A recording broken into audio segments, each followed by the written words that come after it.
Anywhere, please enjoy. Discoveries and realizations. Frustration, that's what he was feeling at the moment. Frustration. Naruto had left Konoha with Pervy Sage on a training trip about 2 weeks ago. He could still remember just how excited he was at the thought of 3 years of nothing but serious training and learning killer jutsu. He would definitely be a step closer to being Hokage after this. Hell, Granny Tsunade would probably even give him hat seeing as how strong he had gotten in such a short period of time. But boy was he disappointed. They had done nothing so far but waste time on Jiraiya's perverted books and so-called research. Naruto had asked for a scroll of some jutsu he could work on, but the Sannin just insisted that he continue to work on his chakra control. Naruto was really losing patience, and the fact that it took 2 weeks to get to this point was quite something for anyone that knew him. He looked at his master, who was walking at such a slow, leisurely pace with a carefree look on his face. The spiky blonde boy grit his teeth at that. How was he going to get strong enough to bring Sasuke back, or even be Hokage for that matter, if he wasn't being trained? How was he even going to impress Sakura-chan or defeat those Akatsuki bastards if he was still weak? He was supposed to be getting stronger at the moment, not waste his time escorting his sensei to peep on naked, unsuspecting women. He didn't doubt for a second that Sasuke team was probably getting way stronger him now. Finally, his frustration of the better of him. You know what? I can't take this anymore. Hey Pervy Sage, what's the big idea? Why the hell aren't we training already? He shouted, his tone dripping with agitation and righteous fury. The Toad Sannin stopped walking, looked back at the aggravated boy and responded, "You are not ready," and then continued walking without a care in the world. The Jinchuriki pulled his hair in frustration. What the hell do you mean am not ready, you damn perv? If I wasn't ready, then why did you take me with you in the first place? Honestly, he would have made better progress with Kakashi-sensei at this stage. Well, that was if he was in the mood to teach. Damn, he has some really lazy teachers. Jiraiya abruptly stopped walking and looked back at him with a serious look on his face. A good 5 minutes passed with nothing but awkward silence accompanying it. Naruto was beginning to feel creeped out by the Sannin's piercing gaze and so asked, "What? Why are you looking at me like that?" "Sit down, Naruto." Why do you want me to?" "Sit down." The Toad Sage said those words with the commanding power Naruto had rarely heard from him, and thus felt doing as told without any questions was the right way to go. Jiraiya sat across from him with his hands folded and a serious look plastered on his face. He looked at his ignorant godson and sighed. "Naruto, when I say, you are not ready, I don't mean physically, I am talking about mentally. I don't think you're mentally ready to be trained seriously, Naruto," he said in a firm tone. The Jinchuriki looked at him with curiosity. "What do you mean I'm not ready mentally, Ero-sennin?" he asked. "Naruto, you are so obsessed with wanting to live in this imaginary world of black and white where everything is just as simple as it looks, you don't take time to think about what the reality is. You constantly ignore things that are right in front of in search of your own fantasies, and that's something I am not going to tolerate from any apprentice of mine," the Sannin explained. Seeing the blonde's confused look still on his face, the Toad Sage decided to elaborate further. "All right, let's talk about your teammates for a minute, starting with your precious Sasuke-chan." When he saw the young boy adopt an apprehensive look, Jiraiya couldn't help but sigh again. This boy and his bonds, he thought. "Tell me, why do you want to get back so much?" "Well, because 1, he's my friend, 2, I promised Sakura-chan that I would, and 3, he's lost and he needs someone to bring him back to the good side," the blue-eyed blonde quickly responded with conviction. "Do you think he ever felt the same towards you and your other teammate?" "Of course he does." "Oh really? You once told me that you wanted to surpass Sasuke because he always said that you were the dead last and thus would get in his way, right?" Jiraiya asked, and when he saw the younger boy nodding his head in confirmation, continued. "So Sasuke didn't like you when you were strong, but when showed progress and growth, he challenged you to a fight to put you down and in your rightful place as dead last." "That's not exactly what happened." "Why did he leave?" "He felt he wasn't getting stronger in the Hidden Leaf, and that Orochimaru team offered him the power that he craved." "Not getting stronger?" Jiraiya questioned, stroking his chin with a bit of wonder and curiosity on his face. "Did you know that the Chidori is one of the most powerful A-rank jutsu in the elemental nations, An assassination jutsu capable of destroying an opponent with one perfect shot? The Toad Sage asked the boy. Yeah, I know just how powerful it is, the Jinchuriki said, holding his chest. He still remembers just how it felt to have the lightning jutsu drove into his chest. Sometimes he even dreamt about it. And I hear he was taught many fire jutsu as well as having a fully matured Sharingan, right? Yes. Are you seriously telling me that having all those jutsu in his arsenal plus more in just the space of 6 months did not make Sasuke one of the most powerful, if not the most powerful genin in the elemental nations? Asked the Sannin. Well, he wants to be strong enough to defeat his brother. And Orochimaru is going to train him so well that he will be able to defeat an S-rank shinobi within the space of 6 months? Damn it, Ero-Sennin, you don't understand. No, you don't understand. You claim this person is your friend and that he is just lost. But look at the facts, Naruto. Everything points to the contrary, said Jiraiya in a serious tone. He doesn't like you when you are weak but then resents your growth. Nobody in the village told Sasuke not to chase after his revenge or even refused to train him for it. But for some reason he decided that there was no value in staying with those that cared about him and would help him achieve his goals. He went and offered himself to a very dangerous criminal that is known for performing disgusting experiments on helpless people. How sure are you that he won't follow the same footsteps? Hey, Ero-Sennin, I get that you don't like Sasuke very much, but that doesn't give you the right to compare him to the likes of Orochimaru. Sasuke is different. Yes, he is obsessed with revenge, but he is not going to hurt helpless people just because of it. You don't know, we were trained together and even fought together, so I know that Sasuke is not going to turn into some demented freak, okay? The blonde Jinchuriki said, angrily defending his friend while glaring at his teacher. How dare Jiraiya say such things about Sasuke? He wasn't perfect, yes, but that didn't mean he was a bad person. He honestly didn't like where this conversation was going. The Toad Sage gave a humorless chuckle. He was really amused at this kid's stupidity sometimes. He definitely didn't get his intelligence from Minato, that much was certain. Naruto, I was Orochimaru's teammate. I fought with him, fought against him, we played together, trained together, ate together. If anything, the third preferred Orochimaru as a student more than Tsunade and I. Orochimaru was the third's prize student, he told his clueless student. The blue-eyed Jinchuriki's eyes went wide at hearing that. That was the last thing he was expecting to hear. Aji-san preferred to train Oro team? That's just like Kakashi and Sasuke. So you finally understand now. Orochimaru was my best friend Naruto. Never in my life did I imagine that he would turn out the way he did. So even though you don't want to hear this, I will tell you because you need to hear this. He moved closer and put his right hand on Naruto's shoulder. Sasuke put a Chidori in your chest, Naruto, and you and I both know that if it wasn't for the Kyuubi, he would have killed you multiple times in that battle. You, his so-called best friend, he was willing to kill just because you got in the way of his revenge. What do you think he'll do to a complete stranger he does not care about just for his revenge? He said, looking straight at the boy. Naruto looked down, though unable to find a way to defend his friend. Would Sasuke really turn out like Orochimaru? He didn't want to believe such things, but how could I ever be Hokage if I can't even save a friend? Naruto asked his master. Have you ever been at the shinobi cemetery? Yeah. Do you know how most of those shinobi died? On missions, Kakashi-sensei says they are part of a group labeled Kia, which stands for Killed in Action, he responded. Well, the Hokage is the one that sent them all on those missions, Naruto. Sometimes they knew that the chances of survival were minimal and some of those people were friends, relatives, or even neighbors of the Hokage, but they did it anyway. Being Hokage doesn't mean that you can save or protect everybody, Naruto. If that's what you think, then you better get used to disappointments because it's not possible, explained the legendary shinobi. The younger shinobi continued to look down while thinking about what he has been told. He didn't think his desire to save would be tested like this before. What was he supposed to do now?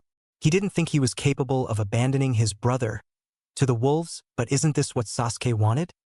Look, Naruto, I'm not telling to give up on saving your friend. All I'm saying is that you should be careful with the people you want to associate with. Just because he's your first friend doesn't mean he's a good person. Trust me, I should know. So then, what am I supposed to do, Ero-Sennin? Asked the boy for the first time in his life, doubting his own conviction.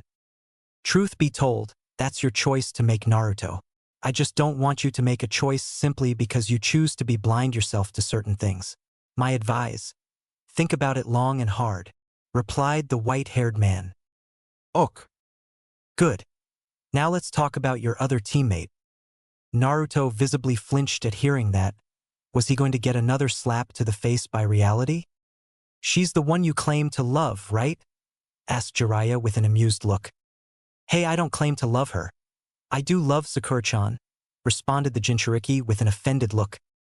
Jiraiya face palmed his forehead, remembering this scene all too well. Young love. So simple, so naive, so stupid. Really? Why do you love Sakura-chan then? Asked the Toad Sage with his arms folded. Naruto gave his customary smile at that question, finally something he could easily respond to. He brought his hand up showing Jiraiya all 5 fingers and then started picking them out as he gave a reason. 1, she's smart. 2, she's cute. 3, she's strong, scratch that, for MMH. She's competitive for her. She's... Damn it, I just love her, okay.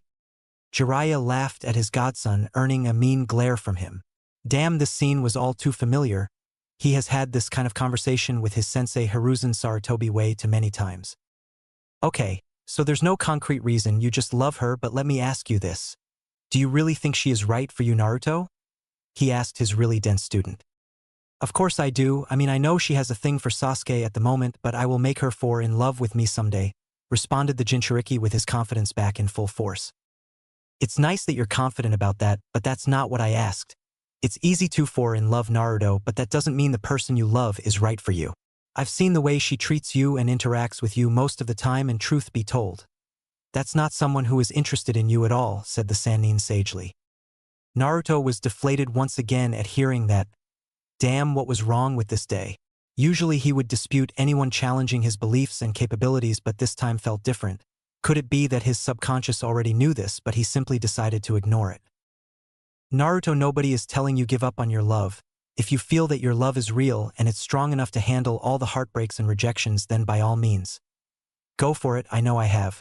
I just don't want you to miss a great opportunity with a great girl that really loves you. You deserve to be happy, the self-proclaimed super pervert said, trying to cheer up the boy while also giving him some good advice.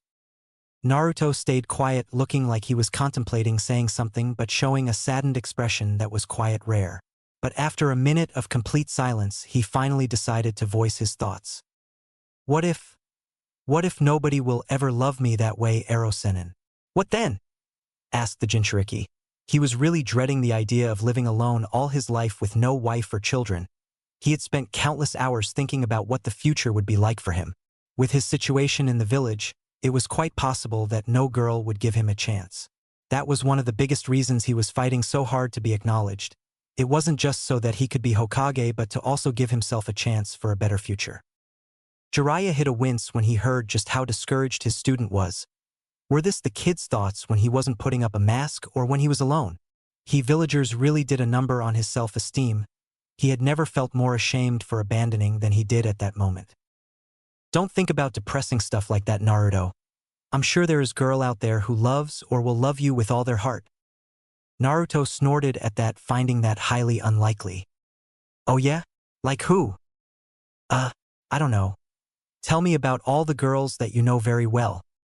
Who? Yeah, okay. Well, there's Sakura-chan, who we've already spoken about. There's Tenten, but I don't know her very well. Ino, who is really annoying and very shallow, and Hinata, who is quiet weird. She's really shy and likes to faint when I'm near her. I think she's sick or something. Oh, and she also adopted my Nindo and even encouraged me to beat her cousin at the Chunin exam, so that's pretty cool. Plus, sometimes I think she follows me around when she thinks I'm not paying attention. Really weird, replied the clueless dumb blonde. 0_0. 0_0. What? Why are looking at me like that? Jiraiya merely slapped his forehead again in exasperation. God, this kid is dense. Minato was too, but never this dense. So let me get this straight. This Hinata faints only when around you, never around other boys? Naruto nods. She adopted your Nindo? Nods again. Gave you the confidence to beat her own cousin? Another nod. And likes to follow you around? He nodded again, still clueless. Jiraiya mumbled something about dense, clueless blondes and said, Tell me something, when you take all those facts and really think about them, what sort of conclusion do you come up with on Hinata? I don't really think about it, Naruto, said the gallant in a firm tone. Naruto had no idea what his sensei was going on about, but it didn't hurt to try and think about it. Okay, so Hinata is a pretty shy girl, everybody knows that. She is able to talk with almost everybody except him. She stutters a lot and faints when he's around. Still weird, but why him though? Why not Sasuke? Wait a minute. In the academy, when there was a rumor going around that Sasuke liked girls with long hair, Hinata kept her short. She never tried to get Sasuke's attention like every other girl, but that didn't mean much. It could be that she was too shy to talk to him. But then again, she always seemed to pay more attention to him, and she never laughed at him when he failed to execute a jutsu. She likes to blush a lot and even tried to help him cheat during the Chunin exams. She adopted his own personal nindo and even encouraged him before the Chunin exams when she should have been rooting for the other side. What about all those times on missions when she... After about 5 minutes of the blonde really thinking hard about something, probably for the first time in his life, he jerked like he just discovered something huge. Hinata likes me. What the hell? But how is that even possible? How did I not even notice that? Wait a minute. Does that mean that she has loved me since the academy? He exclaimed in his usually high voice, unable to believe it. Probably. The boy eyed his master, trying to find any sort of falsehood, but instead found nothing but sincerity. He abruptly stood up, grabbed his backpack and started off towards in the direction of Konoha, shouting, I have to get to the bottom of this. Though he never got far because Jiraiya grabbed him by the head and turned him around, saying, Oh yeah? And what are you going to say to Hinata when she confirms it, I wonder? I will, it's just that. First I discover that my best friend is a potential criminal. Then it turns out that the girl I've thought I was in love with is bad for me, and now this. If I miss things that are so obvious, then what else did I miss that was important? Replied the Kyuubi Jinchuriki, feeling frustrated with himself. He knew that he was never the sharpest kunai in the pouch. This was even annoying the hell out of him. How was possible to be so damn stupid and blind? Well, you missed the fact that you come from a prestigious clan, a Kagebushin transfers its memories to the original, allowing you to pick up things faster, and you're the Kyuubi Jinchuriki, Jiraiya said, wanting to just say them all at the same time and get it over with. Having fully absorbed what his sensei was telling him, Naruto looked at his teacher with tears almost coming out of his eyes. He looked heartbroken, almost as if he had just heard that someone he cared had just died. The blonde had never looked so downhearted before. Everything his teacher had just talked to him about has been right in front of him, but he was just too stupid to notice a damn thing. Am I really that stupid? He asked in an almost broken voice. He honestly didn't feel so confident in himself anymore. No wonder everybody calls him an idiot. He is one. How could he be so blind, so dense, so stupid? This time tears did start falling out of his eyes. He has so fixated with his own illusions that he missed the simple fact standing right in front of him. What kind of shinobi was he? What kind of person was he? What kind of Hokage would he be? Did he even deserve to be Hokage? He honestly didn't even know anymore. Jiraiya looked at his godson, getting more dispirited at the minute. He put his hand on the Jinchuriki's shoulder once again and said, No, you are not stupid, Naruto. Yes, I am, barked Naruto, interrupting him. He roughly pushed Jiraiya's hand away from his shoulder. I was the dead last at the academy. Everyone calls me a knucklehead or just an idiot. I'm so dense that I miss the simple things and weak. Kami, I'm weak. He continued, his tears freely flowing at this point. Naruto, calm down. Oh please, you and I both know it. Every fight that I have been in, I would have lost or worse died if it wasn't for the Kyuubi. Haku, Neji, Gaara and Sasuke. All of them could have killed me if it wasn't for this damn fox in my gut. Naruto said, laughing sarcastically at the end and running his hands through his hair. And to think that I have been so cocky about being so strong and being Hokage one day. Haha. Am nowhere near as strong as I think I am, he continued.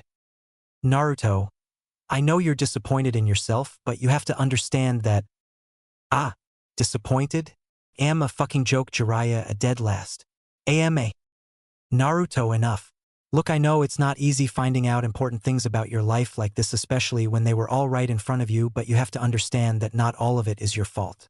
A lot of people, myself included, played a part in what you're going through. We could have at least tried to talk to you about these things, but we didn't. But trust me, the worst thing you can do in life is looking at the past with resentment and regrets. Instead of whining about it, why don't you think about what you are going to do now that you are no longer ignorant? Focus on the present and future, not the past, Naruto advised the older, more experienced shinobi. Okay, Naruto replied, although he didn't sound so convinced. Look, take some time to think about all the things we've talked about, and when your mind is clear, we can start your real training, Jiraiya ordered, standing up. There's a small town nearby. Let's hurry up so that we can find a motel to sleep, he said, already jumping on trees. A few days later, motel room. The last couple of days has been very weird for Jiraiya. Not that he was too surprised by it, but Naruto had been very quiet ever since their talk. The blonde mostly kept to himself, only speaking when spoken to. Introspective would be a better way to describe at the moment, a word he never thought he would ever associate with his hyperactive student. The Sannin had given the boy a couple of books to read, and he didn't complain or give any sort of childish tantrum. He simply did as told. He shouldn't be surprised, though. Naruto had a knack for doing the unexpected and completely surprise his doubters. The Toad Sage was just glad that the boy was not looking down on himself. Of course, his self-esteem was still low, but the Jinchuriki was at least trying to curb his ignorance to the ground. It was for this reason that Jiraiya had every bit of confidence that it wouldn't take long for his usual confidence to return. Perhaps it would even be real confidence and not some mask. Hey Ero Sennin, can I ask you something? Naruto said, sparking a conversation for the first time in days whilst looking at the older man. You're never going to stop calling me that, are you? Asked Jiraiya with mock anger. When the younger continued to look at him with a blank look on his face, the Sannin deflated, mumbling something about disrespectful brats. Sure, ask away. A few days ago you said that I belonged to a prestigious clan. I didn't ask about it then, but now I want to know. Which clan are you talking about? The blonde asked curiously. Already paying attention to the important conversations, huh? Well, good for you, you're learning. Naruto gave a small smile for the praise. Well, you see, the spiral symbol on the back of your clothes and Konoha shinobi uniforms is the symbol of the Uzumaki clan. A powerful, peace-loving clan that excelled in the sealing arts and also possessed strong chakra and even stronger life force. They were the only clan in the elemental nations that had their own village, the village hidden in the whirlpools, and they were Konoha's closest ally. That's why we wear their symbol on our backs. To honor their memory, the Sannin explained. Well, what happened to them? How come I've never heard anyone speaking about them? Unfortunately, in this world, while strength is respected, it's also feared. The Uzumaki's prowess in Fuinjutsu made them really dangerous, and a lot of villages felt threatened by them. So they banded together and attacked them and completely destroyed in the Second Shinobi War. Naruto couldn't help but frown at that news. What kind of people would attack someone simply because they were stronger than you are? Why not just train yourself to be stronger instead? This line of thought brought Sasuke back to his mind. The Uchiha had tried to do the same with him. The minute he showed an increase in strength, Sasuke felt jealous of him and even tried to put him back down. Sasuke could have easily trained harder to reassert himself as the strongest genin on Team 7, but he didn't. Perhaps he didn't want to be stronger him. Maybe he wanted Naruto to be weaker instead. He still felt the need to save the Uchiha from himself, but still, he couldn't but wonder if it was even worth it. He was going to deal with the Sasuke issue, that's for sure. Listen, Gaki. I'm sorry that you lost your clan before you even got to meet them, but this should teach you just how cruel the shinobi world really is. Villages do not care about how righteous you are. They only care about strength and how much of it you have. Shinobi villages, especially the Big Five, don't like the idea of any small village rivaling their dominance in the elemental nations. But they did nothing wrong to them. How can anybody be that cruel? How can anyone wish to destroy an entire village simply because they're good at something? The Jinchuriki said with anger, unable to wrap his head around what he has just heard. That's how it is, sad but true. That's why you need to learn Naruto. You say you want to be Hokage, right? Then you need to understand this world and how it works if you're going to make any positive difference, the Sannin advised wisely. Naruto looked his master for a few seconds, looking like he was contemplating asking him something. It seemed that look did not go unnoticed by Jiraiya as he asked. What is it? Do you really think I can do it, Hokage? Do you really think I can be Hokage? The young blonde asked with a bit of hesitation and self-doubt in his voice. Jiraiya looked at his godson with a straight face, but inside he couldn't help but feel worried for him. This wasn't like Naruto. Usually if you castigate him for something, he would just shrug it off and swear to do better next time. But this time was different. It was as if he had just discovered that he was living a lie.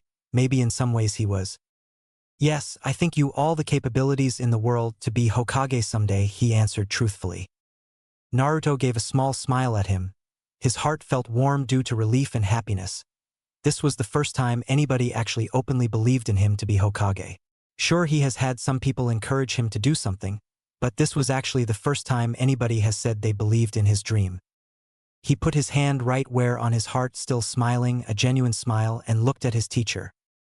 Thank you, Jiraiya. The legendary shinobi responded with a smile of his own. No problem, Gaki. You know, this past couple of days I've been thinking a lot about a lot of things, and I realized the only reason I wanted to be Hokage in the first place was so that everybody could love and accept me. When I was young, I always saw how everybody in the village talked to, praised, and even worshipped Aji-san, and therefore I decided that I wanted the same. I thought being Hokage would get me the same treatment. The blonde said, giving a bitter smile, thinking about his idiocy. You know, other than protecting the village, I have no idea just what the Hokage does, he finished. What about now? I don't know. I guess I just need some more time to think about my life, you know. I want to make sure that what I decide to do in the future is not just because I want to find my own self-worth, he replied. Good, you have your whole life ahead of you. Take all the time you need. Just remember that I'm here for you for whatever you need. The spiky blonde nodded in response. Hey, I just realized that you said that my clan had its own village and was destroyed way before I was born. Then how did I end up in Konoha? Naruto asked, hoping it would finally reveal something about his parents. At that, Jiraiya's demeanor changed to nervousness all of a sudden. He knew where this kind of conversation was going. In fact, he had been dreading it ever since he met the kid. Well, you see, since the Uzumaki clan were allies of the Hidden Leaf, they helped each other in everything. War, medical ninjutsu, seals, business, and even Jinchuriki. What? The first Jinchuriki of the Kyuubi, Mito Uzumaki, the wife of the Shodaime, was getting old. It was only a matter of time before she would eventually die, so the Kyuubi needed a new host or it would have broken free. Since the Uzumaki possessed strong life force and even stronger chakra, the clan head accepted Konoha's request for a new container and sent his daughter right before the war broke out. She was made the new Jinchuriki, and then later on in her got married and had you, the Toad Sage explained. So you know who they are? My parents, I mean. You know who my parents are? Naruto asked. Yeah, I know who they are. Jiraiya responded, scratching his head in the process. Well, who are they? The Jinchuriki asked with uncontainable excitement in his voice. The self-proclaimed super pervert laughed nervously, not knowing how his godson will react to his response. Minato Namikaze and Kushina Uzumaki. What? I didn't hear you. Your mother was Kushina Uzumaki, a very beautiful. You know, I just realized you have some insane pedigree. Jiraiya. The white-haired man sighed, he might as well get it over with. Your mother is Kushina Uzumaki, a very beautiful, very wild hurricane. Honestly, that woman was as scary as she was beautiful. Anyway, your father is someone you know very well, someone the entire elemental nations knew and feared. He's a war hero, and he was also my student, a student I loved like a son, Minato Namikaze, he finally said. Naruto's eyes widened at this. What the hell? Minato is… Are you telling that my father is the Yondaime? Yeah. What? He really believed it. How could it be possible? The Yondaime was the most famous shinobi in the world. A village hero, the Yondaime is the shinobi. But, what the fuck? How many people know about this? Naruto asked with a piercing look at his teacher. Naruto. How many? Sensei, Tsunade, the council, Kakashi, possibly more. So you all knew but not a single person wanted to tell me? The Jinchuriki asked with so much venom in his voice. In fact, he was so angry that his eyes had now turned to slits. Naruto, come down. Fuck that. You bastards knew who I was, who my parents are all along, but just decided to ignore it and pretend like you don't know anything. The Jinchuriki angrily shouted, his teeth, nails and whiskers becoming more elongated and sprouting a single tail of the Kyuubi's chakra in the process. Naruto, calm down, Jiraiya said, walking towards the boy with a restraining seal on his hand. For so long I have wanted to know who gave birth to me, which family I belong to, anything at all that gave me an identity, anything that didn't make me feel so damn alone, and it turns out everyone else knew all along. You all knew who I was but decided not to tell me. You were laughing and smiling at me, but behind my back you were spitting at me and laughing at me," barked the blonde, going on all fours, bloodlust leaking out of him. "Naruto, you have to listen to—" "I'm gonna kill you," the Jinchuriki shouted, lunging at his godfather. Fortunately, the Sannin was prepared for this, as he quickly dodged his student's onslaught and then quickly shunshined next to him and slapped the restraining seal on his forehead. Naruto tried to take the seal off, but Jiraiya was already holding firmly on the motel floor while the seal did its job. This struggle lasted for about a minute until all the Kyuubi's chakra was absorbed by the seal. "Naruto, I'm sorry you have to find out this way, but you have to understand. We did it for your own good. Your father had too many enemies. If anyone would have found out who you were, you would have been killed long ago," Jiraiya said, trying to calm down his student. "Great, that explains why you didn't tell everyone else. I'm more concerned about why you didn't tell me." "Yeah. You didn't trust me. You all kept me in the dark about my mother, father, clan and heritage simply because you all didn't trust me." Jiraiya gave his wayward godson a deadpan look, responding in the same vein. "Really, are you really surprised? I'm not trying to offend you, but you are not really the quietest person in the world, Naruto. Plus, you have been trying to get the village's attention since you were 5. Are you seriously trying to tell me that you wouldn't have told them about your relationship with Minato during your many attention-seeking activities?" Naruto kept quiet, chose not to respond. As much as he hated admitting it, he knew that Jiraiya had a point. He wouldn't have wasted any time telling people that Minato was his father. He would have probably stood atop the Hokage monument and shouted it at the top of his lungs. The white-haired Sannin sighed, looking at his godson. Man, this kid's life was so fucked up. If the circumstances were different, nothing would have been kept from you. Trust me, Minato knew what he was doing when he made the decision to make you a Jinchuriki. But when he did it, he hoped that you would be seen as a hero, a jailer of the bijou that had almost destroyed the village. Naruto snorted and responded sarcastically with a bit of bitterness in his voice. "And we know just how well that turned out. What a genius." Jiraiya hid a wince. He couldn't say he was surprised by the resentment he could see on his student's face. Even though he didn't intend for it to happen this way, Minato was the one who got all the praise and adoration while his son got the short end of the stick. "Man, this is going to be a long couple of days. Can you take me there? Where my mother was born? I want to see it," the blonde Jinchuriki said to Jiraiya, bringing out of his thoughts. The Sannin responded with a big smile, thankful for the change in subject. "Sure thing, Gaki, we'll start off early tomorrow. This little village has some really blessed and talented babes. I want to do some more research tonight," said the super pervert with a lecherous grin. Naruto gave his master a disgusted look. "I hope one of them gives you syphilis and herpes." "They can try." As Jiraiya was about to go out of the room, the Jinchuriki stopped him, showing a face that said that he wanted to ask something really important. "What is it, Gaki? One last thing before you go. Why did you choose to train me? I mean, I know you trained my father and all, but that doesn't necessarily mean you are obligated to train me as well. So why are you really training me, Jiraiya?" asked the cerulean blue-eyed boy with curiosity on his face. "Oh fuck." Jiraiya suddenly found himself in the same situation he was in just a few minutes ago. This kid is going to surely kill him this time. Well, at least he couldn't say that he didn't deserve it. Do you remember when I said that I loved Minato like a son?" the Toad Sage asked with nervousness and a bit of fear in his tone. The Jinchuriki nodded and he continued. "Well, it turns Minato and Kushina reciprocated those feelings because when they were expecting you, they named me your godfather, Chapter 2. So this was his ancestral home, the place where his mother, grandparents, cousins, uncles, his entire clan lived." His body trembled slightly as he took a few steps away from Jiraiya. At this point, the Kyuubi Jinchuriki hadn't even registered his presence. He was simply overwhelmed with emotions at seeing what was left of his clan's home. It seems going to Konoha had saved his mother's life. Naruto couldn't help but imagine what it could have been like if he grew up in this place, the place where he wouldn't be an outsider, an outcast, or a demon brat as some would call him. A place where he wouldn't have been looked at with hateful eyes. There was nothing now. Just ruins. Jealousy and fear had driven some people to ruin this beautiful home of his. How cruel people could be. How are you feeling? Jiraiya asked quietly, even though he already had a good idea what must have been going through the young boy's mind.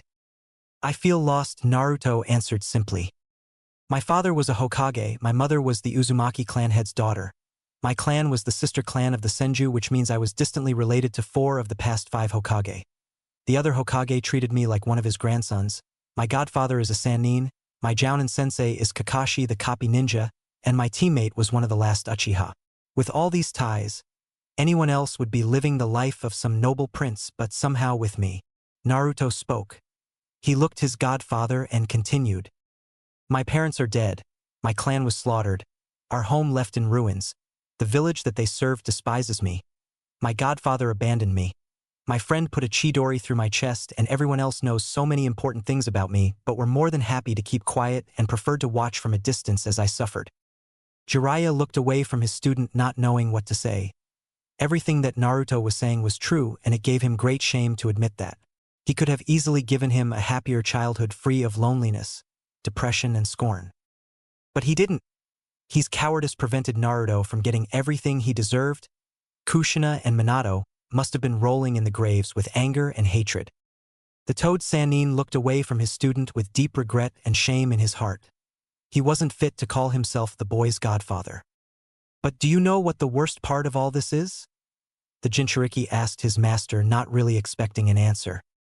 All my life I've been living a lie, and I think most of it has been my fault. I've spent my entire life trying to gain people's love and affection so much that I've somehow managed to delude myself into living in some fantasy world.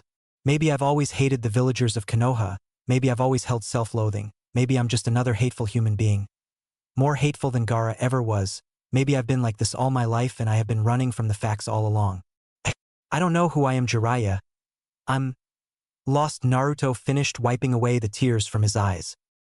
A few minutes of silence passed with both master and student contemplating what Naruto had just said. Jiraiya sat down, motioning to the young boy to do the same. The Sannin sighed and said, Listen, I cannot pretend to know or even understand your pain. Your childhood has given you more hardships and trials than anything I could ever imagine, and admittedly, it was only made worse by my absence. But like you have done so much in your life, you have looked at the positives here. Naruto scoffed and asked, skepticism bleeding in his tone. Really? Well then do tell me what positives I have going for me at the moment. Well, first of all, you don't have much to lose at the moment. Any person in this situation sooner or later realizes that they have everything to gain. The world is at your feet, Naruto. Your dreams, your clan's former glory, your love, and so much more. All those things are right in front of you, and it is up to you to decide which path you want to take. And secondly, you may not have had anyone in the past, but now I'm here for you, Naruto, and I swear on everything I hold dear that this time, I will not abandon you, Jiraiya responded, finishing his sentence in a firm tone. The young Jinchuriki looked at his master in the eyes, trying to find some sort of deception in his words, but the older man did not waver. After about a minute of the staring contest, the Jinchuriki finally gave him a small, genuine smile, which was returned. Naruto then took his gaze to the destroyed buildings and temples. He took a few steps towards a broken wall with Uzumaki insignia on it, and he put his hand on it, trying to clean out the dust that had accumulated on it. His clan, his family, his village, his heritage, his home, his identity. You know, I do not know if I truly want to become Hokage or not, or even if trying to get Sasuke back is worth it or not. But this, Naruto said, pointing at his clan's emblem. I will fight for this, my clan, my fallen family. My heritage, I will fight for it, and I will make sure that the Uzumaki name is great again. He finished with fire and determination in both his tone and expression. The young Uzumaki felt his sensei's hand on his shoulder, and a whisper close to his ear saying, You have to be strong in order to accomplish that. Don't you worry, Arrow Sennin. By the time we are done with this training trip, I'll be beating your ass black and blue, and I won't even need the QB for that. Scoff. As if. Oh yeah, just watch me, you old perv. My old man will be wishing he was me from the grave. 1 week later. All right, Naruto, before we start with the training, we need to first address your strengths and weaknesses, Jiraiya said as he stopped walking and sat down on grass. They had finally found a good clearing to start with the young Jinchuriki's training. Firstly, your weaknesses. Your taijutsu is average at best. I've seen your fight a couple of times and I've noticed that you usually fight like a brawler. Your opponents easily overwhelm you in taijutsu, so you use the kagebushin to try to retaliate and cover your area of weakness. Your ninjutsu is excellent for a genin, but the way you use it is what bothers me. You haven't fully mastered the Rasengan, you misuse the kagebushin, and you have never bothered to summon the toads to help with your training. You have no knowledge of genjutsu to speak of. Fuinjutsu is basically non-existent. You completely missed the basics and your chakra control completely sucks. The Sannin said seriously, and Naruto frowned at that. He didn't expect to have so many weaknesses. As for strengths, your unpredictability is a huge strength to have as a shinobi, and thankfully you have that in abundance. You have more than enough chakra and stamina even without the kyubi, and you have the unique ability to talk your enemies out of their emoness. He finished with a smile. Great, so my greatest strengths are that I'm a walking battery that never shuts up, said Naruto with frustration and annoyance. If you want to look at it that way, then, yeah. Naruto groaned at his master's response. This was going to be harder than he expected. Guess we have a lot of things to cover then. Yep. You still remember what I told you about the Kagebushin? Yeah, Ido. I even checked it out. Good. Then make about 200 clones so that we can get started. Naruto was all too happy to comply. He was finally getting the training he had wanted ever since he became a shinobi. All right, separate them in 2 groups. Jiraiya waited for the Jinchuriki to complete his instructions before he also created 2 clones. Okay, so this group will work on chakra control and other one will work on improving the ninjutsu you already have in your arsenal. You will have to master them and know how and when to properly use them before I teach you more ninjutsu. My clones will be there to watch over and give further instructions if need be, instructed Jiraiya. The real Naruto looked at his master and asked, "What will I be doing?" "Make 5 more clones. You need to learn. Have your clones study these books," Jiraiya said, taking out some books from a scroll. "While your clones are busy with other things, you and I will work on your taijutsu and your calligraphy," he finished. Months later, Naruto dodged a punch to his face before jumping over a kick to his midsection from his opponent. His opponent rushed toward him once again, their long yet somehow spiky white hair billowing in the soft breeze. Entering his stance once more, he prepared to defend himself. His opponent threw a fist to his face, which he dodged, following up on his attack with another kick to Naruto's gut, which the blonde blocked but was pushed backwards from the force of the kick. Sticking to the surface of the water, the blonde skidded atop the surface of the water, creating a small wavish path as he disturbed the serene waters. He came to stop as a loose wall of water rose from behind him and he smacked softly into it. Regaining his bearings, he saw an axe kick descending toward him from his opponent, and the blonde rolled out of the way before attempting to take out his opponent's legs from under him with low kick to his opponent's legs, which the man jumped over. Charging towards his opponent, a wavish trail of water rushing behind, he engaged him in a bout of taijutsu. The two were mere blurs to the naked eye as they clashed against one another, throwing punches and kicks in speeds that were impressive to look at. Naruto twisted his body in a 180 turning motion as he sent a roundhouse kick to his opponent, which was blocked, before following it up with another long kick which connected with his opponent's chest, albeit with the metal armor covering them taking the brunt of the attack. His opponent responded with a knee to the gut and a kick to the face of the blonde, which he blocked with both his arms. Leaping backwards to put some space between himself and his opponent, Naruto assessed the situation. Currently, he and Jiraiya were sparring atop the water, and the blonde was looking a little worse for wear. He was bruised, battered, and starving, but the latter could wait. The weights he was wearing didn't help either, as they made it difficult for him to move faster and restricted him. He was panting harshly, a river of sweat flowing down his face, showing the exercise was making him work up a sweat. It had been 5.5 months since his training with Jiraiya had begun, and it had only intensified by the day. With each day, his perverted sensei would add a new obstacle or a crazy rule that would put him at a disadvantage or handicap him, like the one they were doing now, for example. The man had decided to add weights to his clothing, and right now the blonde was fighting not only the redhead but was fighting with every muscle fiber in his body to prevent himself from sinking into the cold water below him. This was another one of Jiraiya's self-created training exercises where he had to stand and spar atop the water while wearing 150 pounds weighted metal plates all over his body. Although it was troublesome, the effects and results of this particular exercise were extraordinary and astonishing and well worth the trouble. It not only improved his chakra control significantly, but went a long way toward increasing his speed, endurance, strength, and the blonde himself was quite pleased with how far he had come from just the basics of physical training. That, though, didn't mean he neglected his studies, spiritual and cognitive training. No, he read every book and scroll he could get his hands on to improve his grammar and vocabulary, and Jiraiya also dedicated some of his time toward teaching him calligraphy, and the blonde recognized that the efficiency, control, calamity, and elegance that went into the art calmed him down significantly.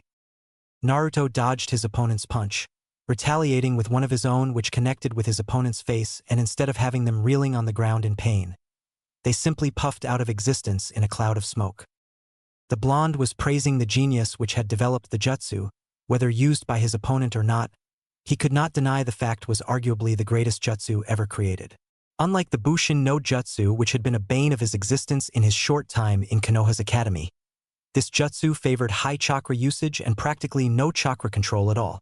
The former which he had in spades and the latter which he had impeccably improved in. His thoughts, however, were interrupted when Jiraiya appeared delivering a brutal axe kick on his shoulder, though instead of wincing he simply grinned and made a rat sign. Super explosive clone jutsu, he said, going out with a huge explosion. As the real Naruto was heavily panting, he couldn't help but feel a sense of dread creeping up inside him. He knew full well that the Jiraiya he had blown up was also a clone, and if the past few months were anything to go by, he was in for a world of hurt if he dropped his guard even for a bit. Ever since he had started this serious training 6 months ago, he had finally understood why Jiraiya was so feared and respected around the elemental nations. The Sannin did not allow Naruto to gain any false confidence in anything they did. He would tear down the Jinchuriki piece by piece, give him a brutal beatdown, and admonish him for making foolish mistakes. All in all, Naruto had finally understood that if Jiraiya was taking anything serious, mediocrity was not accepted. All of the sudden Naruto felt his feet being dragged down deep underwater. He tried to fight it off but was given a brutal uppercut for his troubles, sending him flying upwards. He quickly formed a Rasengan in his right hand, knowing that Jiraiya would appear. Just as he predicted, the Sannin appeared above the Jinchuriki and quickly caught the hand holding the A-rank jutsu. The man punched the boy in the stomach brutally, making him spit out some blood, then pummeled him to the ground. The power of the attack was enough to send Naruto crushing back into the water. "That's enough for now," Jiraiya said with a small smile, obviously happy with his student's progress so far. 2 years later, Naruto jumped back, avoiding Jiraiya's punch, which crashed into the ground, creating a small crater. Naruto dashed towards while the Sannin's fist was still planted on the ground. He swung his right foot, attempting to land a kick on Jiraiya's face. Jiraiya sensed the attack and looked up. He positioned both his hands and blocked the kick. The kick had so much force that it pushed Jiraiya back and made him wince. Naruto continued his assault by raising his other foot. He swung it and attempted a roundhouse kick at his opponent. The kick came at Jiraiya with so much speed that he could not avoid it. His hands were still recovering from Naruto's previous kick. He only managed to bring out one hand to block the kick. It was not enough, as the kick sent him flying. Naruto did not give Jiraiya time to recover as he appeared above him. He applied wind chakra to his fist, preparing for a bone-cracking punch. He punched Jiraiya to his chest, sending him crashing down like a bullet. As soon as Jiraiya hit the ground with a loud crash, Naruto noticed that there was something wrong. Jiraiya was too powerful and experienced to be caught that easily. Genjutsu, Naruto thought to himself. He held a single hand seal. Kai! He muttered and dispelled the illusion. He sensed something from behind. Spinning around, Naruto saw Jiraiya dashing at him at fast speeds. Naruto could do nothing as Jiraiya's knee crashed into his gut. Jiraiya added to the assault with a powerful punch to Naruto's face. The punch sent Naruto in flight. Naruto recovered quickly before he hit something and flipped in midair. He landed on the ground in a crouched position before standing up and looking at Jiraiya impassively. "It seems I'm still having some trouble with Genjutsu if I was caught that easily," Naruto stated. Jiraiya nodded. "You were getting good at detecting it though," he commented. It was indeed true, Naruto had become good at detecting his illusions. When they started training, Naruto did not have any skills at Genjutsu. He could be caught in one for the whole day and still not be able to recognize that he had been caught in a Genjutsu. Naruto said no word any further. There was no need for him to say anything, but he made a mental note to work on Genjutsu later on. He got into his taijutsu stance and prepared to face Jiraiya once again. Both opponents ran towards each other and clashed in between. Jiraiya attempted a high roundhouse kick at Naruto. Naruto saw the attack coming and crouched down, dogging Jiraiya's kick. He spun around and attempted a leg sweep on Jiraiya. Jiraiya was too experienced to be caught by something like that. Thus he jumped up to avoid Naruto's leg sweep. While still in flight, Jiraiya flashed through hand seals, gathering enough chakra for his jutsu. Fire style. Great fireball. A large fireball expelled from Jiraiya's mouth and raced down at Naruto, who was still in a crouched position. The flames hit a Naruto and consumed him before dying down. Jiraiya was on alert, knowing that something like that would not put Naruto down despite him firing the jutsu at a close range. He was not disappointed as Naruto charged at him from behind. He quickly spun around to block a kick aimed at his head. Another Naruto appeared behind Jiraiya and threw a number of shurikens at the Sannin's back. The Naruto that had attempted to kick Jiraiya disappeared in a puff of smoke. Jiraiya realized that it had been just a distraction. He quickly used a replacement technique to avoid the shurikens that were of no doubt doing to pierce his back. A log appeared in his place, taking the hits that were meant for him. Naruto narrowed his eyes, searching for his sensei. He did not have to wait long as a bundle of shurikens flew towards him at high speed. Naruto gathered the wind around him and mixed it with his own chakra. Wind release. Wind palm. Gusts of winds sped towards the shurikens. The two attacks met and Naruto's jutsu propelled the shurikens away from Naruto. The gusts of wind continued to make their way towards Jiraiya, who simply leaped away. Naruto went through a number of hand signs. As he did that, the wind around him turned into at least 20 wind shurikens that were spinning around him. Wind release. Wind shuriken. The wind shurikens sped at the unmoving form of Jiraiya. He knew that the shurikens were sharp and could leave a few gashes should they hit him. He had seen the attack before, and it would be nasty if he were to be hit. As soon as the wind shurikens got into touching distance with Jiraiya, he disappeared in a perfectly timed body flicker. Naruto cancelled his technique and looked to where Jiraiya had disappeared. Earth style. Instant earthquake.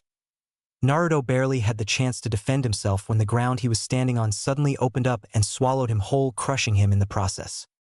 Jiraiya, seeing his student seemingly get crushed by the small earthquake, merely stretched his sensing abilities. The Sannin knew full well that while that attack could have easily killed any Jounin, his student was way too unpredictable and too resilient to allow himself to lose a battle like that.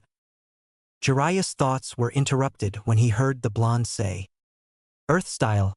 Projection fish style jutsu. Naruto did his jutsu while he was underground and attempted to pull Jiraiya to the ground, but the Sannin reacted faster and jumped away, avoiding the jutsu. His relief was short-lived when the blonde appeared above him holding a very, very dangerous jutsu that was making screeching noises. Wind style. Raisin shuriken, the blonde said, and threw the jutsu at Jiraiya. The Sannin's eyes widened in panic. For the first time in a long time, Jiraiya was actually afraid for his life. The Raisin shuriken was nothing to scoff at. He knew exactly the kind of damage that the jutsu was capable of. He had labeled it as an S-rank jutsu for a reason. In an act of desperation, the Toad Sage created a Rasengan of his own and quickly added his fire affinity to it. Fire style, Rasen Infernal, he said, and quickly threw the burning jutsu at the Raisin shuriken, hoping that they will cancel each other out. Though he quickly realized his mistake when he saw the two jutsu combine and therefore create the biggest fire he has ever seen in his life, barreling down on both student and master. Naruto went through several hand signs and then clasped his hands together and released a wave of chakra. Sealing art. Chakra barrier. Naruto muttered as a barrier erected around him. The barrier was orange, taking the color of Naruto's chakra. It did not cover a wide area, it did just enough to shield Naruto. The fire hit the barrier but was unable to break through the barrier. While Jiraiya used multiple body flickers to get away from the fire. Jiraiya sighed slightly with relief and was about to attack the blonde again when he sensed something on the ground about 5 meters away from him. It looked like a normal Rasengan, but it was glowing, so Jiraiya immediately recognized the jutsu. Shit! He had already planted the Rasen bomb, he thought, and quickly used another body flicker to escape before the jutsu exploded, leaving a huge crater on the ground. Jiraiya went through a set of hand seals. Fire style. Dragon breath. he said, and then expelled a jet stream of hot and intense flames towards Naruto. The flames sped towards Naruto with amazing speed. Earth style. Mud wall, the blonde said, creating a huge wall that blocked the fire jutsu from reaching him and burning him alive. His celebrations were not long, however, because while he was still holding up the wall, Jiraiya appeared behind him holding an Otama Rasengan. Without looking back, Naruto quickly created a seal-less clone that formed an Otama Rasengan of its own and clashed with Jiraiya's while he was still dealing with the fire. When the flames died down, Naruto deactivated his Earth Jutsu and charged at Jiraiya. They engaged in a fierce taijutsu battle that ignited sparks around the small training ground. Naruto was faster than Jiraiya, but Jiraiya had the power and the experience to predict Naruto's attack. This only made the battle even fierce than it had been, as none let their guard down. Punches and kicks were thrown at one another, which were each being either blocked or dodged. Well, that was before Jiraiya suddenly blurred out of sight and appeared behind Naruto, and positioned a kunai on his neck. Jiraiya was alarmed when he felt a sudden rise of chakra from Naruto. The Naruto suddenly exploded to gusts of winds. The explosion caught Jiraiya, giving him multiple cuts on his front and sending him flying away. Jiraiya recovered quickly and flipped twice before landing on the ground on his feet. The moment he landed, he felt a spike of chakra from Naruto. The said blonde appeared in front of Jiraiya with a Rasengan on his right hand. Rasengan! Naruto yelled as he tried slamming the Rasengan on Jiraiya's gut. The Toad Sage was saved by his experience by leaping sideways from the attack. Naruto missed and his Rasengan slammed the ground, creating an explosion. The explosion was just a testimony to the power of the Rasengan.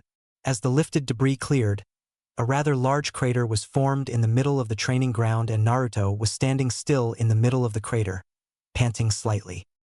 Jiraiya stood not far away from Naruto. His clothes tattered because of the explosive clone that hit him, but he was otherwise okay if not counting his slightly labored breathing. Despite it all, Jiraiya couldn't help but give a proud smile to his student. He had truly grown since they started their training. He had expected Naruto to be a powerhouse, but those expectations were blown to pieces every time he sparred with the blonde. In just 2.5 years, the blonde had gone from a weak, loud and obnoxious child to a warrior capable of going toe-to-toe with him, a Sannin. This definitely confirmed it. He was the greatest shinobi teacher of all time.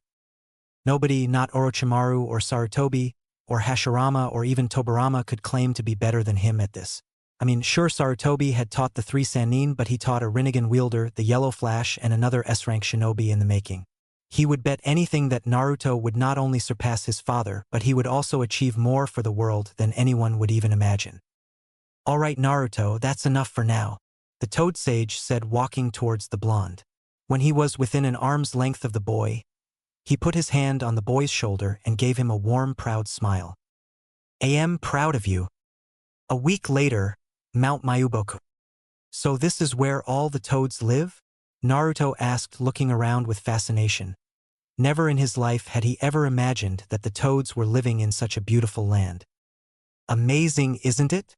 Jiraiya said, knowing exactly what the Jinchuriki was thinking. Why, yeah. I mean, wow. So this is the Naruto I have heard so much about, Naruto heard someone say, and when he turned his eyes to the source of the voice, he was surprised to find 2 short yet old-looking toads staring at him. Who are you? Well, please excuse my manners. This is Shima-chan and my name is Fukasaku and I'm going to teach you Sage Mode, the now identified Fukasaku said. Pa, I will go get some food for Naruto-chan. He has to taste my delicious food before he begins his training, Shima said, looking at her husband. Fukasaku just nodded. He did not want to deal with his wife now. Naruto was more important. Follow me, Naruto-chan. Naruto crouched out of the small house and followed Fukasaku. They went to a clearing which had statues of large toads. Naruto just walked over, enjoying the cool breeze that washed over him. The air around him was enjoyable and not the same as the air he breathed at the hideout. The air at Village of the Toads felt natural. Fukasaku ordered Naruto to sit down while he stood staring at the blonde with a serious look on his face. Before I even begin to teach you Senjutsu, you have to know the risks, he said, making Naruto raise a brow. Learning Senjutsu requires you to absorb chakra from nature and balance it with your own. physical and spiritual energy. The chakra you absorb from nature is extremely powerful. Absorbing too much of the chakra or not having too much control of the chakra will turn you into one of those," he said, pointing at the statues that seemed to decorate the area. Naruto was certainly not expecting something like that to be as the risk of learning senjutsu. Jiraiya had said senjutsu was powerful.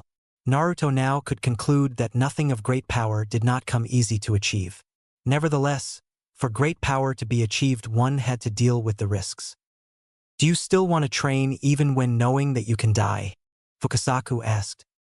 "Yes, I have never been the one to back down from anything," Naruto replied with a smile. Fukasaku smiled. "I thought you might say something like that." He then instructed Naruto to sit beside a waterfall. That was what Naruto thought, but it was not actually water that was flowing but oil. To be able to absorb natural energy, you must be able to be one with nature, feel nature, and hear nature, he said as Naruto took a meditative pose. "Getting in touch with nature should be easy for given that you meditate a lot," he said. "Is it possible to train somewhere else in the elemental nations other than here?" Naruto asked. Fukasaku nodded. "Yes. However, due to the risks you have to train here. This oil helps you to absorb nature chakra easily. It is only found here and cannot be found anywhere," he said, poured the oil on Naruto. "When you absorb too much chakra, I will hit you with this," he said as a black stick suddenly appeared on his hand.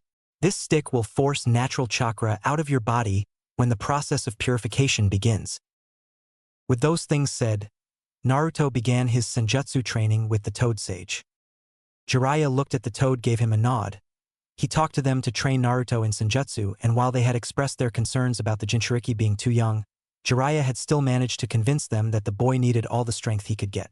He told them about the Akatsuki, the danger they posed to Naruto's life, so they toads finally agreed, knowing that they could lose another summoner if they didn't train him. "I leave him in your hands. I'll be meeting some contacts and hopefully get some more intel on the Akatsuki and their motives. I'll be back in a month or two," he said before disappearing in a puff of smoke. 2 months later. "I'm impressed. Getting a grasp of Sage Mode at such a young age is quite a feat. Meeting a young one who can stay still at all is rare enough, but sensing and absorbing natural chakra is near impossible," Fukasaku said, bringing his stick back into his clock. "Thanks, Fukasaku-sama. Hey, I can't wait use this to beat Jiraiya's ass. He'll be so jealous that I managed to master Sage Mode while he failed," Naruto replied with a shit-eating grin. "Oh, mastered, eh? I'd say you have a ways to go before you've mastered Sage Mode. What kind of enemy would let his opponent sit there and charge up energy for 10 minutes? As it is now, your Sage Mode is useless in combat," said Fukasaku. "Well, what else can I do, huh? You said it yourself. One must be absolutely still when gathering natural chakra, or risk losing control and joining these poor fools who tried and failed," said Naruto, gesturing to the surrounding statues of toads in meditative poses, those who had failed their Sage Mode training and paid the price. "Yes, one must be still when gathering natural chakra, but not when using it. And it's child's play for one sage to give natural chakra to another sage. Using a technique I developed for just such a use, the Sage Art, Amphibian Technique, Shima and I can fuse with you. We gather the natural chakra while you do the fighting in Sage Mode. Pretty useful, huh?" said Fukasaku, obviously pleased with himself for creating such an amazing technique. Meanwhile, Naruto was imagining what a fusion of himself and Fukasaku would look like, his mind conjuring monstrosity after monstrosity for to be horrified by. Seeing the look on his face, Fukasaku quickly explained, "It's not an equal fusion. It mostly looks like we're just sitting on your shoulders." Naruto let out the breath he had been holding in relief. Fukasaku quickly jumped on his shoulder and began the technique. It didn't last long as the small toad was violently ejected from his perch. Fukasaku picked himself up and began thinking as to why his wonderful technique had failed so catastrophically. He came up with nothing and decided to try again, brushing off Naruto's concern for his well-being. Upon attempting the amphibian technique again, the jutsu seemed to work as intended for an instant. "I refuse to share this cage with some pathetic little frog. Out!" And the instant was gone, as Fukasaku was launched across the clearing once again. This time, however, he had a much clearer idea of what had gone wrong. "Bah! Are you okay?" asked Naruto in concern. Yes, yes, I'm fine. It's the nine tails that's rejecting the amphibian technique. I'm afraid that you won't be able to use Sage Mode. I realize this must be a lot to take in. But the toads and I think nothing less of you. This is Dash. Stop, interrupted Naruto, his hair shadowing his eyes. I won't let this stupid fox dictate what I can and can't do. If I can't fuse with you to use Sage Mode, then I'll just learn to use Sage Mode while moving. What? That's impossible. Gathering natural chakra, whose entire purpose is to be gathered while moving is impossible. It can't be done, said Fukasaku in disbelief. Before you, Sage Mode was next to useless. You invented the amphibian technique, I'll invent something to gather natural chakra while moving, said Naruto determinedly. Fukasaku's eyes widened before he smiled a devious smirk. All right, if anyone can do it, it's you. But I don't want you trying this without me nearby to knock the natural chakra out of you, said Fukasaku, brushing himself off. No worries. I've been studying Fuinjutsu for the past 2 years now, so I'm sure I can create something that can allow me to maintain Sage Mode without having to stay still, Naruto said, ever confident in his skills. 2 weeks later.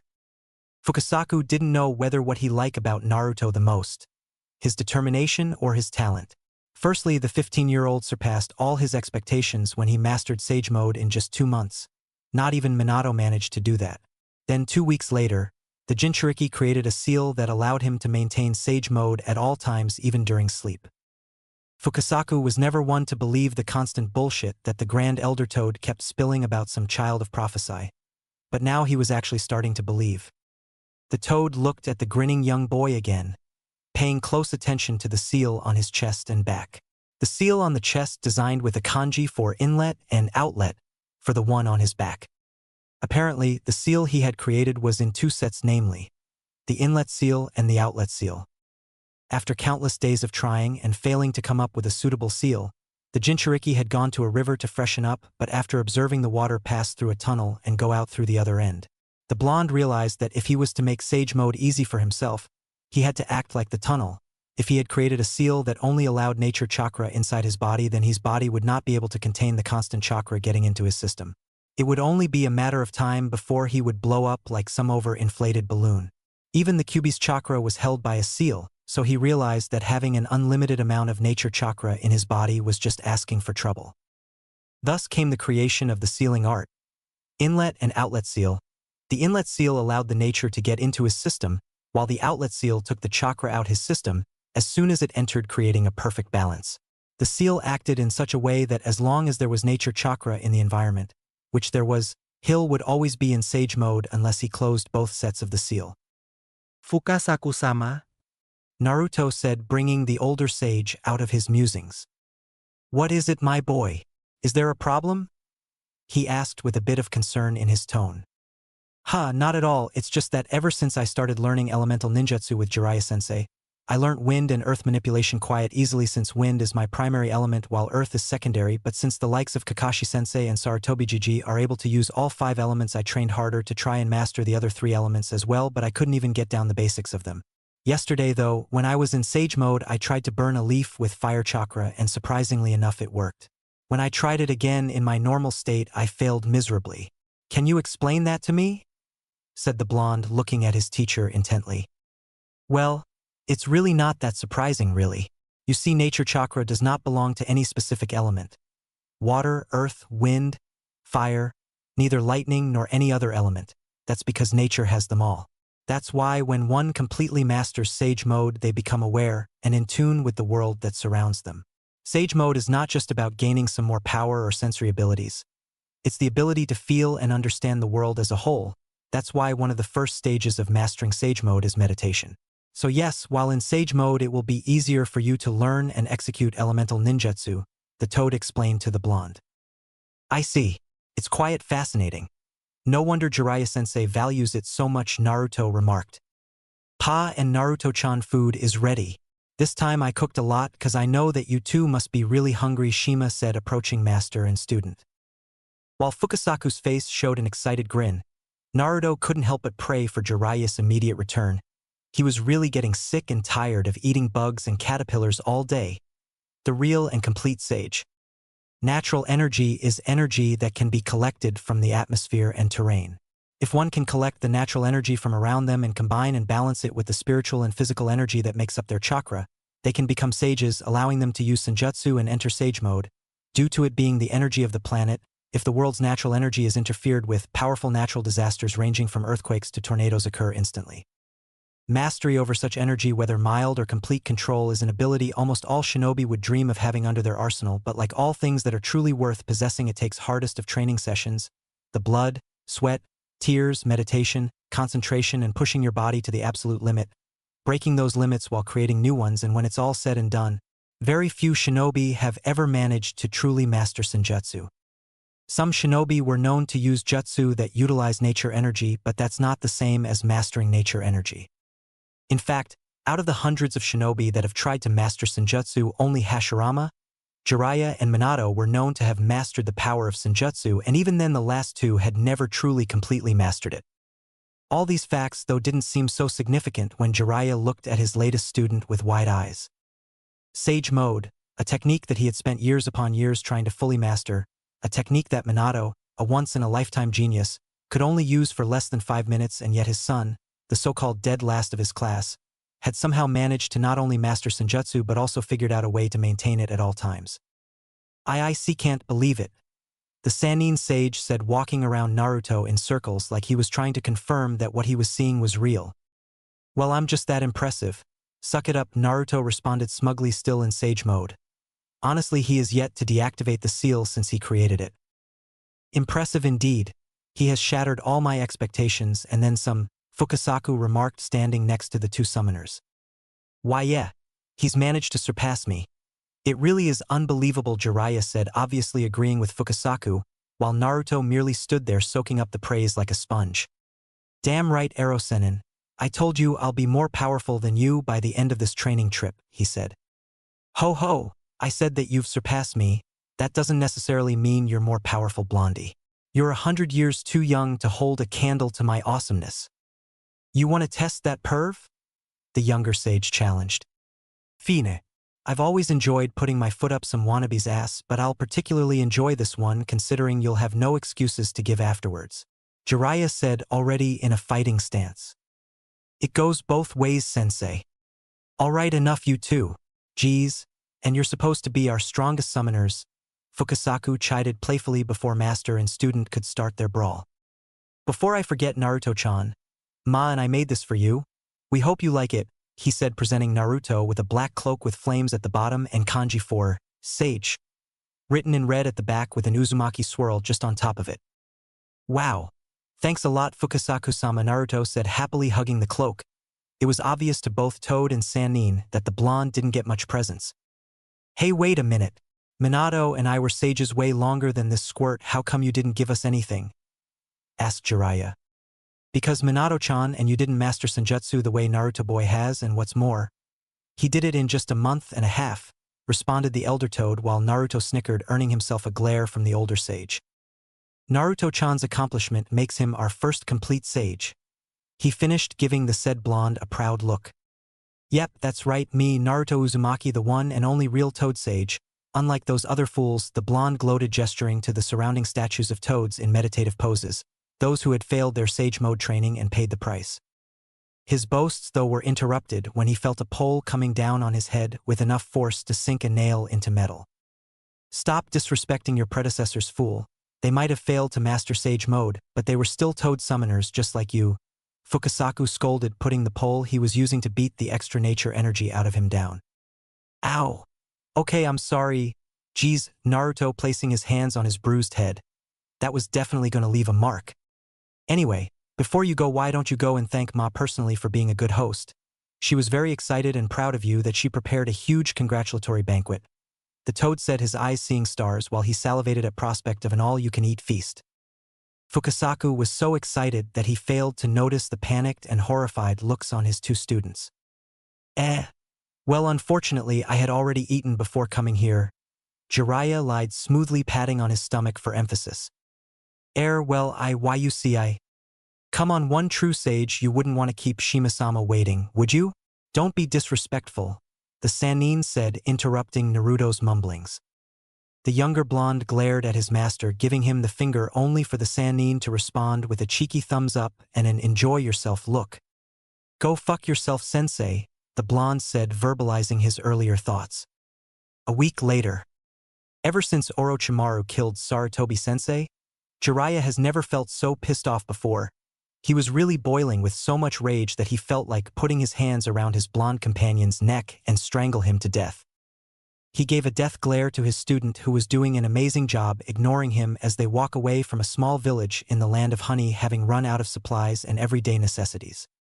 It was during his everyday research sessions when his stupid student, his fucking asshole of his student, decided to go to the bank and somehow managed to withdraw half of the Sannin's money and deposit it in his pathetic little account. Seriously, half. That's about 45 million Rio. Kagez didn't have that much money in their account. Not even Anoki, who has been in that damned sit for almost half a century. If he had only withdrawn 1 million or 2, the white-haired sage wouldn't have minded much, but 45 fucking million Rio. He looked at the direction of his student, who was spotting an obnoxious grin. Right then and there, Jiraiya was really tempted into smashing a Rasengan on the back of Naruto's stupid head. The silence went on for about 5 minutes until Jiraiya finally exploded. Why the hell did you steal so much of my money, you stupid brat? He shouted. Meh. 0_0. 0_0.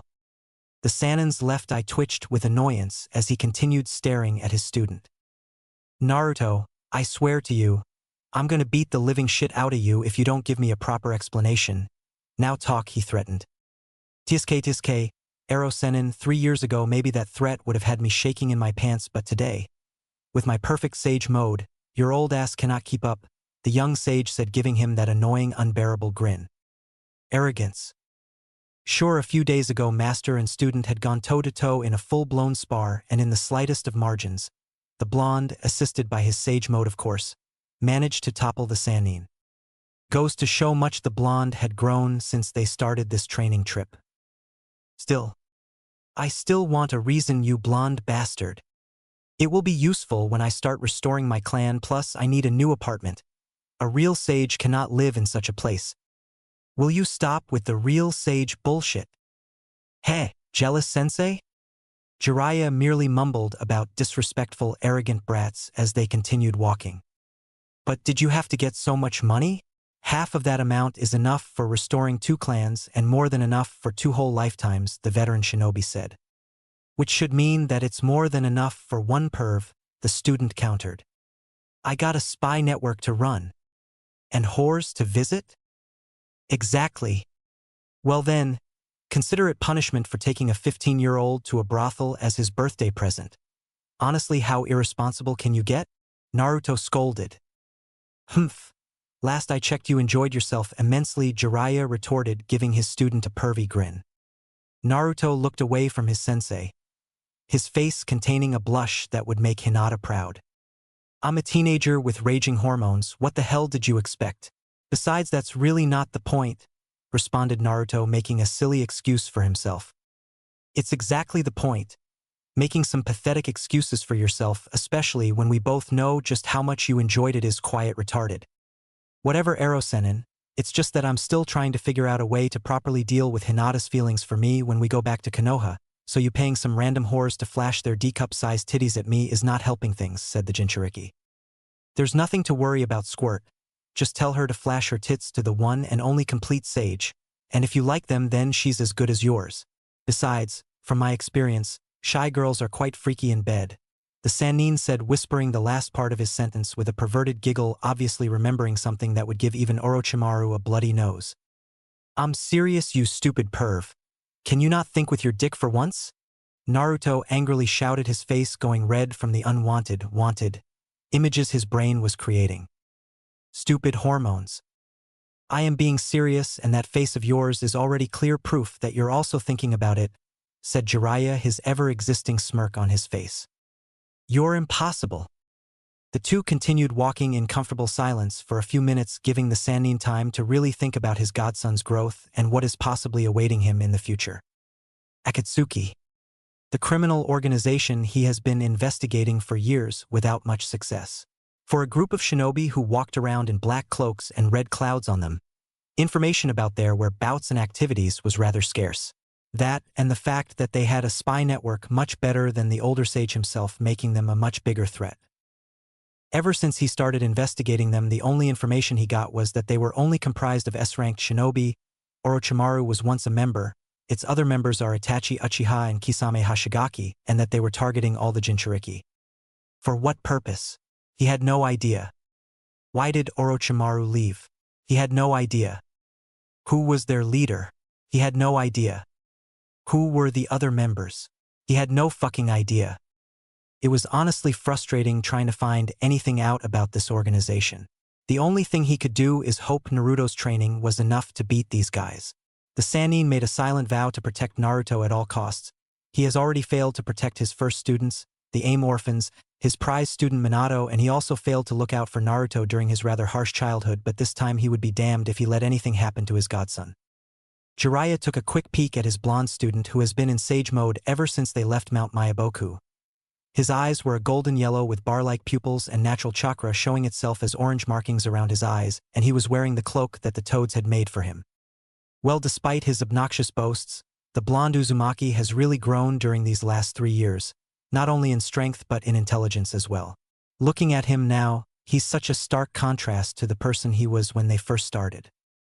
The 12-year-old child who struggled for recognition, acceptance, and looked like he had the weight of the whole world on his shoulders, but skillfully hid it behind the face of a smiling knucklehead. Now he is a 15-year-old real shinobi who is confident in his own abilities and his place in the world, and Jiraiya couldn't help but feel a bit of the guilt that has been within his heart concerning his abandonment of the blonde Jinchuriki wither.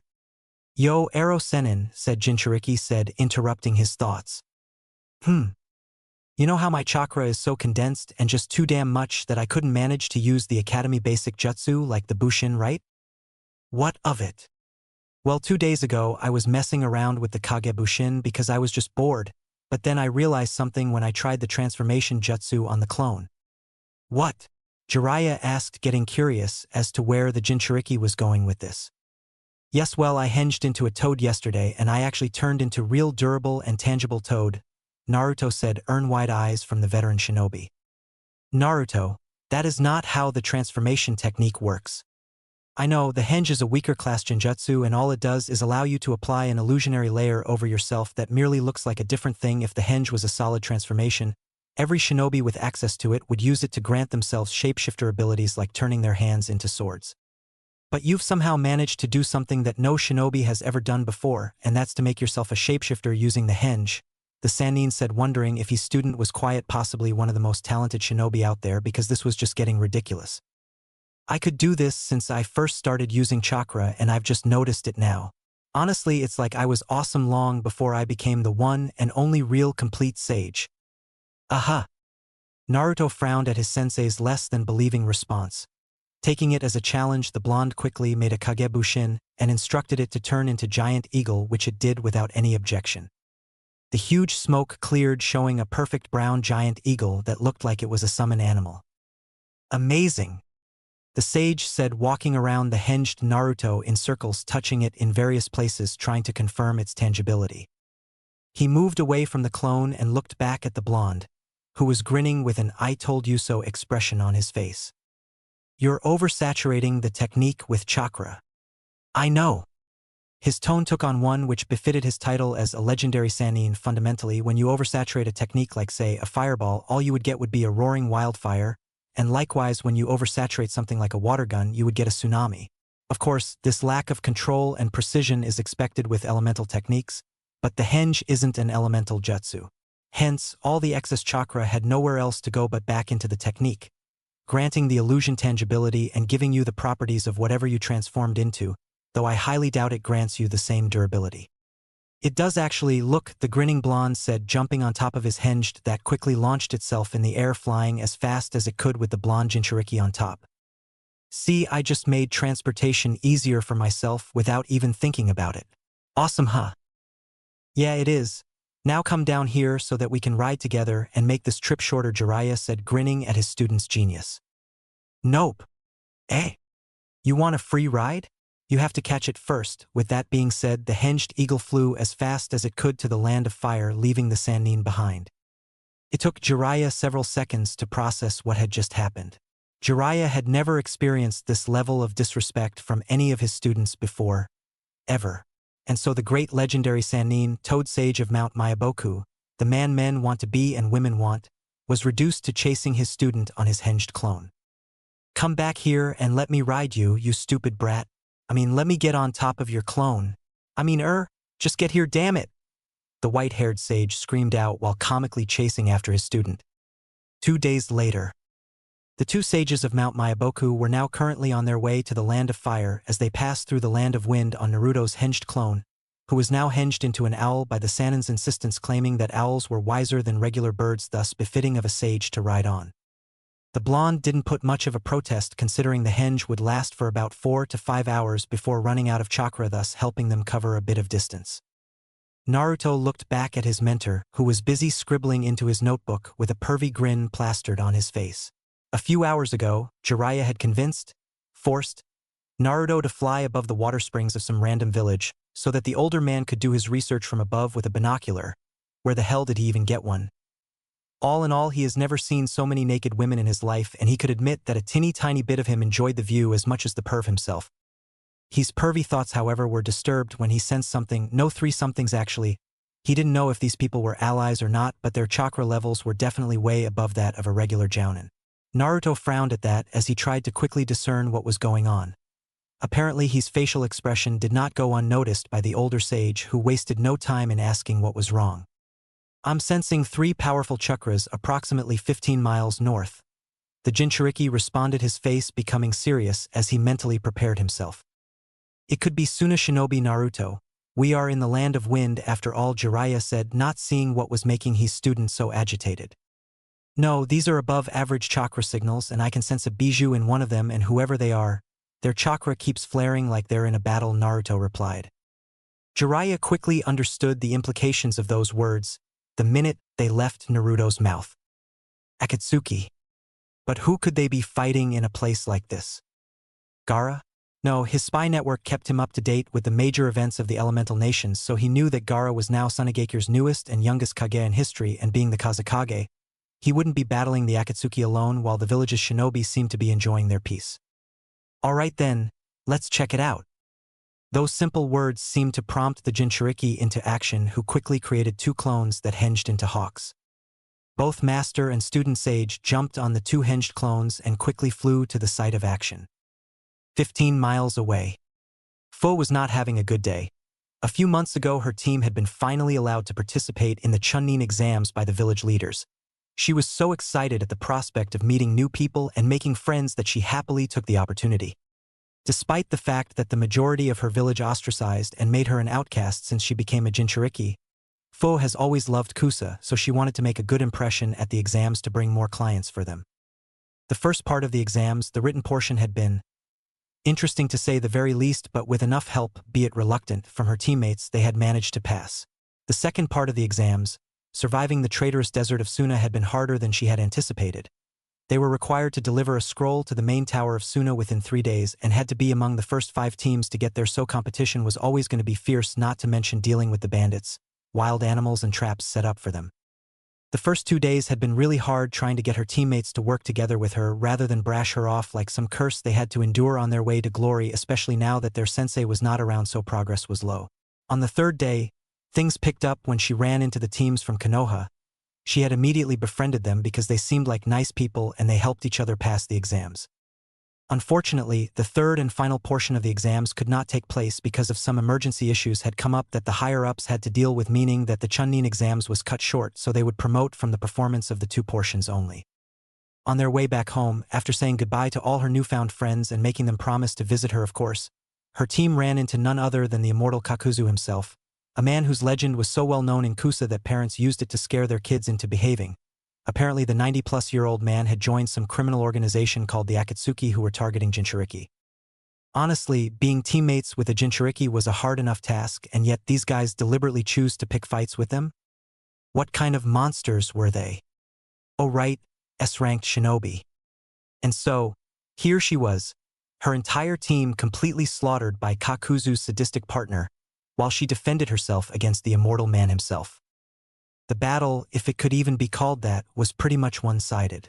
Fo used every jutsu in her arsenal, even her Bijuu's chakra, but Kakuzu somehow managed to take everything she threw at him and walk out of it with nothing but a mere scratch.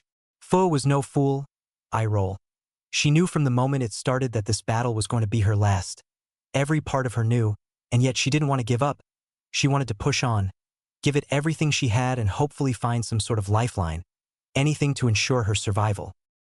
Her hopes, however, were crushed when the sadistic man that had massacred her team came rushing at her with his bloody scythe in hand, screaming maniacally. Fo quickly ducked to avoid the clearly crazy man's initial swing. She quickly brought her left hand up to block his following punch. Her Bijuu's wings quickly sprouted, allowing her to fly away from her attacker, though she didn't reach far before Kakuzu's lightning mask came flying up to her, ready to roast her alive. She closed her eyes, finally having resigned herself to her impending fate. She could feel the mask charging its chakra in preparation for a jutsu, so she waited. Then, "Raisin Shuriken!" she heard someone scream. Fo heard a screeching noise and quickly opened her eyes, trying to see what was happening, and saw Fuma. Shuriken like jutsu crush into the lightning mask, destroying it instantly. A blonde-haired boy quickly jumped in front of her, his eyes venomously staring at her assailants, while the older man quickly shunshined next to Kakuzu's partner and slammed a big ball Rasengan in his gut, sending him flying into the woods. She quickly recognized the older white-haired man as Jiraiya of the Sannin from the bingo books, but she couldn't recognize the blonde-haired boy that had just saved her life. "Are you okay?" he said, bringing her out her thoughts, though his eyes never left the two Akatsuki members. "Why yeah," she said, inwardly cursing her weak response. "OW!" the scythe-carrying Nin screamed angrily. "That hurt, you stupid, ugly piece of shit," he finished, pointing his scythe at Jiraiya. "Haiden, shut up. That's not some ordinary shinobi you're talking to, dumbass," Kakuzu said, not only annoyed with his partner's ever-present stupidity, but also with the fact that the blonde brat just seemingly destroyed his mask with practiced ease. For a bounty hunter like Kakuzu, battling shinobi with large bounties was his most favorite hobby, so he always made a point of keeping up with the latest entries in the bingo book, but he has yet to see this blonde brat before, and his chakra was quite interesting. He couldn't distinguish it from nature itself, and he has never seen or heard of any dojutsu that had described the ones in the blonde's socket. Another Konoha upstart, he thought, getting ready for the battle, for quiet, possibly the fight of his long life. Although he masked it perfectly with a look of calm, Naruto couldn't help the nervousness he was feeling at the moment. These guys were one of the biggest reason he has been busting his ass for the past 3 years. He was still confident in his own abilities, but still. These bastards were purposely targeting Jinchuriki, which meant that they were at least prepared to fight him should he transform. Taking a quick peek at his fellow Jinchuriki, Naruto confirmed his theory. Despite the fact that she was still standing, the girl looked like she was knocking on death's door. For a split second, Naruto wondered if he was really ready to face these people. "Naruto, get ready. This is what we have been training for now, snap out of it," Jiraiya said, easily deciphering the blonde Jinchuriki's thoughts. Naruto quickly shook his head, disrupting the negative thoughts going through his mind, and took a fighting stance. "Well, I guess there's only one way to find out." Jiraiya narrowed his eyes at the two Akatsuki members. He knew of Kakuzu and the notorious history of the rogue Taki shinobi. He was one of the few ninjas to ever survive a battle with Hashirama Senju, though instead of being honored, the village cruelly punished and imprisoned him. It is said that after escaping prison, he stole the scroll containing his village's forbidden jutsu, where he learnt Earth Grudge Fear, and used it to take the hearts of the village leaders before leaving the village. His name did pop here and there during the Second and the Third Shinobi War, when reports came that the former Taki ninja was working as a bounty hunter and as a freelance shinobi, taking on some of the most dangerous missions for big money, which was something else the former Taki nin was notorious for: greed and a deep lust for money. Jiraiya knew of many bounty hunters, all of whom were mostly interested in going after the big fish, and admittedly he has faced quite a lot of them, but none of them could ever match Kakuzu's ambition. This man was crazy enough to go after one of the strongest shinobi in Hanzo the Salamander, simply because the man had one of the largest bounties in the entire elemental nations. Of course he failed, but the mere fact that he survived the one-on-one encounter with Hanzo when the entire Team Hiruzen had barely escaped with their lives is nothing short of amazing. But that was a long time ago. Jiraiya was still an inexperienced jounin at the time he was fighting Hanzo. Now he could comfortably say that he was one of, if not the most powerful shinobi in the elemental nations, with tons of experience and wisdom to back up his power. Not as much experience as the 91-year-old rogue Nin, of course, but still enough that mattered. The Sanin's eyes narrowed further as he eyed Haydn. It irritated him to realize that he knew next to nothing about the man. His name is Haydn, and judging by the slashed forehead protector placed around his neck, he was from Yugakure. That's all he knew about him.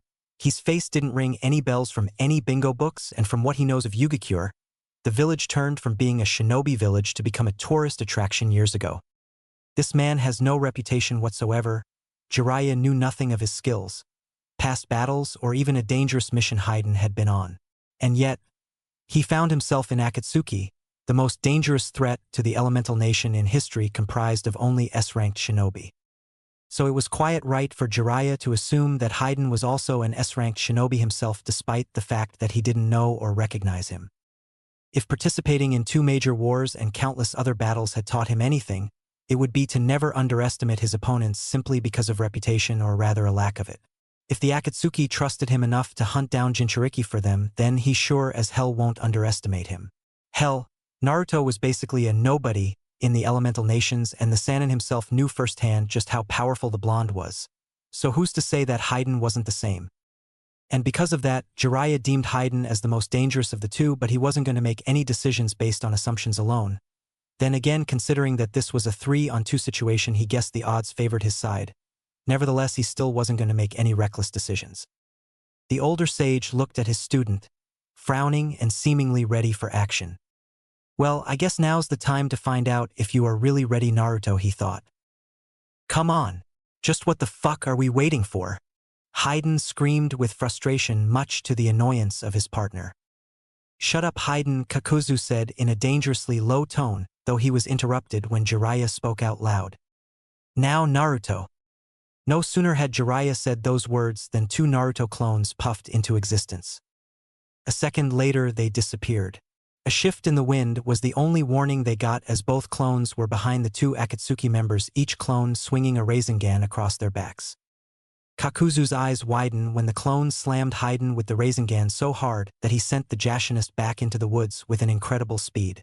Though the clone targeting him didn't have the same luck, because the moment it connected with the Rasengan, Kakuzu used his experience with fast opponents by using the Iron Skin Jutsu. His skin instantly turned darker. His body became hard as iron, therefore the Rasengan didn't do much damage to him. The clone widened its eyes, but he used that moment to execute a high roundhouse kick that connected with its head, immediately puffing it out of existence. The next second the other clone was on him, but again, Kakuzu was prepared. The clone delivered an axe kick which Kakuzu easily blocked with his hands, but he didn't give the clone any other chance as he countered with a brutal uppercut on it. Super exploding clone, the clone said before it went out with a big explosion. When the smoke cleared, it revealed a harmless Kakuzu staring at Naruto with an irritated expression. That won't work on me, boy. You're gonna have to try harder, he said, rubbing some dust off his cloak. Well, it seems that settles it. I'll handle Kakuzu while you 2 should go after that Haydn guy, Jiraiya commanded. But be careful. Don't underestimate him, and if he proves to be too much to handle, then just hold him off until I'm done here. Got it. Fu, since you're still injured, you will be my backup. Right? Fu's expression hardened as she nodded too, slipping back into her combat stance and summoning a water sword again, ready to fight alongside her fellow teen. Jiraiya of the Sannin, Kakuzu said as he evaluated his opponent. While this is a surprise, today seems to be my day. Your prowess and actions as a spymaster have given you an enormous bounty. Damn it! Haydn cried as he emerged from the woods, rolling his shoulder as he shrugged off the pain of the attack. That hurt, you little shit. Where the fuck did you even come from? He may not be fast like his partner, but it seems that he can at least take a hit, though I still can't believe he just shrugged off the Rasengan like that, Naruto commented. Ah, like I told that little cunt. We are immortals, dumbass. Haydn taunted with a grin spread across his face. And I've told you 1,000,000 times that there is no such thing as an immortal. Jiraiya grunted in response before making 2 hand signs and slamming his palm into the ground. Earth style. Dark swamp. Both Akatsuki members' eyes widened as the earth transformed into thick mud at the Sanin's touch, rapidly spreading across the ground towards them. The 2 leapt in different directions to escape the spreading bog which chased after them in both directions.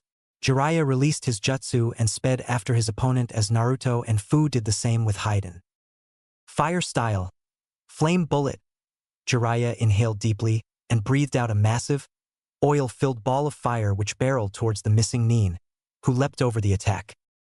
Kakuzu was very fast, very strong, and highly skilled in taijutsu, but Jiraiya outdid him in all these areas. However, he was still pushing Jiraiya back against a wall. Why, you might ask, was the sage having so much trouble? All one needed to do was look at Kakuzu to find the answer. Though he still looked normal, his skin had taken an unnaturally dark tone.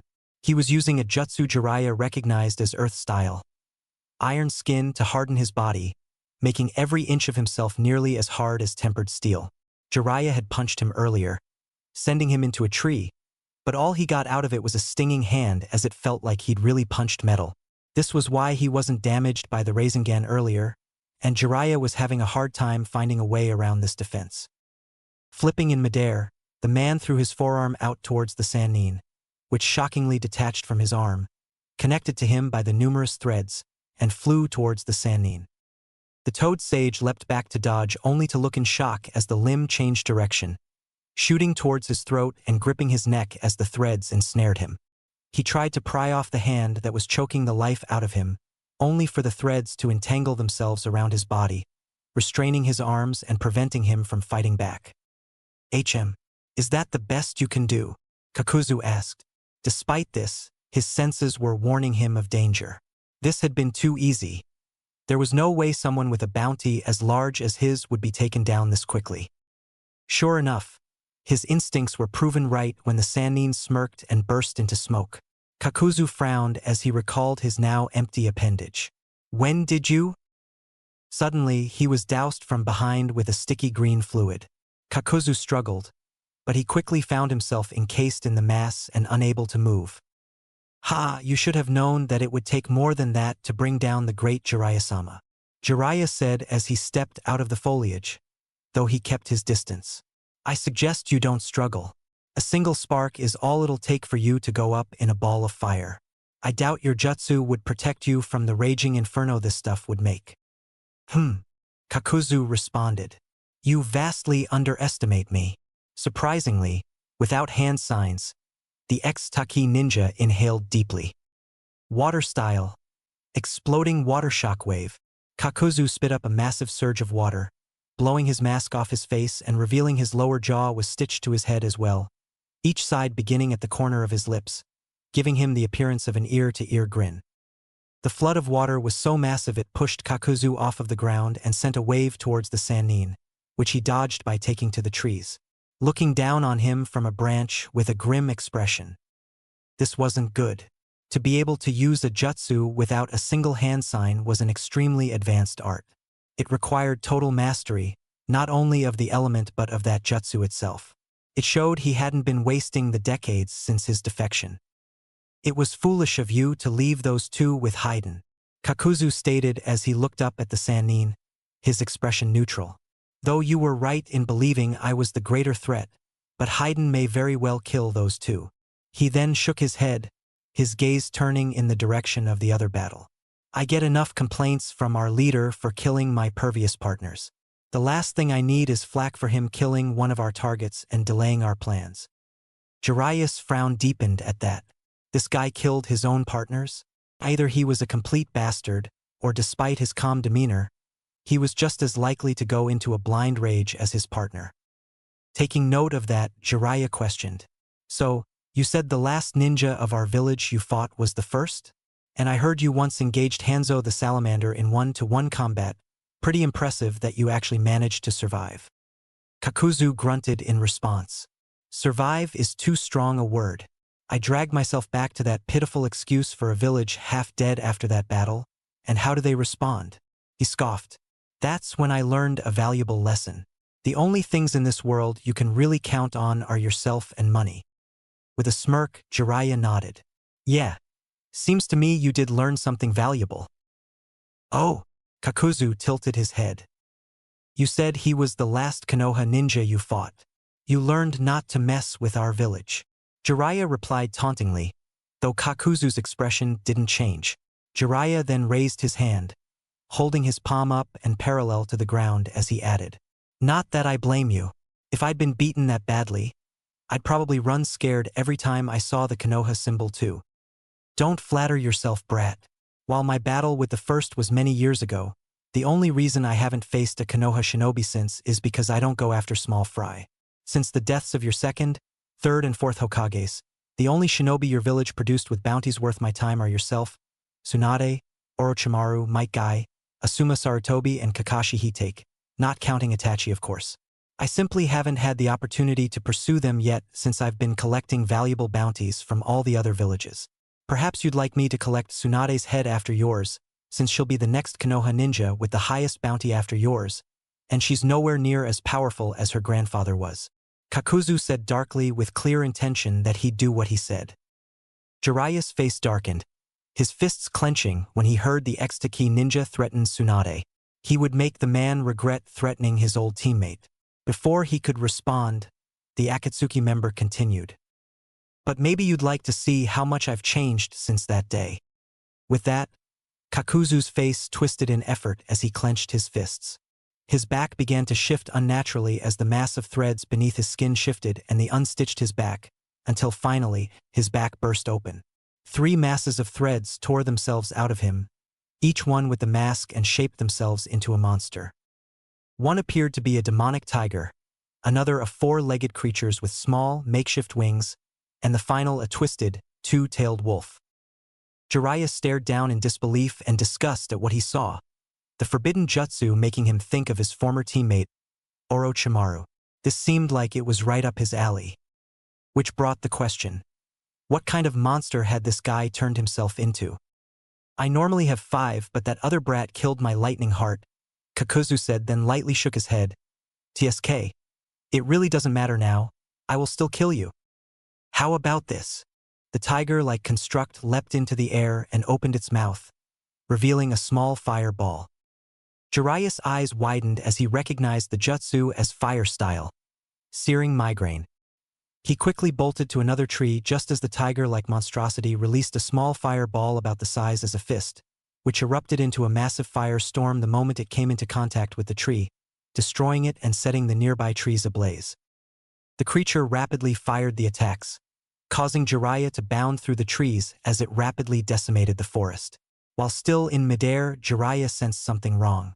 His gaze fell downward to see the winged construct flying at him. It opened its mouth and wind spiraled towards it, compressing into a small ball.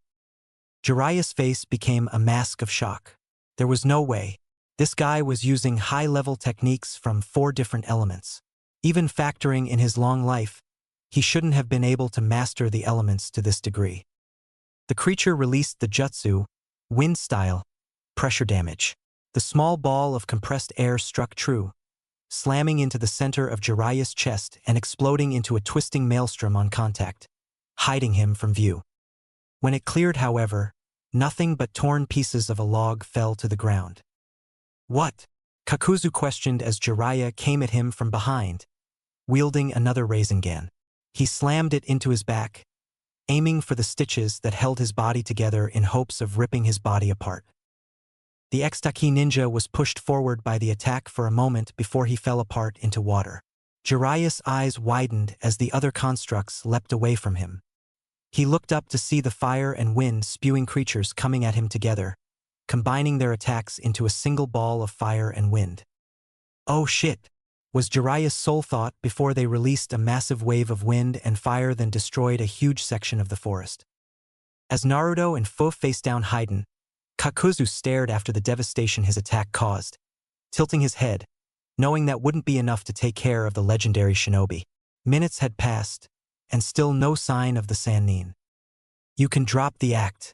It would take more than that to finish one of your caliber," the Extaki ninja stated as his eyes wandered the area. Sure enough, a mass of spiky white hair burst out of the ground, shaping into a form reminiscent of a lion's mouth as it lengthened and sped towards the missing Nin. Kakuzu leapt back to avoid the attack, but it moved too quickly for all his masks to dodge. The winged construct was caught in the hair and driven through the air, slamming it into a tree with enough force to nearly break it in half. The strands of hair hardened to the point that each was like a steel needle, piercing the creature's mask. The construct writhed disturbingly in the grip of the Sannin's hair before seeming to melt, liquefying and slipping to the ground before the hair retracted. Kakuzu snarled at seeing his water-using mask destroyed. The Sannin burst out of the ground, immediately running through the hand signs for the fire style. Flame bullet technique once again, this time partitioning the oil to fire off small fireballs instead of one large one. The constructs quickly dodged through the air, flying even though they had no wings. Sensing danger, he spun to see Kakuzu himself coming down on him from behind, grabbing him by the shoulder and grappling with him through the air, trying to stab him through the chest with his hand as his tendrils burst from his body to ensnare him. Jiraiya managed to fight back, overwhelming Kakuzu's grip and manipulating his hair to fight the threads and stab Kakuzu, only for it to bounce off of him as he hardened his body. However, the hair did serve a purpose, winning out against and tearing through the tendrils while entangling Kakuzu's arms and allowing Jiraiya to get the upper hand. Jiraiya gripped the missing nin's shoulder and maneuvered them so Kakuzu's back was facing the rapidly approaching ground. Jiraiya pulled back his hand and clawed it. The iron skin technique was extremely difficult to overcome. Explosions, taijutsu short of the upper levels of the hidden lotus and most ninjutsu were rendered useless due to the damage resistance the technique offered. There were only a few ways to counter it. First, use genjutsu. Not an option, genjutsu was never the Toad Sannin's thing. Second, use a lightning technique to pierce it. Again, not an option, as though the Toad Sannin knew enough to teach one how to use the element and had access to scrolls detailing advanced lightning jutsu. He didn't have the affinity and had never learned to use it. That left option 3, an extremely powerful attack that could shatter even the damage resilience the technique offered. Fortunately for the Sannin, he had just the thing, and he owed it to his most recent student. During training, Jiraiya had commented on the giant Rasengan Naruto had created. The technique was far more powerful than the basic Rasengan, a testament to this being the fact that the attack is absolutely lethal, whereas the basic Rasengan was incapable of killing on its own. Inside Jiraiya's hand, just a few inches away from his palm, chakra gathered and formed into a swirling orb, but unlike the normal technique, this Rasengan was only 1/4 the size of a basic one. A variant of the Rasengan created specifically to pierce powerful defenses. He thrust his hand forward, slamming the tiny orb into the missing nin's chest. Great Spear Rasengan. The attack drilled into Kakuzu's chest, with Jiraiya's hand and lengthened hair holding him in place, preventing the attack from pushing him back. It instead drilled into his steel-hard skin. Kakuzu cried out in pain as his chest was torn open, sending the black threads that seemed to hold his body together spiraling out and ripping his heart apart. Red blood and black, liquefied tendrils flew from the site of the impact before finally, Jiraiya released him, allowing the orb to burst, releasing a wave of chakra that sent him flying, slamming into the ground and kicking up a cloud of dust. Jiraiya landed only a few feet away. The Taki missing nin lied there, motionless, lifeless eyes staring up into the starry night sky. Naruto and Fu versus Haiden. Naruto was confused as hell. For all the hype surrounding the Akatsuki's power and perceived threat to the elemental nations, he had really expected them to be the toughest ninja he would ever have to face. I mean, this was a criminal organization comprised of S-ranked ninja, the toughest of the tough, the kind of ninja that could destroy a small ninja village by themselves and could also hunt down Jinchuriki like they were ordinary shinobi. And yet, his fight with Haiden was going in the opposite direction that he would have expected. The Akatsuki member was slow, short-tempered, impatient, and he telegraphed all his moves. He only used taijutsu with his triple-bladed scythe as a weapon. Sure, he had tremendous control of his scythe, amazing stamina and healing abilities, but other than that, the man showed no qualities that would warrant him an S-ranked status.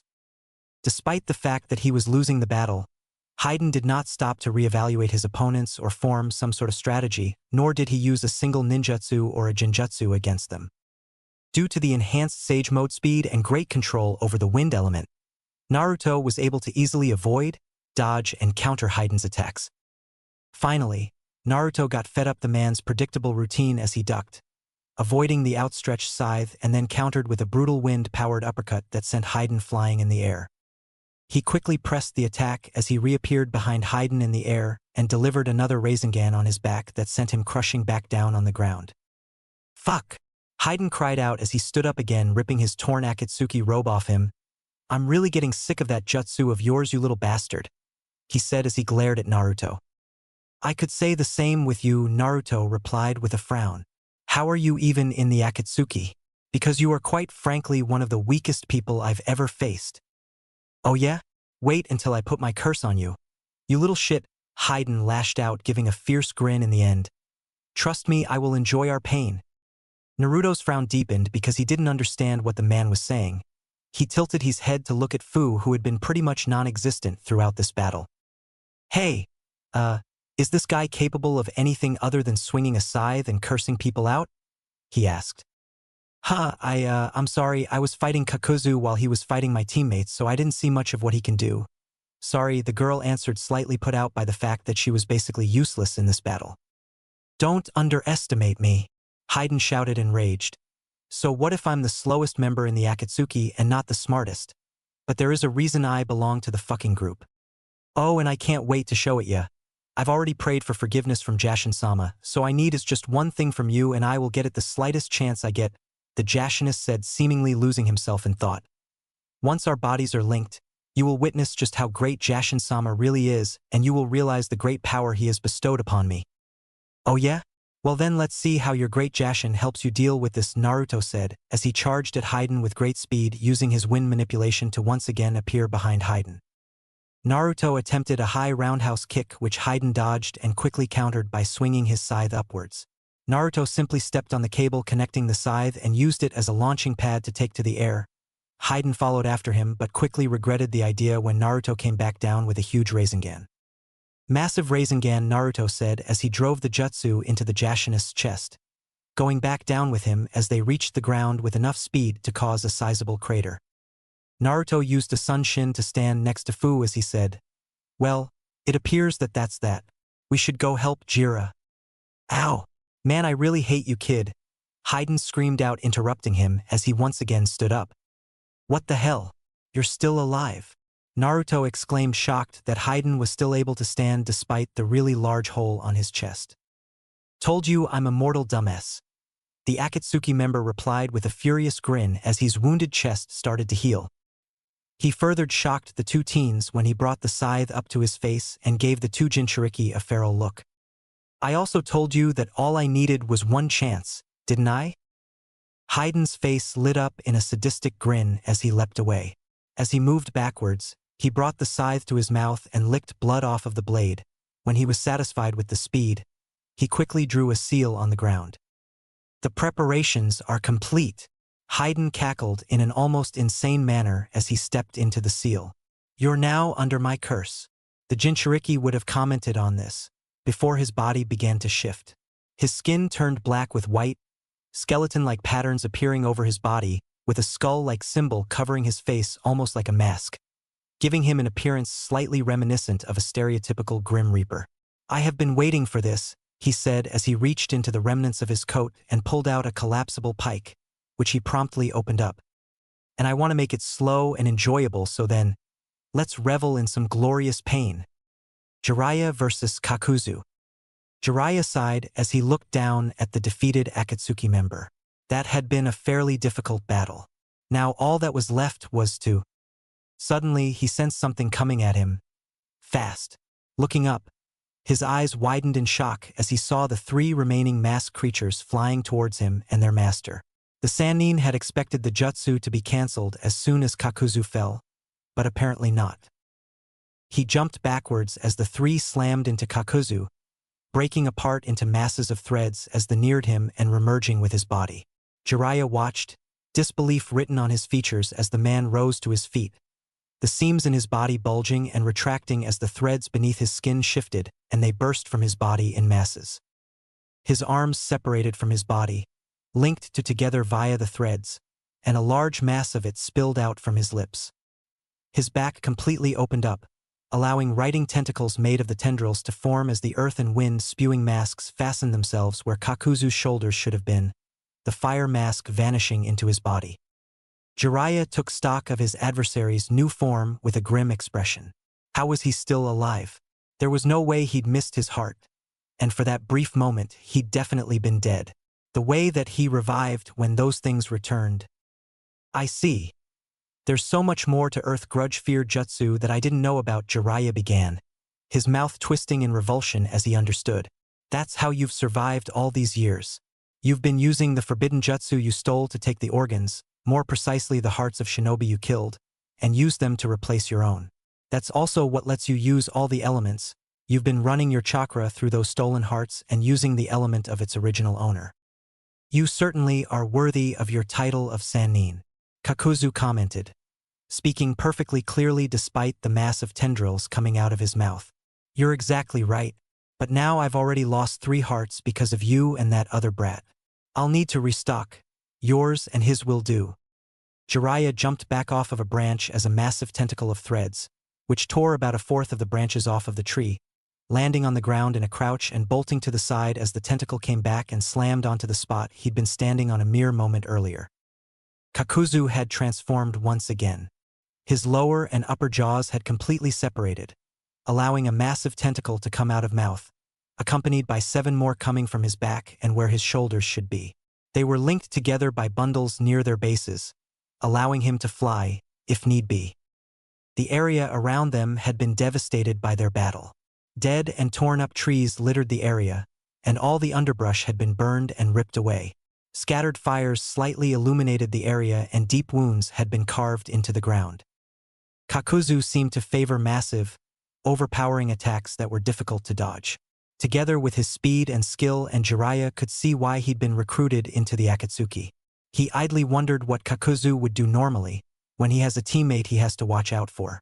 Remembering his earlier comment, he figured he probably either didn't care and let them get caught in his attacks, or was easily enraged into doing so. Which begged the question how his current partner was still alive. Hopefully, it was either due to luck or simply not having been his partner that long. As Jiraiya dodged the attack, he saw the masks beside Kakuzu's head open up, revealing a massive wind and an orb of fire. Jiraiya slammed his palms together as the masks released their attacks, creating a massive vortex of electrified water, and slammed his palms to the ground. Barrier, 3-pillar formation. A curved, triangular barrier appeared before him, protecting him from the firestorm. He grit his teeth as he channeled chakra into the barrier to block the massive attack. Eventually, the attack passed. Jiraiya released his jutsu the moment it did and bolted forward, but the moment the smoke cleared, he saw the wind mask's mouth was still open, shooting out fast arrows of wind. Jiraiya tried as best he could to dodge them, but they were too fast, thus ended up piercing him in various parts of his body, though fortunately for him, Jiraiya was able to protect his vital spots. But Kakuzu pressed the advantage as he quickly delivered a brutal high kick to the Sannin's jaw, sending him flying, then used his outstretched hand to grab the sage's foot and slammed him back down to the ground, resulting in a small crater. Before Jiraiya could truly recover, another tentacle then slammed into the Sannin's chest, sending him flying through one of the damaged trees and into another, creating an indentation in the bark before he fell to the ground, trickles of blood leaking out of his mouth. As he fell through the air, another tentacle sped towards him, separating into its component threads and moving to ensnare him and tear out his heart. Jiraiya managed to recover and land on his feet. Ninja art, needle jizo. His hair once again became a mass of needles hard as steel that completely covered every inch of his body just as the tentacle reached him. He then spun on his feet so quickly he appeared to be a miniature tornado, tearing up the mass and causing it to back away. The moment he sensed they were gone, he let up his defense, jumping over the threads when they lashed out again and ducking and dodging them as he charged towards Kakuzu. He snaked around several tentacles that moved to strike him as he neared the Extaki Nin and pulled his arm back, ducking below one final attack and knocking Kakuzu's arm aside before punching him in the gut, causing him to bend over. He then grabbed his head and slammed his knee into his face right between his eyes, dazing him slightly. Jiraiya then summoned a kunai to his right hand and slammed it into the water mask, causing it to cry out as a black substance leaked out, before forming a Rasengan in his free hand as the tentacles moved in to ensnare him. He slammed the orb into Kakuzu's stomach, causing the tendrils to cease their assault and writhe before the attack exploded, sending Kakuzu flying back and away from him.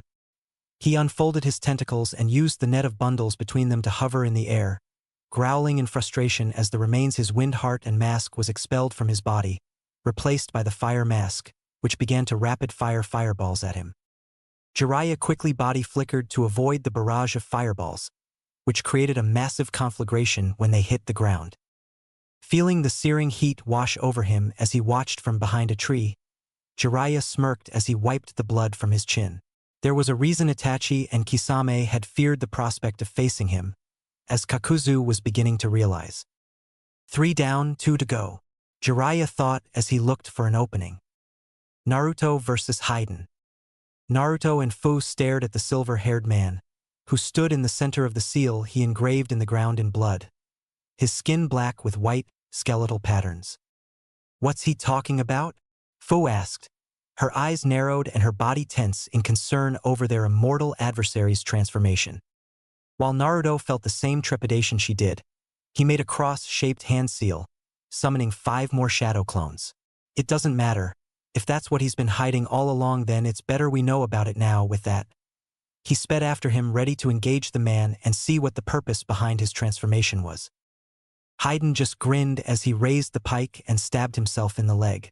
Suddenly, Naruto's eyes widened as pain shot through his system.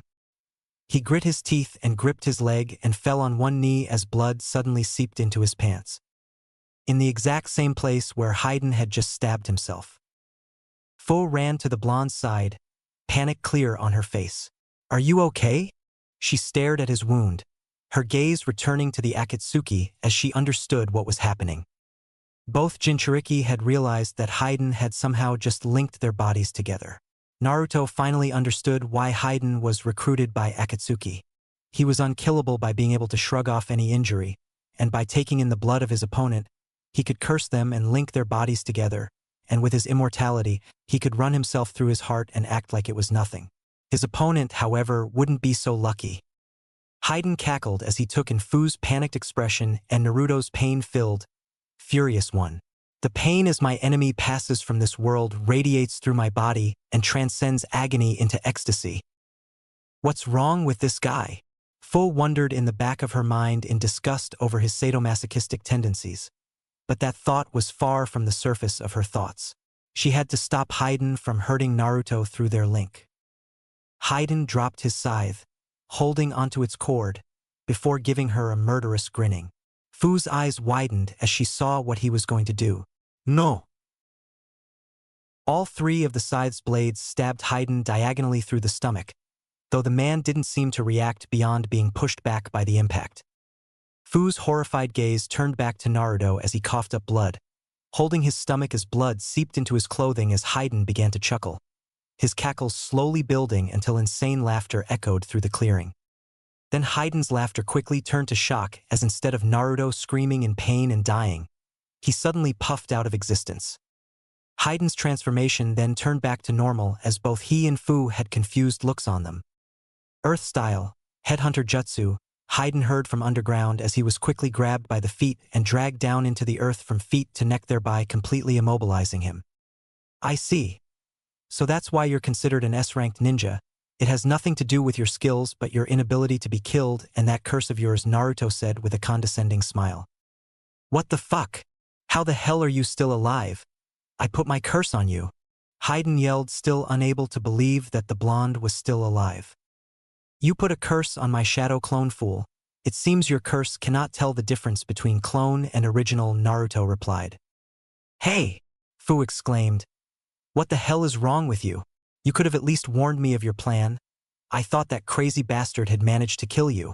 You know." Naruto merely tilted his head and gave the girl a sheepish grin as he scratched the back of his neck. "Sorry about that. I just wanted to see what this idiot was capable of, and using a shadow clone seemed like the best way to do so," he said. "Still could have warned me," Fu mumbled. She felt stupid that she fell for something like that. "You know what? Fuck rituals. I'm going to kill you with my bare hands." The enraged Jashinist roared, apparently about to start digging himself out of the ground with his bare hands while yelling out curses. "I'm going to chop off your dick and feed it to you. I'm going to—" "Not without a head, you're not." Naruto took out a kunai, coated it with wind chakra and cut the head off the crazed Jashinist. "Well then, that should do it." "The fuck? How dare you cut off my head?" Now Kakuzu is going to bitch at me all day. The bodiless head of Haiden roared incensed. It continued spewing profanities until Naruto got fed up and sealed it in a scroll. Why are you sealing it away? Why not just burn him or something? Fu asked. Well, he belongs to a group of S-ranked criminals currently hunting down people like us, so it would be better to take him back to the village to be questioned, the blonde replied, giving her a small smile. People like us? Oh right, sorry, I am a... Haiden, a voice called out. All eyes were drawn to its source as Kakuzu entered the clearing, the Jinchuriki's eyes turning to him. So you're still alive, huh? Where is Jiraiya? The blonde Jinchuriki asked in a dangerous tone. In hell, where is Haiden? Countered the ex-Taki Nin. Naruto pointed at the headless body of Haiden still underground and answered with a glare. Dead. Just like you will be soon. He knew that Kakuzu was lying because he could still sense Jiraiya's chakra. Plus, if Kakuzu's appearance was anything to go by, then he must have used some sort of distraction to escape Jiraiya, hoping that he'd find his partner and escape. Kakuzu growled irritably as more tendrils had snaked down the missing Nin's back. He had underestimated Jiraiya and lost all his last remaining hearts, and he wasn't planning on losing his last one to this upstart. He was still surprised that Haiden had just been defeated, but now he had to escape before Jiraiya got here because the odds were too heavily stacked against him. Before any more could be said, Kakuzu opened his mouth, channeling 90% of his remaining chakra before spewing a large wave of fire at the pair. Both jumped back before it exploded in front of them, the shockwave pushing both through the air and creating a large smokescreen as they skidded across the ground. Once their line of sight was clear, they saw that the Akatsuki member was gone. Sensing someone else approach, they turned to see Jiraiya drop into the clearing from the treetops. The man's haori and shirt were torn slightly in a few places. He sported scratches on his cheek and there were drops of blood on his shirt, but otherwise he was okay. Should we go after him? Naruto asked, ready for pursuit. He could sense where the defeated shinobi was, and due to his injuries, he wasn't moving that fast.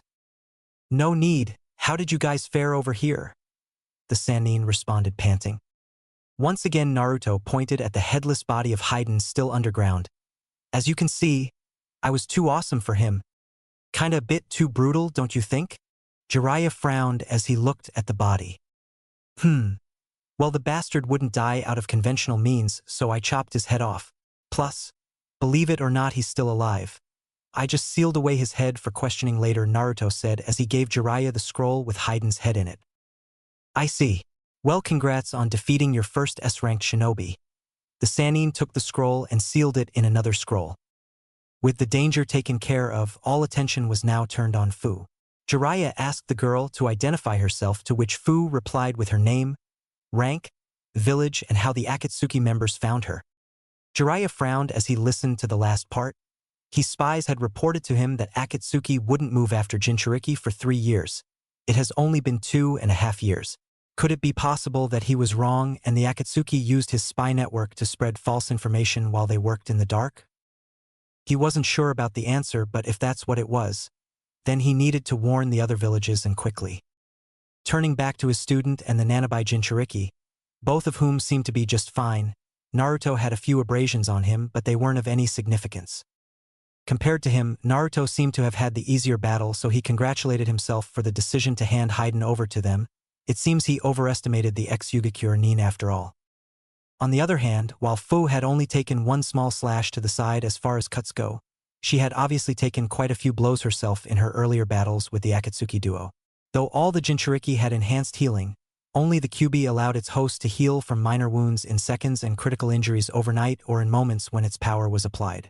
While her injuries had somewhat healed and there were no bruises, it was still apparent she'd suffered some blunt force trauma, though considering the fact that she was still standing, Jiraiya took it as a sign that she was fine. Looks like you two had a tough time of it, Naruto said with a smirk, eyeing Jiraiya. You don't know the half of it, kid, the Sannin replied. Well, at least your opponent was capable of more than just taijutsu, stupid curses, and useless monologues. Naruto complained.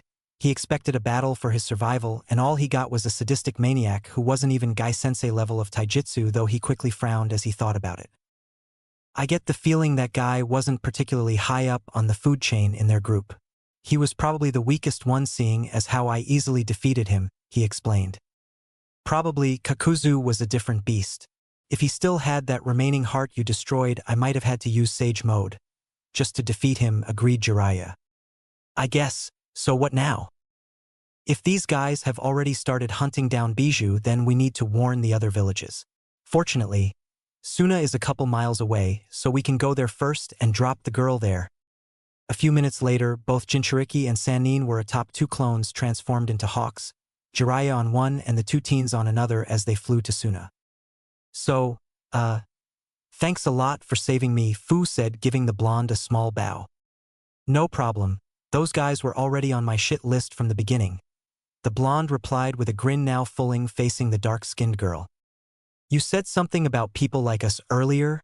What did you mean? Right? I'm a Jinchuriki as well. Wait, you're just like me? Fu asked, shocked. Yep, I got the 9 tails, and you? Chome. I mean the 7 tails. It has a name? Naruto seemed stunned at that. Who in their right mind would start naming tailed beasts? The girl nodded though. Yeah, though it likes to be called Lucky Number 7 and it couldn't sense any bijou in you. It says your chakra can hardly be distinguished from the environment. That's why I was so shocked that you're also a Jinchuriki. Well, that's just a technique I use. Never mind that, it sounds like you, the two of you have a friendly relationship. Are you the one who named him Chome? The blonde asked. No, he told me his name when I was being trained to use his power. Apparently all tailed beasts have names, Fu replied, further shocking the blonde. He has never heard anyone calling the fox any name other than Kyubi, so he doubted if what the girl said applied to all other beasts. Then again, he recalled when he was battling Gaara and Gamabunta, referred to the one tail as Shikaku, the sand spirit. Perhaps they did have names after all. That's something he's gonna have to look into. Hey, can you teach me this technique of yours? You know, the one that conceals the Bijou's chakra, Fu requested hopefully. Naruto had explained to her who the Akatsuki were and what they after, so she hoped that if she could learn of a way to hide her status as a Jinchuriki, then maybe it would boost her hopes of survival. Sorry, I can't, the blonde replied, though he did feel bad when he saw the disappointed look on the girl. He explained to her why Sage Mode was unique to him and why he couldn't teach it to her, which she accepted but was still disappointed.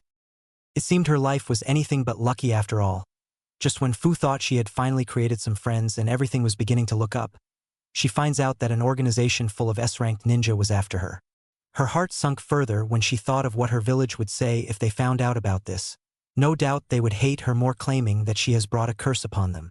She didn't even have her teammates to back her up, though thinking back on it, her teammates wouldn't have been any help either. She sighed sadly, wondering if it would have been better if Akatsuki had taken her after all. Hey, Naruto put a hand on her shoulder. You're not alone in this. We are going to defeat those guys together. You can count on it, the blonde said with determination, hoping it would lift her spirits up. Yeah, hopefully, though beating these guys isn't my only problem. I see, it's your village then? Naruto asked, getting a surprised look from the girl. She wanted to ask how he knew, but then remembered that he was also a Jinchuriki, which meant that he was probably going through the same situation as well, so opted to keep quiet. Does it ever get any better? The Nanabai Jinchuriki finally asked after what seemed like an eternity of silence. She was looking away from Naruto as she asked this question because she didn't want the boy to see her resigned expression. In her heart, she knew that though she was asking that question, only a miracle would turn the villagers' views of her. Naruto frowned as he thought of his own situation. He didn't know if his life was better. 3 years ago, he would have definitely said that it was, but now, looking back on it, seemed he just wanted to believe what he wanted to believe. I honestly don't know, he finally responded truthfully, but I know that having someone you can talk to helps. Fu only gave a bitter laugh at that. Easier said than done. I've been isolated and ostracized by the entire village all my life, and now it's gotten to the point that I've since accepted my fate in Taki, so my only hope of ever having friends is outside the village, like during the Chunin exams. I'm sorry to hear that, but you can always count on me as a friend and fellow Jinchuriki. Maybe we can send letters to each other? Naruto said with a smile as he put a hand on her shoulder. I'd like that, said Fu, returning the smile. You know, this really is a small world. You are already the second Jinchuriki I've met, and as soon as we reach Suna, I will introduce you to the first, the blonde said with a grin. Really? Who is he? Fu asked, obviously excited with opportunity to make a new friend and a fellow Jinchuriki as well. Gaara. He was a crazed maniac at first. He believed that only killing people would prove his existence to the world, but after our battle he mellowed out. The blonde said fondly, I know. I'm kinda excited to see him after so long. I'm interested in seeing what he's doing these days. Wait a minute, Gaara? As in the Kazekage. 0_0. 0_0. Gaara. Gaara is the Kazekage? The hell? With Kakuzu. Kakuzu was running through the woods with an angry look on him. He has truly never been this incensed in his entire life. First he loses 4 of his hearts, his stupid partner somehow gets himself killed, which he found to be quite ironic considering the Jashinist was self-proclaimed immortal, and now here he was, still looking for a heart to restock. Honestly, at this point, it didn't even matter if he run into some weakling, all he wanted was a heart. His mood darkened further when he heard a voice requesting his presence through the Akatsuki ring. It seemed the leader was somehow aware that Haydn had died, which got him to question what else could be done through the ring other than communicating and locating someone. None of that matters now, he thought as continued hopping on trees. He didn't have the time or patience to deal with Akatsuki right now. Honestly, you would think being so close to a major village I'd run into some ninja, the rogue Nin thought with a growl. When reached the Suna Desert, the Akatsuki member run into quite possibly the worst ninja he would ever wish of running into in his current state. Kukukaku, such an interesting coincidence to run into an old friend, Ekakuzukuin? The man said in his usual playful yet condescending tone. Very pale skin, golden eyes with slitted pupils, purple markings around his eyes and fang-like teeth. This person needed no introduction at all. Orochimaru, Kakuzu growled back. When it came to Orochimaru, Kakuzu knew that there was no such thing as coincidence. This day just wasn't his day. Orochimaru stood on top of his main summon Manda with a menacing grin plastered on his face and Sasuke and Kabuto on either side of him. What the hell do you want? Kakuzu asked, making sure not to make any unnecessary moves lest he regrets it. How rude. Is that any way to treat an old friend? The snake Sannin commented with a fake hurt look. What do you want, Orochimaru? So eager, the Sannin shook his head as he tisked, resembling the way a parent would act when scolding a child. Well, since you're such in a hurry to die, I'll tell you. Kakuzu narrowed his eyes at that and assumed a defensive position and leaking his killer intent in the process. Still, Orochimaru ignored him or just didn't acknowledge his actions as he continued speaking. You and I are both ambassadors of immortality, Kakuzu-kun. We have our own ways of pursuing it, but the end result is still the same. We both desire to live forever and achieve our own ambitions, and thus we have conditioned our bodies to be able to withstand and match our ambitions. So I thought to myself, what would happen if we merged our bodies into one being? We'd be one step closer to true immortality. What do you say, Kakuzu-kun? Tempting, but I'll have to pass, Kakuzu responded, not really liking where this conversation was going. Kukukuku, but I'm afraid you don't have a choice, the Sannin said, giving a look to Sasuke. Would you please do me the honors, Sasuke-kun? The only warning Kakuzu got was Sasuke appearing in front of him with a sword in hand. Yep, today really wasn't Kakuzu's day. Suna. No matter how many times Jiraiya and Fu told him, he still couldn't believe it. He wouldn't believe it until he saw it with his own eyes. As soon as they reached the gates of Sunagakure, Naruto took off at top speed for the Kazekage Tower. He was so excited that he almost run into a dozen people, so decided to take to the rooftops instead. The blonde sage couldn't keep the grin off his face. During the entire training trip, he had always found himself wondering if it was truly possible for the Hidden Leaf Village to look past his Jinchuriki status and finally accept him. He couldn't count the nights he sat up wondering if he would get the chance to settle down and have children who wouldn't be tormented by the village because of him. And now it looks like he finally had the answer. If it was true and Gaara really was Kazekage, then it really was possible. Just like him, the one-tailed Jinchuriki had been criticized and shunned by the Suna citizens. Even his own father had even tried to have him assassinated, and he retaliated by murdering people to prove his own existence, further straining the relationship between village and Jinchuriki. But now, just 2.5 years after Gaara stopped murdering people, he actually managed to earn their admiration and acknowledgement so much so that they named him 5th Kazekage. It really gave him hope. Naruto was so lost in thought that he didn't recall when he reached the Kage Tower or even run up the stairs, but he just opened the door of the Kage office with fervor, ignoring the receptionist's protests, and there he was. Fair skin, green eyes, short, spiky red hair. A kanji for love tattooed on the left part of his forehead, and now wearing Kage robes. The now fifth Kazekage had an irritated look on his face which quickly turned to shock when he saw who just rudely entered his office. And Naruto. You bet your ass I am, you're the Kazekage now? The blonde countered, walking into the office and giving the redhead a hug. Yes I am, Gaara replied with a small smile, though he was surprised with the hug. He couldn't remember the last time anyone has ever done that, and what was more surprising was the fact that Hisan did not move to protect him. I'm sorry, Kazekage-sama, the receptionist said, giving him a low bow.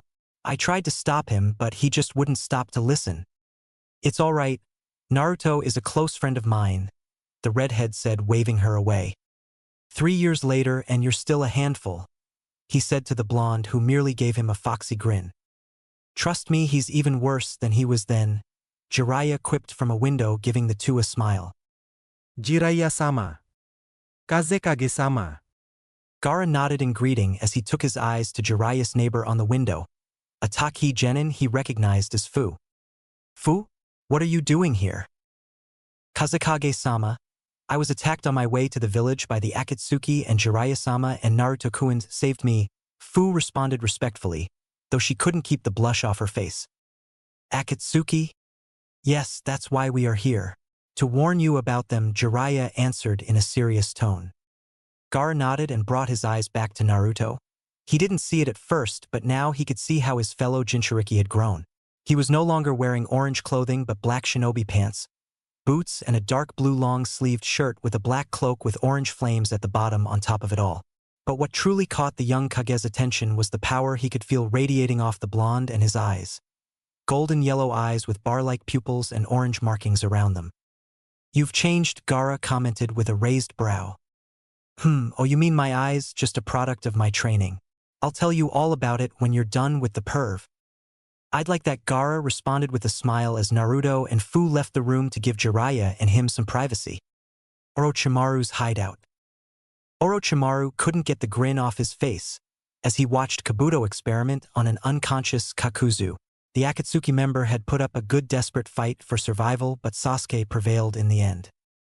He watched fascinated and thoroughly pleased as Kabuto put Kimimara's heart into the ex-Taki Nin, where his stolen hearts would normally be earning a pained groan from the man.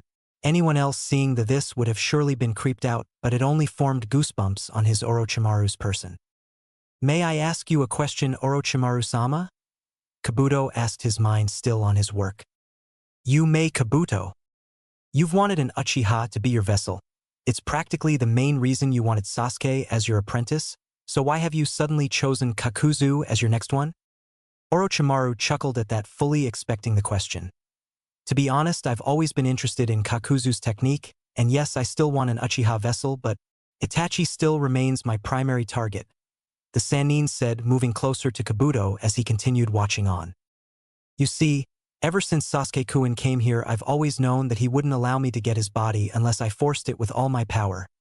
The boy's a genius, yes, but he's not as smart as he thinks he is. Chances are that he would have betrayed me had after his training was done, he finished. So why continue to train him? Kabuto pressed. He was clearly getting even more curious about his master's plans. To hunt down his brother, of course. The snake Sannin said as he started inspecting the blood samples and the data Kabuto was collecting. When we're done with his training, I will give him a team and allow him to go after his brother, and when that glorious day comes that they do battle, you and I won't be far away, Kabuto-kun. The day Itachi-kun and Sasuke-kun have their long-awaited battle, I will truly be invincible, Orochimaru stated in a menacing yet determined tone that quickly changed into full-blown maniacal laughter. Haiden and Kakuzu are both dead. The commanding yet slightly sexy voice of Pain stated. It was clear that the man was not in a good mood. Truthfully speaking, he never was, and now it just somehow seemed to get worse, and who could blame him? He had gathered the most dangerous S-rank shinobi in history to bring peace to the world, and then suddenly 2 of them drops dead before their missions truly begin. Someone was going to pay dearly. All members of the Akatsuki were surprised by the revelation. Even Itachi looked quite shocked at that. Even though he would never show it, he felt quite elated that Haydn was actually dead. The one time he was forced to be partners with Jashinist had been the worst mission of his life. He shuddered slightly as the memory resurfaced. The former Umbu had to give a bit of respect to Kakuzu for dealing with Haydn every day since his introduction to the criminal organization. "What the hell?" An equally surprised Kisame said. He really liked that duo, or more specifically, he really liked messing with them. The zombie brothers are dead? Quite ironic that the so-called immortals are the first to die, Sasori commented. Who killed them, Leader Sama?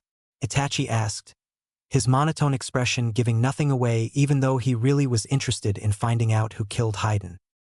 It is still unclear, Pain admitted, though all signs point to Orochimaru. Kakuzu's ring and Orochimaru's Akatsuki ring are at the same location, and I can't sense Haydn's. I'm guessing it's sealed somewhere. Wow! Toby awed, earning an annoyed expression from everybody, except Kisame, who seemed to find the mask-wearing fool to be quite funny. Orochimaru must have gotten super strong to be able to defeat the zombie brothers. So it would seem. The Akatsuki leader agreed. Ever since he left the organization, Orochimaru has always stayed clear of use, but now, all of a sudden, the snake has the audacity to actually attack us. Conan pointed out as she assessed this new situation. He's plotting something big. Nevertheless, such actions will not be tolerated. If he really wants to provoke us, then it must mean that he's at least ready to deal with the consequences, said Pain, giving everyone of the Akatsuki a look before finally deciding. I will go to the Sound Village myself and flush him out. But Naga Pain, wouldn't it be better if Itachi and Kisame went instead? I'm pretty sure Orochimaru is expecting you to hunt him down, and knowing him, he's probably got something up his sleeves. Conan appealed with her last friend, her concern for him clear in her tone. Seriously, she knew very well just how powerful Nagato really was. Only a few shinobi could ever hope to touch him. But Orochimaru was a different kind of shinobi. There was a good reason why he was called a once-in-a-lifetime genius in Konoha. This was the same shinobi who attacked Itachi despite the fact that he knew that the odds were stacked against him, went to one of the big five in Suna and killed them, and did it again in Konoha just a few weeks later. When it came to Orochimaru, it didn't matter how powerful you were. The fact remained that if he was actually willing to face you in battle, then that means he definitely had something up his sleeves. It matters not what the snake has planned. I will go and he shall realize the true power of God. Pain commanded in a tone that invited no objections. And yet, I agree with Conan-san, Itachi said, surprising everyone. Kisame and I are much closer to the hidden Sound Village than you, so we can easily go there and hunt down Orochimaru. The Uchiha criminal was rewarded with looks of astonishment. Even Pain raised his brows to signal his surprise. Ever since he joined Akatsuki, Itachi has never volunteered for any mission that would most likely involve battle. It was actually well known within Akatsuki that, despite the violent past of the ex-Umbu, the man himself avoided battle and would most of the time put his opponents in a fetal genjutsu rather than fight them head-on. So why would Itachi volunteer for such a mission when all signs pointed to Orochimaru seemingly being ready for them? While everyone else was pondering about this, for Itachi, the objective was clear. He was going to do everything in his power to avoid any meeting or confrontation between Pain and Sasuke, at all possible costs. The very idea of his little brother being so close to Orochimaru filled him with sleepless nights. Adding Pain to the equation is something he wouldn't even dare think about. Itachi had no idea how powerful their leader was, but any man capable of controlling a criminal organization of 10S-rank shinobi was a man to fear. No, he won't allow this to happen. He was even willing to attack the Akatsuki leader himself in order to protect his brother. So you want to go snake hunting, huh? I like it, Kisame said with an excited grin, his shark-like face lighting up in anticipation. I was kinda pissed that we ran from Jiraiya 3 years ago. Now I get another chance to tussle with another Sannin. Not so fast, shark boy. I already declared Orochimaru to be my target. So if there's anyone going to sound, it's me. Deidara spoke for the first time. Besides, I've been dying to display my art on a village. Only one C3 is enough for such a lousy village. Get in line, girlie, we've already decided. And how many times do I have to tell you that blowing things up isn't art? Real art is... Enough, Pain ordered. He wasn't in any mood to deal with stupid arguments. Leader Sama. Toby's voice was heard as he raised his hand, waiting to be given permission to talk, and Pain nodded. Perhaps I should go to sound. No one is interested in your stupidity, Toby. I'm going to sound and there's nothing this blue fish can do about it. How about if I cut your legs, True art doesn't need legs, But that's what I'm talking about, Deidara-senpai. Everyone here is so cool and dangerous, so I want to go so that I can become just like you. Pretty please. Toby begged childishly, which only served to annoy Deidara all the more. I said shut up, Toby. This mission is mine and I dash. I'm not going to say it again, enough, their leader commanded in a dangerously low tone.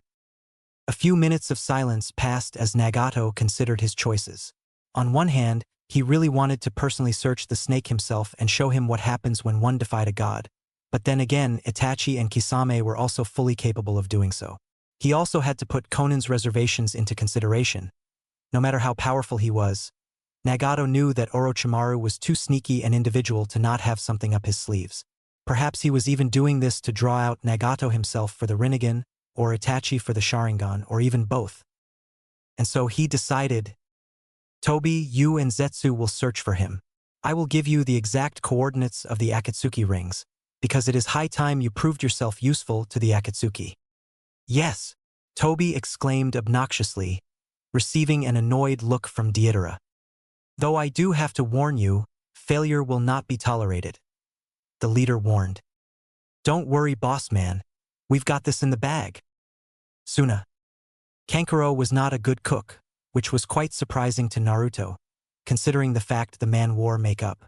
He would claim it to be war paint, but considering Suna was not in any war, the blonde still maintained his belief that it was makeup stolen from his sister.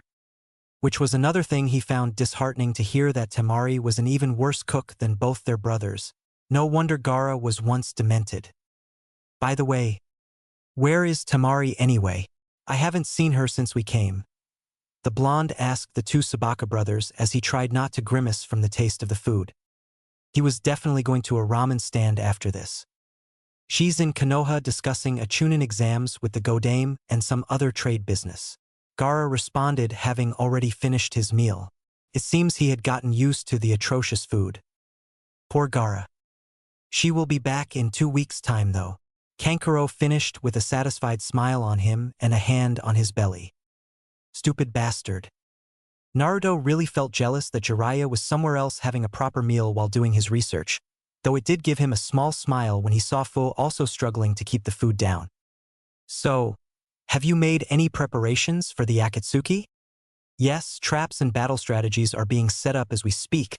Plus, Master Jiraiya was kind enough to help us create a better seal for the village. Gaara explained. We will not allow the Akatsuki to enter this village, much less get what they're coming after. That's good to hear. We need to put an end to those bastards as soon as possible. Their conversation was halted when a messenger entered the room, delivering a message requesting for Gaara and Kankuro to the council chambers. Excuse us, the two brothers said. No sooner had they disappeared had Naruto stood up as well, and, although he didn't wait for a response, he said to his fellow Jinchuriki, Great, let's go to a ramen stand before they come back.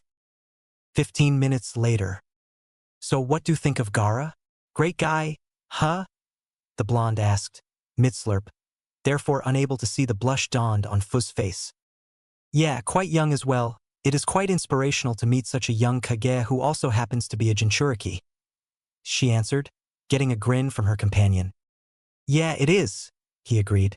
I guess seeing what he has accomplished finally answers your question, huh? Things can get better for us. Yeah. The girl smiled softly. So, have you gotten in touch with your village? Naruto asked, getting a frown from the girl. Yeah, they're sending a couple of jonin to come and get me, and Kazekage-sama is also going to send his shinobi to escort me as well. They should be here in 2 weeks' time. She answered, though she really hoped that they never showed up. The few weeks spent outside the village would have been the best moments of her life, barring the Akatsuki attack, of course. She had finally made some friends, felt welcome, and she was actually growing attached to the village hidden in the sand. Nobody gave her eyes of disapproval here, no insults, glares, or mistreatment, and a lot of people actually treated her like an honored guest with so much respect because they had spotted her with Gaara in the streets. The Nanabai Jinchuriki could only imagine how her life would be like living in such a place. She wanted to plead to her village to allow her to stay in Suna, but she knew that it would be impossible. Hell, they might even accuse her of being a traitor for simply suggesting such a thing. You know, constantly worrying about something doesn't really help your state of mind, Naruto commented as he sat down his fifth bowl. I know, I just can't help it. You guys are still hungry? The two heard, and when Fo turned around, she found Gaara staring at them with a raised brow. Well, we are. Kankaro's cooking sucks, Naruto replied bluntly, not bothering to turn. Is that so? The young Kage asked as he joined them, sitting next to Fu. Yeah, I'm surprised you haven't tried to kill him yet. That actually got the redhead to smile. Trust me, Uzumaki, if you've ever tasted Temari's cooking, Kankaro would seem like a gourmet chef. Why not hire a cook? Fu asked curiously. We do have one. Kankaro just likes to cook sometimes. Well, he sucks.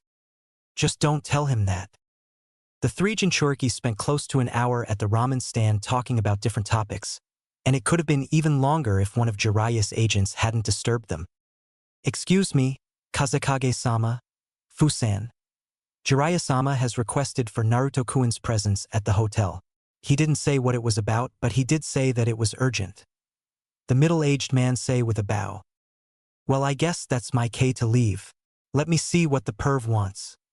The blonde said, standing up. I'll see you guys tomorrow. With that, he disappeared with a wind vortex sunshin. So, Gaara started looking at his fellow Jinchuriki. What do you think of Suna? The girl's face practically lit up at that. Gaara never thought that he could ever hear someone else sound so patriotic about a place that wasn't their home. And he did smile happily when she told him about how welcome she felt in this place. Being a Jinchuriki himself, he understood just how toxic one's own village can be towards you and your state of health. So seeing her happy warmed his heart. I'm really glad you like it, he told her. Have you had a tour around the village? Not really, I didn't want to trespass, she responded. In Taki, practically everywhere she went was trespassing, whether it was in the streets, the stores, even at the waterfall. The people always made sure to make her feel unwanted. Therefore, she learned to keep to herself in her own home or training grounds. That way nobody would reprimand her for daring to breathe the same air as them. Old habits. She thought miserably at those memories. Well, perhaps I could show you around. He stood up, his cheeks the slightest shade of pink, though he looked away to hide it. That is, if you're not too busy. Fu gave him a smile as she stood up as well. I'd love to, Kazekage-sama. You don't have to be so formal. All my friends can call me Gaara. Friend. Friend. The pair paid for their food and started their walk as they learnt more about each other. By the time they were done, neither realized that it was well past midnight. Meanwhile. So, what's up? Naruto asked from the hotel window, having just arrived, though his guard went up as soon as he saw his sensei's serious expression. Is something wrong, Jiraiya? I don't know, you tell me. The older sage responded evenly, his expression as serious as the blonde has ever seen it. Hell, the atmosphere was quite literally cold. I don't understand. I hear the Kazekage is creeping into your girl. Care to explain? The Sannin moved closer to the blonde, eyeing Naruto with a penetrative gaze. Yeah, this wasn't creepy at all. What the hell are you talking abo dash? Naruto, I'm serious. What's going on with Fu and Gaara? The Sannin placed both of his hands on the Jinchuriki's shoulder, his face 5 inches away. The blonde could practically feel the warm air coming out Jiraiya's nose and mouth. What the dash? Nothing is going on, they're just friends. That's all. Naruto tried to shake his sensei's hands off of him, but his grip was too firm. Oh really? What about the long gazes, the subtle flirts, the blushing? The Sannin proceeded to shake Naruto. The blushing, man. That's a dangerous sign right there. Aha! The blonde gave his clearly insane sensei a sweat-drop expression, which got the said to raise his arms in the air as a sign of frustration. "I can't believe this," the Sannin exclaimed. "I have taught you many things, Naruto, more than I have ever taught my previous students, but how in the hell have I failed to educate you in the arts of women and seduction?" Huh. Jiraiya was now kneeling in front of Naruto, both his hands around the blonde's legs and his eyes in the verge of tears. "Please, at least tell me you did something with those girls at the brothel." "Jiraiya, I dash. That's it, I'm a failure. I acknowledge it. First Nagato, then Minato, and now you. I claim to be the greatest teacher, and yet I couldn't even open your eyes to the wonders of the female form." The devastated man cried. Well, technically, the statement wasn't completely correct, as Minato was popular with kunoichi, but still, the man settled down way too early for Jiraiya's tastes. "Your only option now is to kidnap Gaara and dash." "Hey!" Naruto scowled, clearly hurt that his master thought he was so clueless with women. "First of all, Gaara and Fu are just friends. There's nothing going on there, dash." "That's what he wants you to think," Jiraiya interjected. "Shut up." "Secondly, I didn't do anything with those girls because I'm not stupid enough to give my first time to some whore in a brothel. And thirdly, I'm not romantically interested in Fu. Alright? If I was, trust me Jiraiya, she'd be mine by now." The Jinchuriki finished smugly. "Peh!" Jiraiya snorted. "That's what you nice guys want to believe. I mean, who do you think you attracting with those lines? What's your name? What's your sign?" But as soon as you buy that wine, Gaara just creeps up from behind and asks her what her interests are, who she's been with, things that makes her smile, and what numbers to dial. She's going to be here for a while, and she's going to call her crew, and he's going to call his crew, and they can rendezvous at the bar around 2. The pervert breathed heavily when he was finished with his tirade. The hell are you quoting Biggie Smalls? That doesn't matter. What matters right now is that you've lost another girl to another one of your so-called friends. Okay, this is now becoming stupid. The blonde's hand sat on his forehead, signaling his frustration. "Is it? I say this is becoming a trend. Next thing you know, dash. Is this why you called me here?" "Huh? Yeah. Well, this and also the scroll on the table," Jiraiya said, a bit flustered that he actually forgot the real reason he called his student. When Naruto walked to the table and picked up the scroll, what he read gave him the shock of his life. Name, Karen Uzumaki. Age, 16. Gender, female. Clan, Uzumaki. Rank, NA. Klasifikasyon, sensör, mediknin. Affiliation, Otogekure. There's another one? Naruto couldn't keep the disbelief out of his tone. Yeah. It was real. There was another Uzumaki in this world. He couldn't believe it. Naruto read over the details again just to make sure that he hadn't misread. He had spoken a lot about reviving his clan, bringing back their lost glory and seeing their insignia on the backs of its members. But his hopes of ever finding another Uzumaki were rather slim. He had always thought that he would have to be put in the CRA, Clan Restoration Act, to regrow the clan, but now, maybe this was only the beginning, maybe there were more Uzumaki out there. Surely a few of them would have managed to escape the destruction of Yuzu just like Karen's parents. And if they were, then he would surely find them and bring them home. He looked at the picture on the scroll again. Karen, huh? Well, just give me a few more days, Karen. I'm coming for you, he thought as he looked over the information on her again. Is she Orochimaru's prisoner or subordinate? He asked his sensei. Subordinate. Jiraiya responded seriously before taking a sip of his sake. Reports say that her parents left Yuzu right before it was destroyed and they took refuge in Kusagakure. Nothing much is known from there, but sometime 3 years ago, Orochimaru apparently took some interest in her and her chakra, so he recruited her in his entourage. I see. That was not something Naruto ever wanted or expected to hear.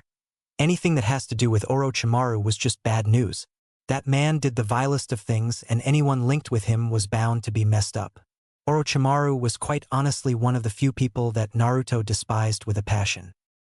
His heart sank as he considered the possibility of Karen happily carrying out Orochimaru's distasteful deeds.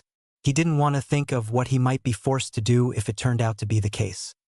She is currently in charge of Orochimaru's southern hideout, though I'm not quite sure of its exact location, Jiraiya said seriously. We should go. Naruto looked at his master with a pleading expression. This girl is possibly one of the few remaining full-blood Uzumaki, the closest person I could ever have to a relative. Other than your crazy ass, of course. That's all well and good, Naruto. But what if she turns out to be dedicated to Orochimaru like Kabuto? Jiraiya asked, causing a flinch to appear on Naruto's face. Not only that, but what if we find Orochimaru and his lackeys there as well? This could turn out to be a suicide mission, you know? Jiraiya understood just how important this girl was to his student, but they also had to take a lot of things into consideration here. I know, the blonde said, his hands clenching into fists as he also considered this situation. Anything that has to do with Orochimaru has danger written all over it, and I know there's a possibility of facing that snake, but I can't just ignore this. This is the biggest opportunity one have to start reviving my clan, so I dash. And if she turns out to be an enemy? Jiraiya asked in a hardened tone, their gazes locked on each other. I guess I'll have to do what needs to be done, he answered, though he couldn't find the conviction to back up those words. Could he truly end up killing the only hope for Yuzu's legacy even if she was too dangerous to be left alive? He didn't know. A few minutes of silence passed before Jiraiya finally said, if we end up falling into a trap?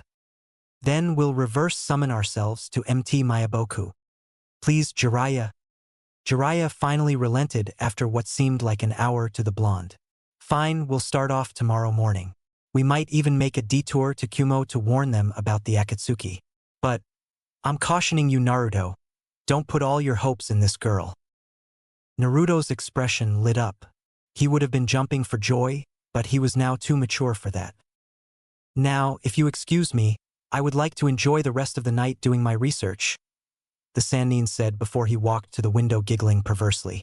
You know, due to the village's unfavorable location and weather, there is only one hot spring, and the place is always filled with gorgeous babes. He didn't get to complete his sentence before Naruto forcefully kicked him out, breaking the closed window in the process. Border of the land of fire. Itachi couldn't help but frown as he looked at the clearing that his partner had just filled with the blood of a hunter Nin from the hidden mist. Samahata was blood-stained, with Kisame himself having some spots of blood on his Akatsuki cloak. In situations like these, he would always allow the former hidden mist swordsman to deal with it, seeing as the shark man was always bloodthirsty. The Uchiha preferred to use Genjutsu on them, but since his health started deteriorating at a quick pace, he participated in as less battles as he possibly could. Though seeing how Kisame was slaughtering his former comrades, Itachi was almost tempted to ignore the illness. Speaking of his teammate, Itachi's frown deepened as he thought of the past month. Pain had requested Kisame and Kakuzu to go to a Mechagear, citing that he needed the two for their large chakra reserves, though for what, he didn't say. Itachi had been forced to tolerate Haiden as his temporary partner for over 1 month, and he could honestly say that he really missed Kisame during that period, and his respect for Kakuzu grew immensely. I bet Pain called for Kisame and Kakuzu because he needed help gangbanging that bitch Konin. Ha ha ha. Oh man, I'm so funny. Itachi fiercely shook his head to banish that terrible memory. If he wasn't already scarred from his Umbu days, then the Jashinist would have surely taken it upon himself to do so. The Uchiha liked to think of himself as a pacifist, but during that time he was rather tempted to use Tsukuyumi on the Jashinist and cut apart his body piece by piece. Hell, Itachi would even bet that Haiden was the reason his condition was reaching a critical stage. Hypertension was never good for a sick person. What did worry the ex-Umbu most, though, was the fact that Kisame couldn't remember anything after coming back from AIM. Itachi had tried to enter the swordsman's mind, but somehow Kisame's memories were completely blank from the previous month. No barriers, traps, or genjutsu trying to protect the memories, but just plain blank. This kind of thing pointed to Madara also getting involved, but he felt he had to erase the memories, and Itachi had no idea why. Was he trying to hide it from him? Did it have something to do with the hidden leaf? Were they working on a different objective while the elemental nations were busy trying to protect their bijou? There were too many questions surrounding the Akatsuki at the moment and very little answers were provided. Itachi couldn't help but fear for the state of the shinobi world. Madara, Pain, Orochimaru, all these people were planning something, and he knew that it would never be good. He wanted to warn Jiraiya at least, but the Toad Sannin was really good at covering his tracks, and going to the Hidden Leaf now was not only suspicious, but it was also really dangerous for him, especially considering the state of his health. So, any chance that we might run into your little brother? Kisame asked with a grin, pulling Itachi out of his thoughts. I don't know, but if we do then, it's inevitable that Orochimaru will be with him, the Uchiha responded. Just a few hours ago, Pain had notified them of the Three Tails reformation.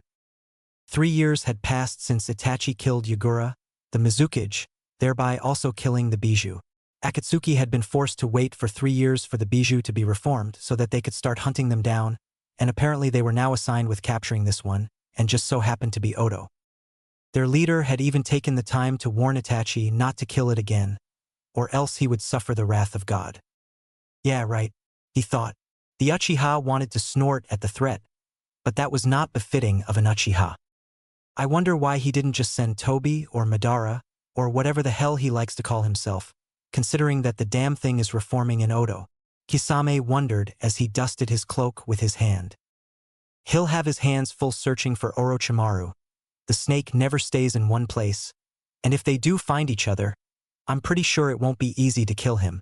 Itachi once again responded, his mind worrying about his little brother. He hoped Sasuke wouldn't be stupid enough to come between those two. Itachi's eyes narrowed as a swirl appeared before them, signaling Tobi's presence. Has he already found Orochimaru? Are you ever going to smile? The masked man asked Itachi, to which he didn't respond. So, Kisame gave Obito a curious look using his Samahata to point at the masked man. Are we supposed to call you Tobi, or Madara, when we are alone like this? Obito merely shrugged, not caring either way. His name was forfeit the minute Rin died. I'm guessing you haven't found Orochimaru yet, Itachi deduced. Obito put his hand in his pockets and took out 2 Akatsuki rings, one for Kakuzu, the other for Orochimaru himself, and a note that read, Sorry, I've gone out for a bit. That man is more slippery than we could ever give him credit for. I'm beginning to think he might not even be in Odo, he said as he shook his head. Possibly. Just then, both Itachi and Obito's eyes transformed to Manjiiko, each putting each other in a genjutsu. Itachi found himself in Obito's dimension, and Obito found himself in a world of black and white. Yet somehow both of them were in the same place, with just 3 meters being the only distance between them. What did you want with Kisame this past month? Itachi asked, not wasting a second. Again, Obito shrugged nonchalantly, something that greatly annoyed Itachi as the masked man answered. Nothing much. Pain needed his chakra is all. What for? He insisted. To strengthen Akatsuki. The masked man answered, still coy. I searched for Haiden's ring all over Orochimaru's hideouts, but I couldn't find it. Pain himself said he couldn't sense it, so that means Orochimaru was not involved with Haiden's death. So I started wondering, you wouldn't have something to do with it, would you, Itachi-kun?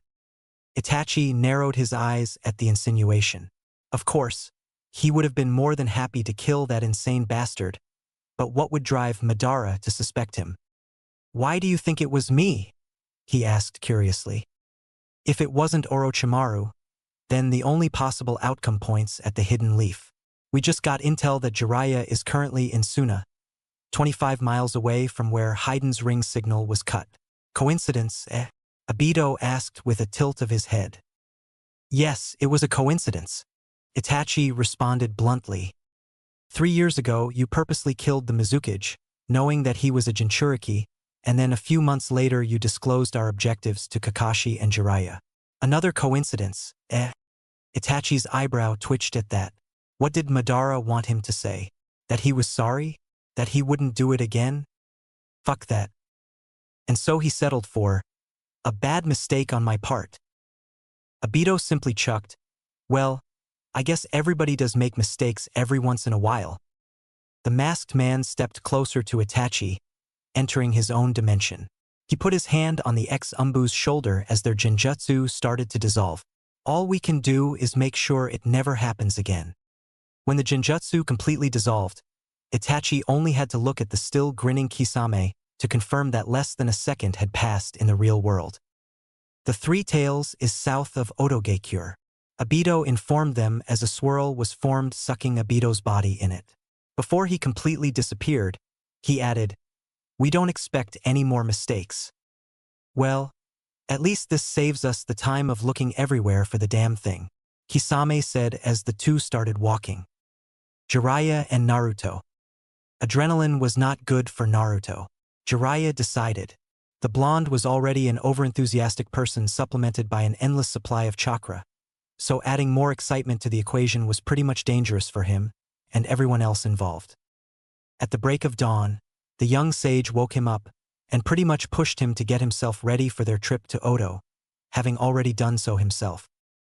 They said their goodbyes to the Kazekage and Fu before the day could properly start, forcing Naruto to explain to the young Kage why he was leaving so abruptly, though he did wish him good fortunes, as he was able to understand why going to Odogekure was so important for the Uzumaki. He was almost tempted to force the blonde to question Gaara about his friendship with Fu, but he thought better of it. What annoyed Jiraiya the most though was that the little shit was in such a hurry that he didn't even give him any chance to do some final research on the beautiful ladies of Suna before Naruto quickly summoned a clone, transformed it into a falcon, and started flying at top speeds. They have been traveling at over 150 miles per hour since then, which was pretty ridiculous just thinking about. At this rate, they were going to be in Odogekure in just under 2 days. Jiraiya couldn't even remember when they passed the desert. All he could think about was to making sure not to fall off the transformed clone. "Do you have to be so damn fast?" he asked, his words barely even heard due to the strong winds in the air smashing them in the face as they flew on. "I'm sorry, Pervisage, but if this girl truly exists, then Orochimaru is the last person she should be near. She's my family and quite possibly the only hope I may have of meeting a full-blooded Uzumaki." The blonde turned his head to his master as he responded. "Just don't let your guard down. Spending any sort of time with the current Orochimaru is bound to get you messed up, and you don't want to give this girl any chance to put a kunai in you simply because you're too trusting for your own good." The Toad Sannin advised his charge. "The last thing you need is more betrayals, Naruto," he thought solemnly. "Got it," Naruto shouted back with a grin, all without a clue of his master's thoughts. "By the way, do you know that Earth-style Jutsu Kakuzu used to block my attack? Yeah, it's called the Iron Skin. Why? Well, I'd really like to learn it. You know, sparring with Gaara just showed how much I could benefit from having a defensive jutsu." Naruto responded. "The jutsu itself may not be perfect, being vulnerable to lightning and all. I really like the concept of it, and it could still really be useful." "I see." Jiraiya agreed, being able to see the merits in it. "But, unfortunately, I don't know how to execute the jutsu itself. Sorry, kid." "Oh well, I guess I'll just have to look for one then. Perhaps the toads have one. Perhaps you could create one yourself. You already have the chakra, the Fuinjutsu, and already a good idea of what you want," the Sannin suggested. Minato created a barrier jutsu that could not only absorb a tail beast bomb, but also relaunch it back to the bijou itself. The Toad Sannin smiled, remembering his late student. He had been fortunate and sometimes unfortunate to come across some genius shinobi over the years. Hiruzen, Orochimaru, Nagato, Kakashi, Itachi, and Hanzo, just to name a few, but Minato was a different breed of genius. A little boy armed with no dojutsu, Kekkei Genkai, powerful clan, or any other special abilities, other than the desire to learn, the will to surpass his predecessors, and a creative streak a mile wide. Minato wasn't the kind of student to just absorb what he was being taught like a sponge, but he was the kind that absorbed the lessons and reproduced bigger and better things. He was one of the very few that even the likes of Orochimaru admitted to being inferior in terms of natural ability. He remembered the time where the Snake Sannin wanted to train Minato. He saw just how talented the boy was, but now, looking at how his one-time best friend had turned out, Jiraiya was really glad that he acted faster than him. As a peace-loving man, Minato still killed over 1,000 shinobi and brought an entire major village to its knees. The Toad Sannin dreaded to think what kind of destruction Minato would have caused if he had ended up in Orochimaru's hands. Dad was pretty amazing, huh? You have no idea, kid. You have no idea. Jiraiya found his ability to speak hampered when a fly flew straight into his mouth, causing the self-proclaimed super pervert a coughing fit as his less than helpful student laughed at him. Orochimaru's hideout. Orochimaru couldn't fully express just how much he loved his life at the moment. He supposed that everyone felt their lives to be precious to them, but with the Snake Sannin, his life was always above everyone else.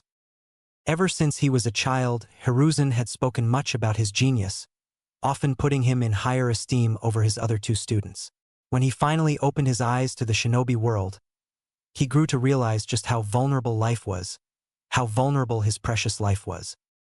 And so he sought to search for something that mere men had only dreamt about, something that had only been an illusion to most, and a myth to others. Immortality.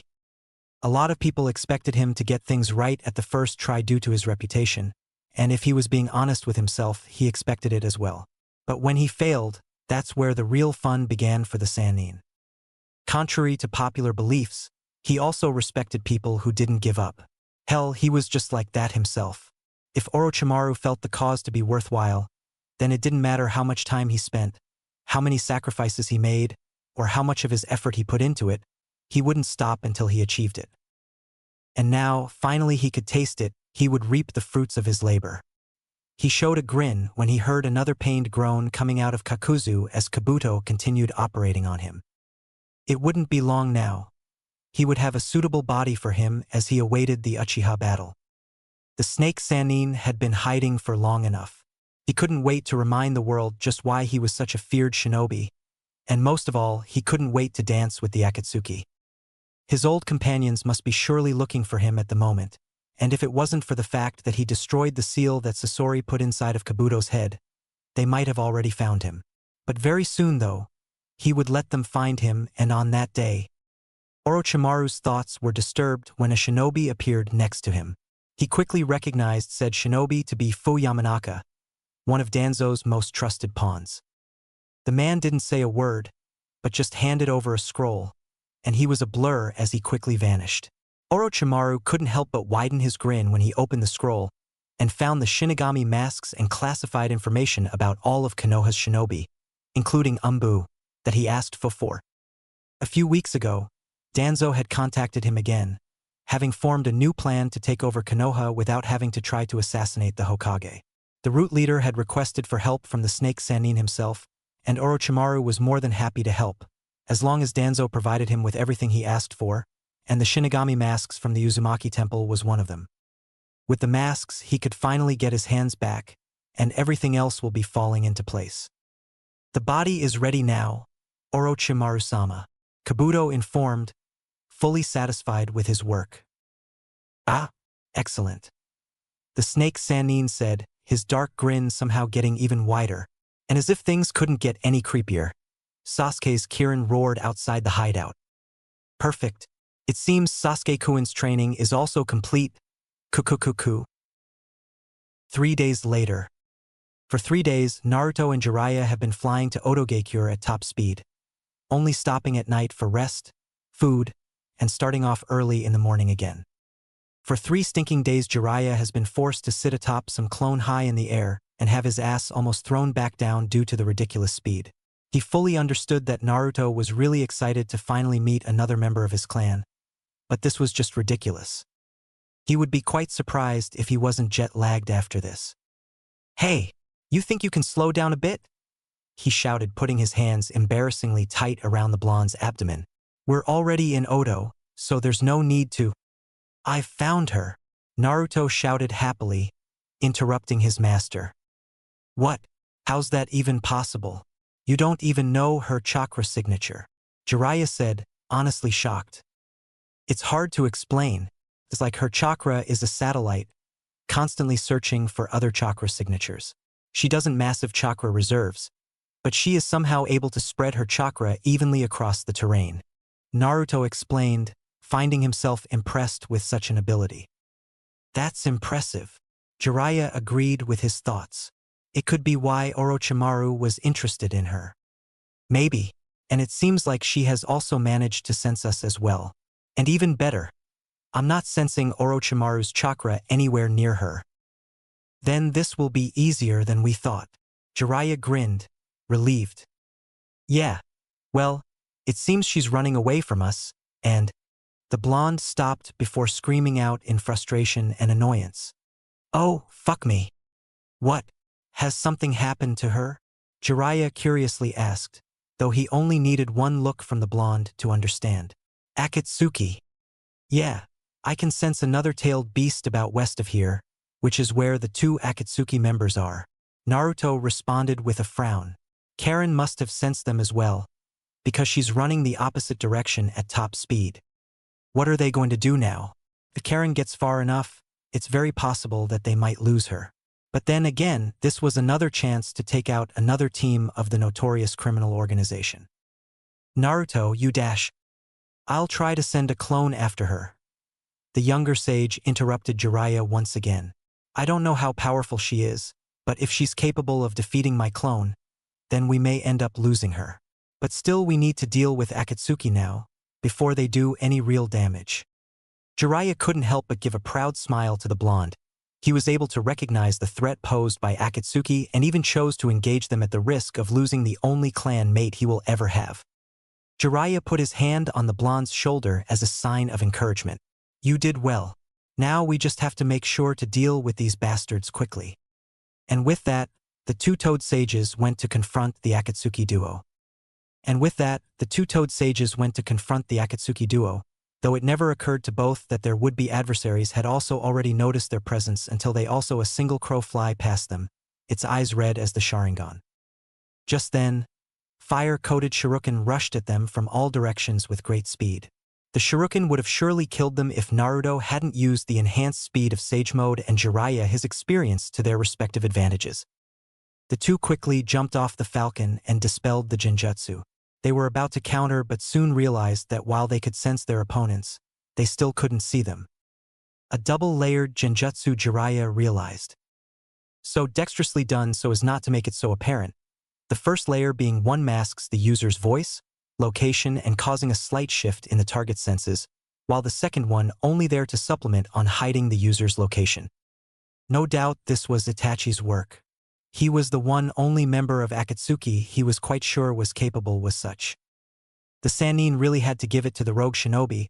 He had fought a lot of genjutsu-type shinobi before, but the skill required to not only put two S-ranked shinobi in the same genjutsu but also make it so that they noticed no changes in their environment was something only a true genius would be capable of.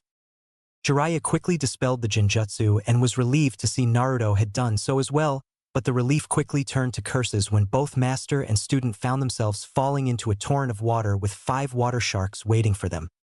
Jiraiya never got the chance to shunshin himself out of trouble before the sharks leaped and attacked both Naruto and he, dragging them down to the water, thereby reddening it with blood. Just a few meters away, on a tree branch, sat a grinning Kisame and Itachi who were watching diligently.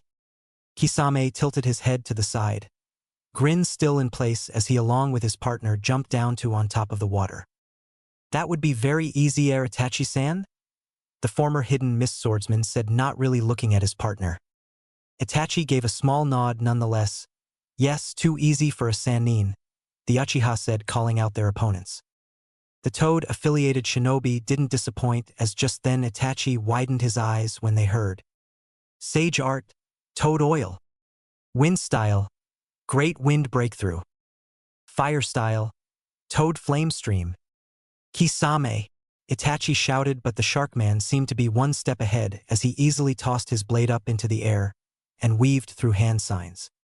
Water Style, Exploding Water Shockwave. He threw up gallons upon gallons of water and watched as the rising tidal wave crashed into the wave of flames launched towards them. The two Akatsuki members watched with wide eyes as the water jutsu did nothing to stop the biggest firestorm they have ever seen as it came hurtling towards them. The oil also doubled as a highly powered fuel, stoking the ever-growing fire, burning the oil quickly and hotly. Any other opponent would have been terribly roasted by such a devastating attack, but the Akatsuki members were too experienced and powerful to go down like that. Both quickly shunshined away right before the flames could reach them. As soon as Itachi reached the ground, Jiraiya was on him with a hard right punch, which he blocked. Kisame appeared right behind the Uchiha ready to slice Jiraiya in half, but then got the surprise of his life when he felt a large tongue wrapping itself around his waist. The swordsman was awkwardly pulled towards Naruto with his tongue, the blonde ready to smash a large Rasengan into him, but also got shocked when Samahata absorbed the jutsu instead. Kisame then used the blonde's shock to his advantage by delivering a brutal kick to the gut that sent him flying. While all this was happening, Itachi used his free hand to quickly weave through hand signs, and just as he was about to spit fire on Jiraiya, the Sannin proved just why he was an S-rank shinobi by yanking his hand free from Itachi's grip and spitting glob of mud on the ground, erecting a mud wall that blocked the fireball jutsu. Well, it seems the brat has grown up some, Kisame said, putting his sword on his shoulder as he appeared behind his partner. He grinned when Naruto did the same with Jiraiya. So, feel like hanging with the big boys, huh? Naruto responded with a low growl, quiet, annoyed with himself for allowing his shock to get the better of him. He was battling S-ranked shinobi, so surprises were always on the card. If stupid mistakes like that were to happen again, it could end up being fatal. Hey, is it just me, or is there something different about the brat? Other than the fact that he is taller and not wearing retarded colors? Kisame asked, only further annoying the blonde. It seemed Itachi had noticed as well, if the raised brow was anything to go by. Yes, it seems Naruto-kun has grown exponentially over the years. The jutsu he's using has only ever been attained by the strongest of shinobi. It's what gave Jiraiya-sama so much fame after all. The Uchiha said, honestly surprised that Jiraiya would teach such a high-level technique to Naruto. But then again, the blonde will be forced to battle against some of the most powerful shinobi in this world, so maybe it wasn't so surprising. Kisame simply gave Itachi a curious look, obviously waiting for him to explain, not much concerned on their powerful opponents. Those eyes are proof of a dangerous technique, Kisame. Sage mode. Those that master it get their body, senses, skills and movements heightened to greater degree than what they are normally capable of. The Uchiha explained quietly. Even their jutsu are much more dangerous than they would ever be. Hashirama, the god of shinobi and first Hokage, Minato, the yellow flash and fourth Hokage, and Jiraiya, a Sannin. They all managed to attain this technique, and all their enemies have found out one thing. That why they try with their might to use nature to their advantage. A sage. A true sage becomes nature itself. Impressive, Kisame said, his grin only getting bigger. If what Itachi was saying true, then he was really going to enjoy this battle. Indeed, even more so that he mastered it at such an early age. Itachi agreed. I don't really need to say this, Kisame, but do be careful. It seems Naruto-kun's new skills have some form of resistance to illusions, making it significantly harder for me to put him in a genjutsu than I would have expected. Plus, we mustn't forget Jiraiya as well. Genjutsu allowed the user to take hold of their target's chakra and use it against them, but with Naruto it was different, due to the nature energy constantly going in and out of him. His genjutsu wouldn't last for more than a second unless he used real high-powered ones that bypassed the nature energy and went straight for the Jinchuriki's real chakra, like the one he used in the beginning in Tsukuyomi. But the Uchiha wasn't in the right physical condition to do that. Jiraiya narrowed his eyes as he looked at the two criminals. This pair was definitely more dangerous than the last two. In the last battle they had the numerical advantage and Haiden wasn't really that impressive, but this time, things were different. It was a 2-on-2 battle of S-rank shinobi, each just as dangerous as the next. The carnage about to take place was inevitable, but which side was it going to favor? Jiraiya had no idea, but one thing was clear though. Naruto's inexperience with high-level battle was going to play a major part in this. Unlike the last battle, he wasn't going to allow himself to be separated from the blonde, seeing just how powerful their new opponents are. Teamwork remained their best option, but even that didn't guarantee anything because Itachi and Kisame have obviously been partners way longer than he and Naruto have been together. If last battle was Naruto's test against high-level opponents, then this one was going to be a baptism of fire. Suna. It had been 3 years since Itachi had killed the Three Tails. The beast had no doubt reformed by this point, and Sasori and Zetsu had their spy networks working overtime to try and find it. A few days ago, they finally heard some reports that it was reforming in the Hidden Sound, putting the Akatsuki mission back on track. They were free to gather tailed beasts once more, with the threat of a painful death delivered by God himself should they delay the plan further. Deidara and Sasori decided to be the first ones to capture one of their targets, and so had struck out to the Hidden Sand, where they had been informed that the one-tailed Jinchuriki had actually been appointed Kazekage. "Do you have all the clay you'll need?" asked Sasori, almost worriedly, but covered with a mask of calm. "Yeah," Deidara responded. "I've even got some pre-sculpted art ready to go.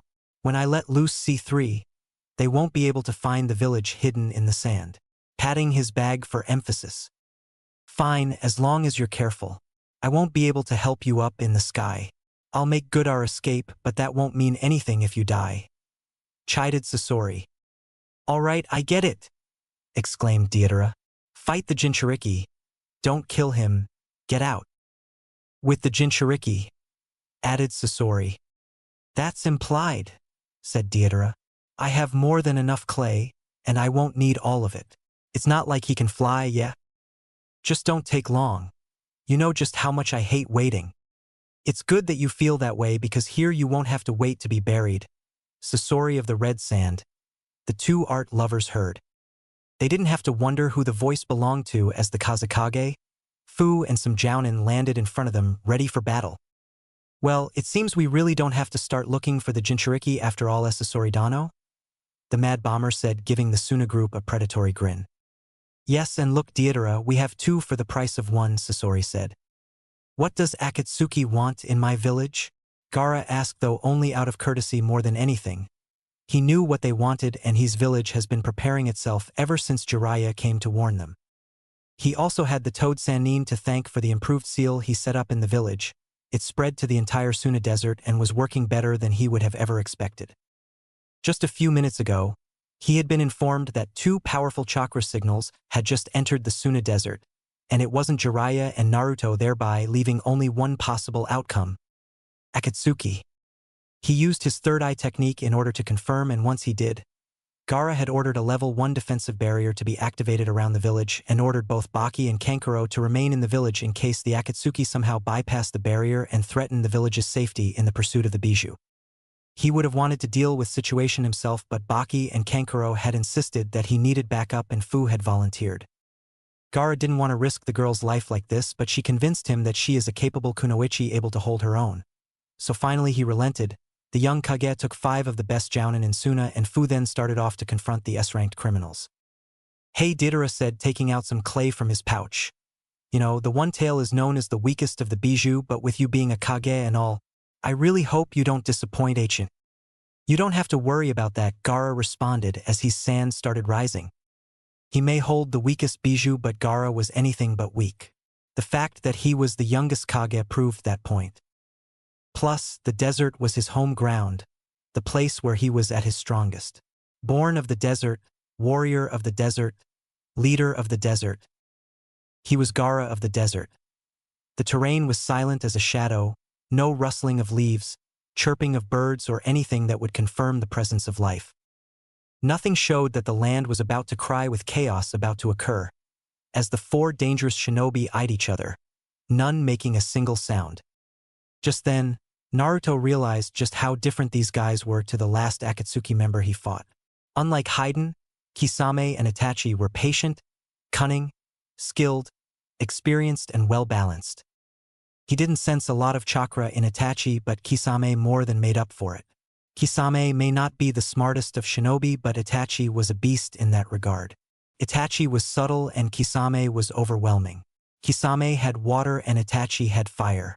And while Kisame was a huge man who preferred brutal short-range combat and a devastating water affinity, Itachi, on the other hand, was reserved, short, fast, smart, and was fully capable of fighting at any range he desired. These guys were the perfect partners. They covered each other's weaknesses and supplemented each other's strengths as well. It was going to take something really special to defeat them. Luckily for the two sages, though, Naruto had his own secrets and trump cards. He silently took out 3 shuriken from his pouch, coated it with wind chakra, and launched them at the Akatsuki duo. Shuriken Shadow Clone Jutsu. Wind Style. Great Wind Breakthrough. The blonde said as the launched shuriken multiplied to 20 as the wind jutsu doubled the speed. The two criminals quickly jumped to opposite directions in order to avoid the shuriken. Naruto used their separation to his advantage as he took out 2 more wind-coated shuriken and once again launched them. Kisame was ready to parry the shuriken away from him, but as soon it reached close enough, it turned to a puff of smoke, showing that it was in fact a Naruto clone instead. It threw a punch aimed at the swordsman's face, yet Kisame blocked it with one hand and used his Samahata to pierce the clone in the gut. He was surprised when instead of puffing out of existence, the clone merely grinned and held on to the sword. Kisame tried to pull the sword out, however found it to be stuck inside the clone. One look at the penetrated stomach later confirmed that the clone was somehow made of oil, very sticky oil. A good counter, Kisame thought. Samahata is notorious for absorbing chakra and sensing strong opponents, but against natural things it's just like any other sword.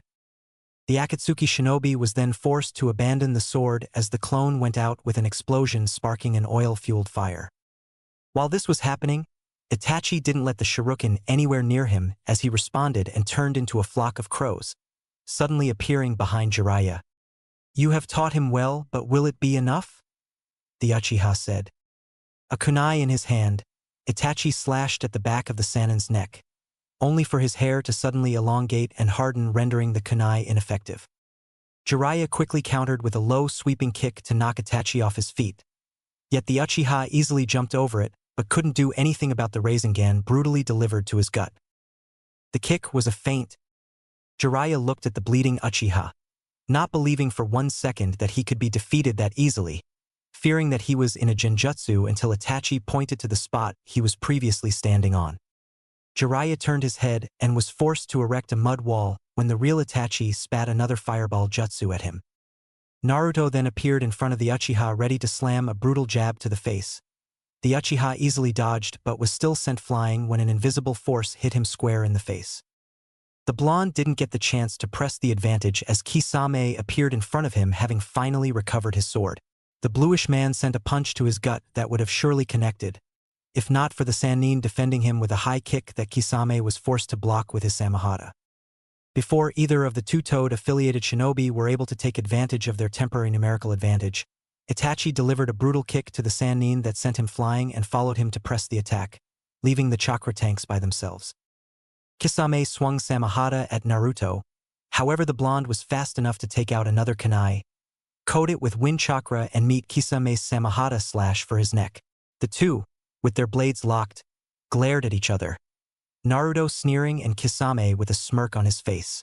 He blocked Kisame's first swipe, and the next, and countered with a slower kick that Kisame sidestepped but was still sent back by an invisible force. Kisame regained himself and continued with his attack as Samahata's scales absorbed the chakra on the blonde's kunai with tiny sounds of steel scraping on steel.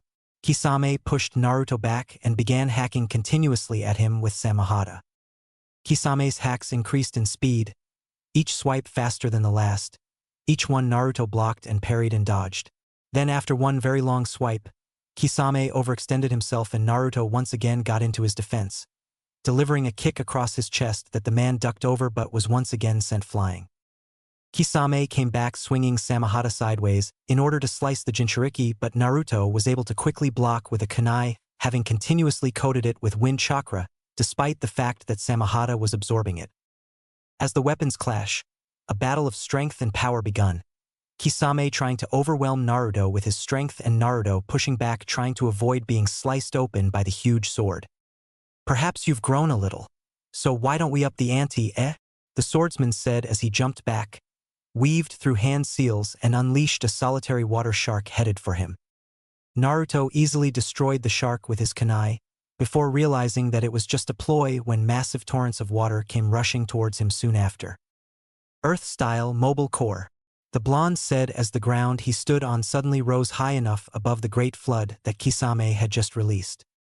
"Crazy fast hand signs these guys have," the Jinchuriki thought as he tried to think of a strategy to defeat this battle-crazed man. In less than a minute he had not only sent a shark after him but was also fast enough to create a jutsu that suited his preferred environment.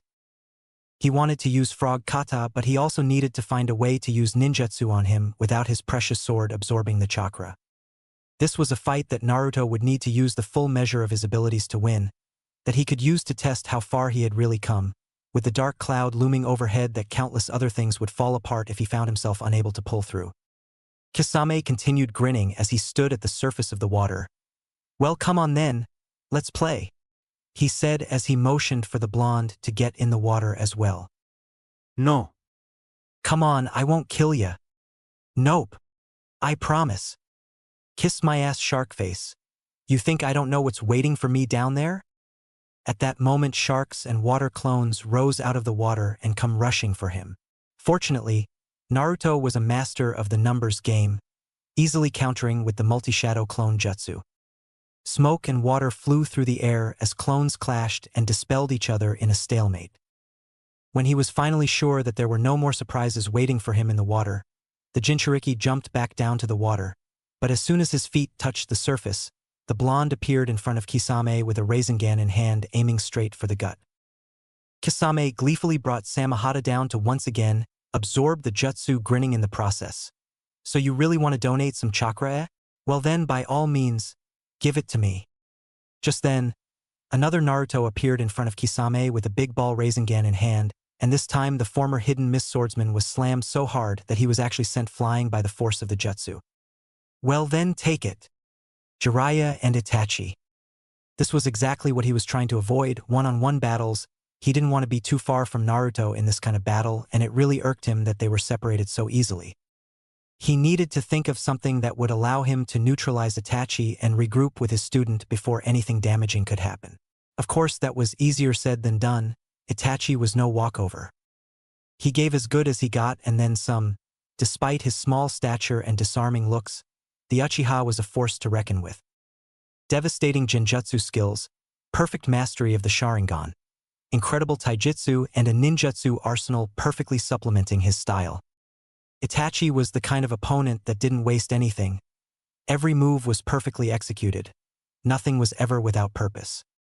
All in all, Jiraiya finally understood just why there was so much hype surrounding the former Umbu.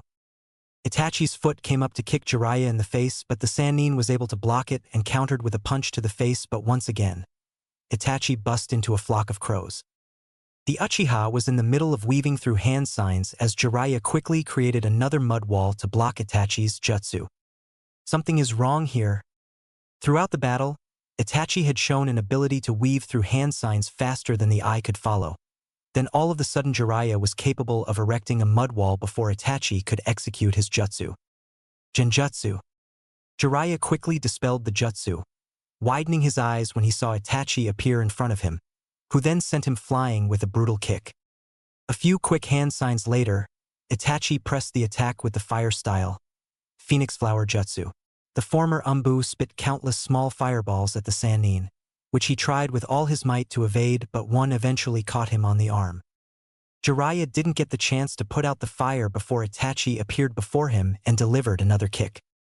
A puff of smoke was the result, signaling that it was only a clone, though Itachi didn't seem surprised at that. If anything, he seemed to be expecting it. The Uchiha was quick to hop over a hand that reached up from the earth to pull him under.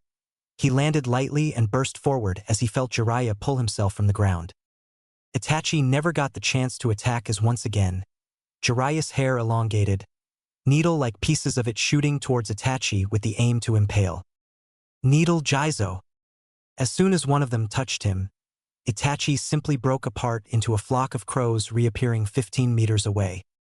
The two S-ranked shinobi faced each other down, no one making a move or a single sound, but knowingly to both. A battle of strategy had begun.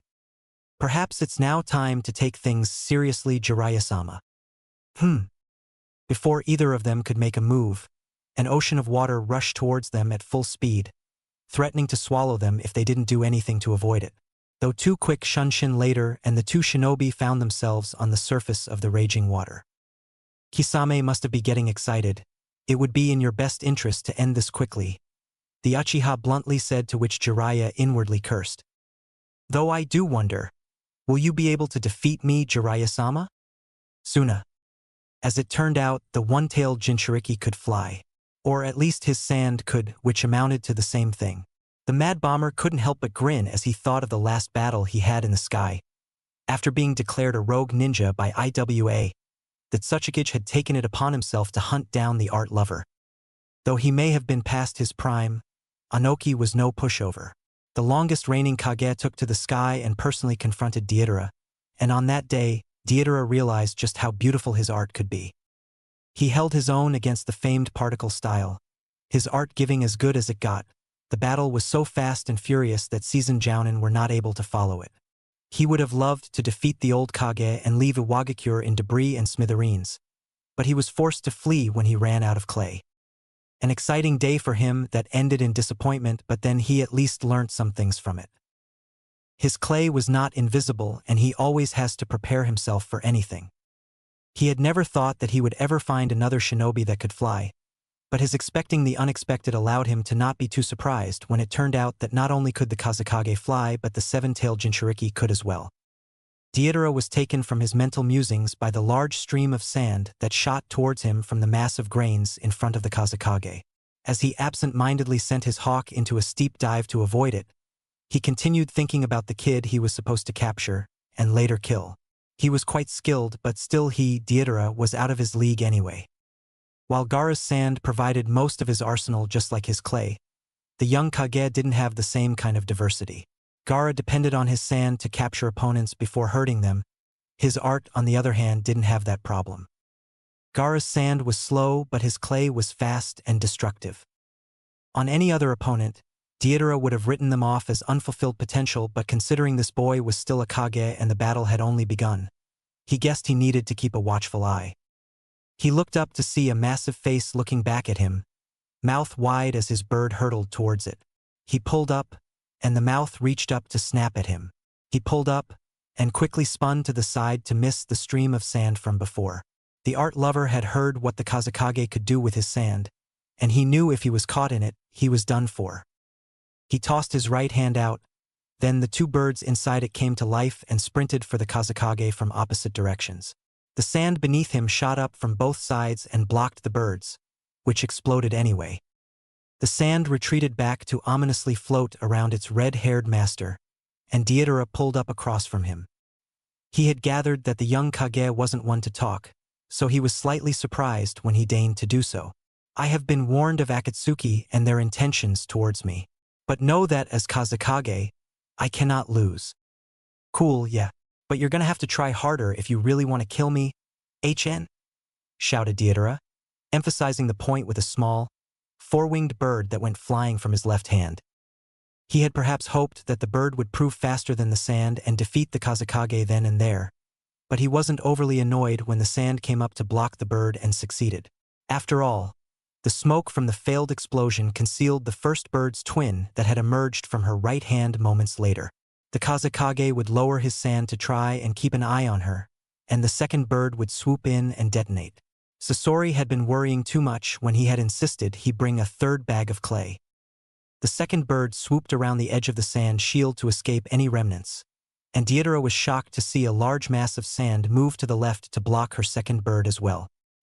He growled under his breath at the sight, which came with the knowledge that this might not be as easy as he had first thought.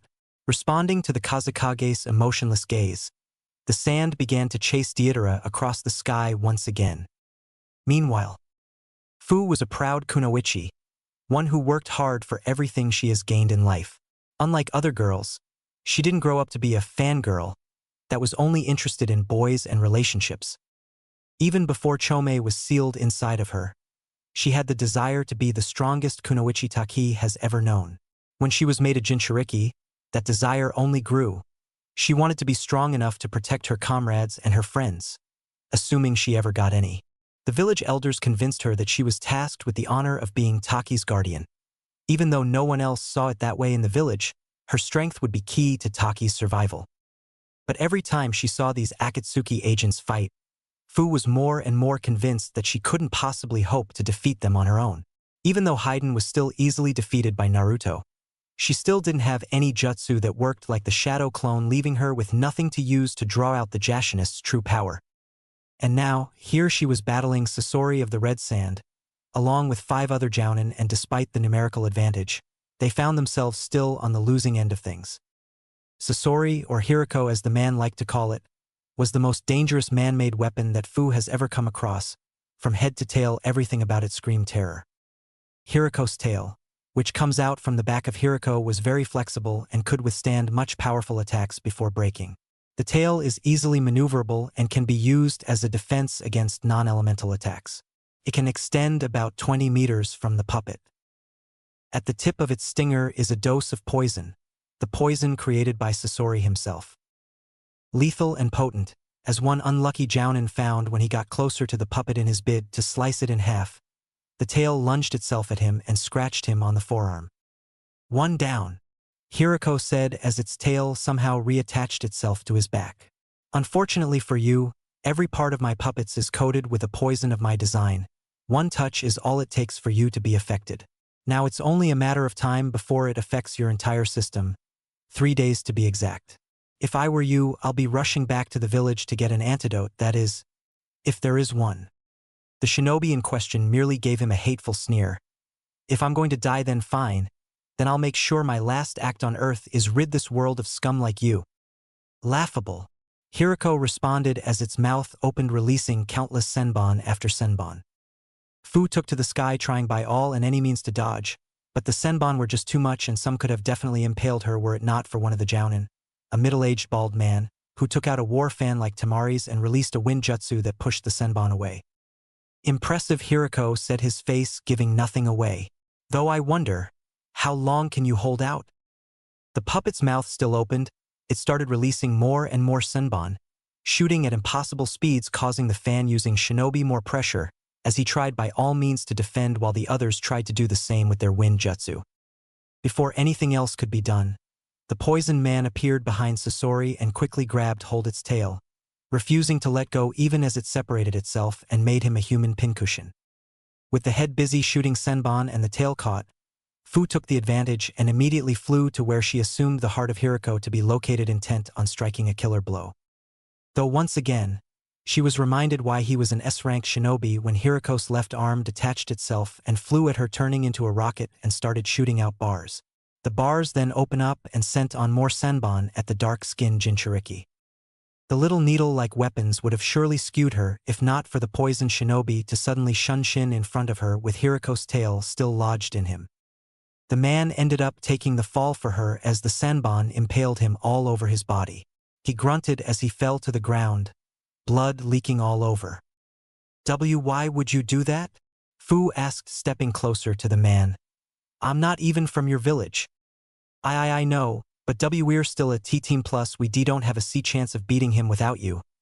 Isn't that what calm camaraderie is about?" The man responded. From the moment he was poisoned, he decided to make himself the decoy, the one to take Sasori's attacks, as it wasn't going to make any difference since he was bound to die anyway. But you didn't have to sacrifice yourself like that for me." Despite knowing his rather gruesome fate, the man managed to give Fu a small smile. "No, I did it because I wanted to," he said in his labored breath. "What a fool," Hiriko stated as it stopped firing senbon, looking at Fu directly. "He deludes himself into thinking he's made some heroic move, but what he doesn't understand is that your death is inevitable."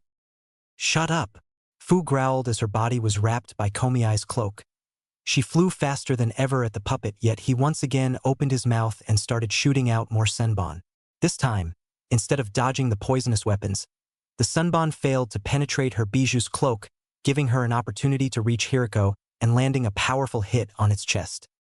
"Bug bite," she said as she hit Hiriko with what appeared to be a glancing blow but was actually a piercing bite that completely obliterated the puppet. She stood for a few more seconds to see if it would move. When it didn't, she and the rest of Tsunejounin breathed a sigh of relief.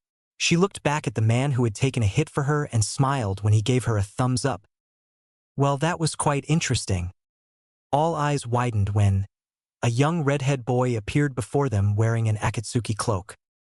"I never expected you to defeat Hiriko. Then again, you are a Jinchuriki, so that should not be so surprising." Fu couldn't believe it. All this time they have been getting their asses kicked, and just when they thought they had finally won, it turns out that it wasn't even the real one. She tried to speak, but her voice failed her, so she settled for gaping astonishingly along with the others. "Why so quiet? Did you really think that you have defeated me so easily, Sasori asked with a small smile. When he didn't receive an answer, he took out a scroll, summoned another puppet. One that somehow managed to double the Jounin's fear and terror. One of them could be seen shaking, his eyes wide as saucers as he stared upon someone he had only read in history books, someone who was known all over the Land of Wind as the strongest Kazekage in history. A shinobi whose power was once said could rival the likes of Anoki the fence-sitter, Hanzo the salamander, and Hiruzen the professor. The third Kazekage now turned into a puppet. "Why, you monster," one of them said, taking a step back. "Ah, so now you finally get it, huh? You have no hope of ever winning this battle. So then, shall we let the fun begin?" Otogekure. Despite the hole that was slowly healing on his chest, Kisame was still giving Naruto a savage grin as he took off his Akatsuki cloak. First Haiden, now Kisame? Seriously, did everyone in Akatsuki possess some insane Jinchuriki-level healing abilities? Now that was more like it. "It seems by too close to you is rather dangerous, so let's see how you handle this." The swordsman took off after him, his sword in one hand as his other weaved through hand signs. "Now let's play kid. Ninja art. Hidden mist jutsu." Naruto's senses were immediately on high alert as soon as he heard Kisame call out the name of the jutsu. He had already seen the effects of the jutsu from Zabuza and knew just how dangerous the supplementary jutsu could be if used right. Once again, Naruto mentally thanked Fukasaku for teaching him Sage Mode. If it wasn't for the advanced sensory abilities, he would have been in a rather adverse position right now. Water style, water pistol jutsu. A powerful shot of water flew at him with blinding speed and an unbelievable force that would have surely left a hole in his head. The young sage used his enhanced speed, reaction, and wind chakra to avoid the jutsu at point-blank range. Kisame appeared behind ready to strike.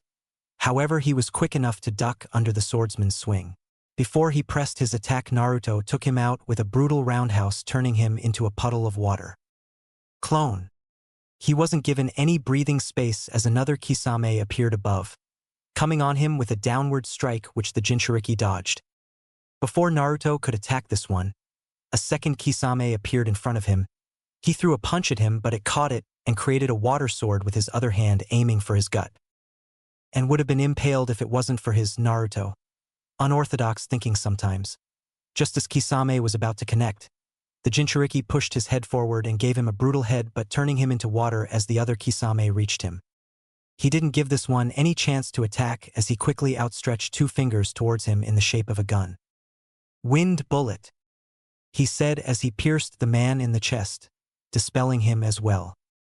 Naruto frowned as the mist thickened. He could sense that Kisame hadn't moved from where he was standing. Obviously, the man was trying to mock him as he heard a chuckle. "You know, if you want a who can make more clones game, I'm all for it, but I thought you wanted to take this seriously," Naruto said as he felt Kisame gathering up chakra for his next jutsu. He sped through hand signs of his own, ready to defend and counter. Water style, water shark bomb jutsu. Kisame called out as the water near him took the form of a large shark. Kisame jumped inside of it and thrust his hand towards Naruto, sending it towards him at really high speeds. Before Kisame could make any impact, Naruto called out his jutsu. Summoning jutsu. A puff of smoke later, Gamakichi appeared on his feet and quickly jumped so as to avoid the battle-crazed shinobi and his water shark. "Yo bro, what's up? I need fire now." "Sure thing." As both Sage and Summon were pulled back down by the force of gravity, they sped through hand signs ready to roast the shark man. Sage art, toad oil. Sage art, wind style, devastating windstorm. Sage art, fire style, flame bullet. The resulting jutsu was a big firestorm that came down on Kisame fast with the intent to roast. Water style, wall of water. A large stream of water was created, forming a protective wall preventing the fire to reach Kisame. The jutsu clashed, but due to the fire's added fuel, it overpowered the water and went straight for the Akatsuki agent. Kisame in turn used the shark he was in to swim fast in order to avoid the fire, and soon realized that was what Naruto had planned as he appeared in front of him and gave him a brutal uppercut, sending him flying to the air. The blonde followed that up by creating a Raisin Shuriken and followed Kisame in the air, ready to finish him, but the bluish man somehow recovered quickly and summoned another big shark, this one even bigger than the last. Water style, super shark bomb. Kisame thrust his hands forward towards Naruto, and the shark obeyed, speeding towards faster than he would have anticipated, but since he already had jutsu in hand, Naruto decided to hurl the Raisin Shuriken at the shark instead. As the jutsu clashed, it looked like the shark was trying to absorb the chakra from the highly powered wind jutsu, but whether it was because of the sage chakra infused with it or the Raisin Shuriken was just that powerful, the result was the shark being completely destroyed but still gave enough time for Kisame to shunshin himself out of trouble. You know, despite what Itachi-san said about you, I do admit to having still underestimated you, kid. But no more, Kisame said truthfully as he threw Samahata up in the sky and created another jutsu. Water style. Great exploding water colliding wave. The swordsman spit out a great volume of water, covering the entire area with crushing unavoidable waves, thereby swallowing up both Gamakichi and Naruto. The water then formed into a giant dome, trapping all three inside of it. Naruto, I have a bad feeling about this, the toad said as it swam closer to the young sage. Me too. I should have summoned Gamabunta instead, the blonde thought begrudgingly. The chief toad would have been better suited to deal with this kind of thing. You're faster than me and a little bit unpredictable as well. I admit it. But there is one thing you should know about me, the criminal said as it merged with its sword, turning into what could only be described as some crossover between a merman and a shark. The stronger my opponent is, the stronger I will be as well. Due to my overwhelming chakra reserves, perfect water control and everlasting stamina, I have been given the name, the tailed beast. You could even say that I am the Zero Tails and you've just entered my domain, kid. Meanwhile, the two clashed, Jiraiya bringing a kunai coated with earth against Itachi's well-placed fire-coated kunai that kept his arm braced. The way Itachi used his second arm to support his other at the wrist gave him enough space to quickly rattle off hand seals before Jiraiya could overpower his one limb. Fire release, great fireball jutsu. Jiraiya was able to leap away, keeping himself just out of the way of the expanding blaze. One of his arms burned, but it was preferable to his entire body being immolated. The Sannin quickly prepared a jutsu of his own as he flew back through the air, Earth-style, Earth Dragon Jutsu. The two contrasting jutsu canceled each other out, but Jiraiya wasn't done though as he called out his second jutsu, Earth Dragon Bullet Jutsu. He then touched the ground, immediately creating a mud source. A dragon-like head emerged from the mud and started shooting out mud balls at Itachi. The Uchiha dodged, but then Jiraiya poured more chakra into his jutsu and combined it with a fire jutsu, making the mud balls fast and searing hot. Itachi managed to dodge a few of them, but they were too fast and too many, so eventually one managed to hit him on the chest. But once again, the renegade broke apart into a flock of crows. Man, I'm really starting to hate birds, Jiraiya thought, irritated, as he disrupted his chakra once again, breaking the sensory genjutsu cast on him by Itachi. Due to him avoiding staring Itachi in the eyes, the Uchiha was restricted to executing only simple, subtle genjutsu. Jiraiya took off running toward the Uchiha and Itachi shifted his left foot back to engage him in a taijutsu duel. The two began exchanging blows and parries and blocks and little feints and dodges. The Uchiha suddenly drew out some shuriken and threw them straight at the older man, who skillfully dodged and ducked, but Itachi took advantage and caught Jiraiya with a flying knee to the sternum that sent him flying. Jiraiya quickly righted himself in midair in time to block Itachi's follow-up kick with his forearm. The Sannin turned the block into a grab, rotating backward to draw the rogue shinobi towards him. A fist to the gut sent Itachi plunging back into the water below, with the wind knocked out of him. Just as he regained his equilibrium, Jiraiya angled up a high kick for Itachi's face that the Uchiha caught with one arm, and Jiraiya could feel his crushing strength as Itachi held him in place. Itachi raised his other hand and made one hand seal, and his chest puffed up. Jiraiya's eyes widened before a giant wave of flames devoured him at close range, though unsurprisingly the sage puffed into smoke. Jiraiya was proving to Itachi just why the man was feared. Despite the fact that he was past his prime, Jiraiya still had enough power to topple some of the best shinobi to this day. He may be faster, more technically gifted, and had a dojutsu, but still the Sannin matched him blow for blow. Left, right, underground? Itachi wondered, his senses on high alert, but once again Jiraiya surprised him when he appeared. Behind you, Jiraiya said, holding a swirling ball of chakra. Itachi's eyes widened. Rasengan. Jiraiya dug the Rasengan into Itachi's back. His success lasted only a second. In a smoke cloud, Itachi was gone, replaced by a log that exploded into a shower of splinters as the Rasengan tore into it. Itachi reappeared a few meters away as Jiraiya began running through a couple of hand seals. Itachi did the same, matching Jiraiya sign for sign. The two men locked their hands on the last hand seal and simultaneously shouted, "Fire style! Great fireball jutsu!" Both inhaled deeply, and their chests puffed up. The two expelled two massive streams of flames that clashed with a deafening roar. The clearing lit up from the light of the flames as the two techniques battled against each other. Itachi's fireball grew larger as he funneled more chakra into it. He played straight into Jiraiya's plan. Another Jiraiya exploded from underneath the ground and ran through a set of hand seals. Ninja art. Needle Jizo, his hair stiffened up, every strand hardening into steel. He whipped his hair back and forth and shot off a hail of needles from his hair like a porcupine would its quills. The hair needles whirled through the flames as the original Jiraiya let his fireball dissipated. Itachi saw the hail. He saw it coming as slow as a snail, throwing reflections of moonlight. Every single sharp, white, deadly strand he caught with clear detail. He saw them all. He saw them at the last moment. He had only a split second to move. There was a shower of thumps as Jiraiya's jutsu connected, the sound coming like 1,000 pitter-patters. The earth all around Itachi cracked from the hair needle hail, kicking up dust that could only be seen with the moon's light. Itachi reappeared a few feet away to the right from where he originally stood, his cloak swaying from the sudden stop in motion. He looked relatively fine, except two of Jiraiya's hair needles had found their way into his arm and shoulder respectively. Itachi removed them without so much as a flinch, and thin trails of blood swam out from the holes. Itachi gave a light cough that went unnoticed by his opponent. "I must say, you live up to your title as Sannin," Itachi stated as he let both needles drop to the ground with soft steel thumps. They were both forced to temporarily halt their gruesome battle when they saw a large dome of water being formed where Kisame and Naruto were. Jiraiya frowned, not recognizing the jutsu, but got more worried as he thought of how Naruto would fare against such a thing. And the trepidation for his student only increased when Itachi spoke. "That is one of Kisame's most dangerous jutsu.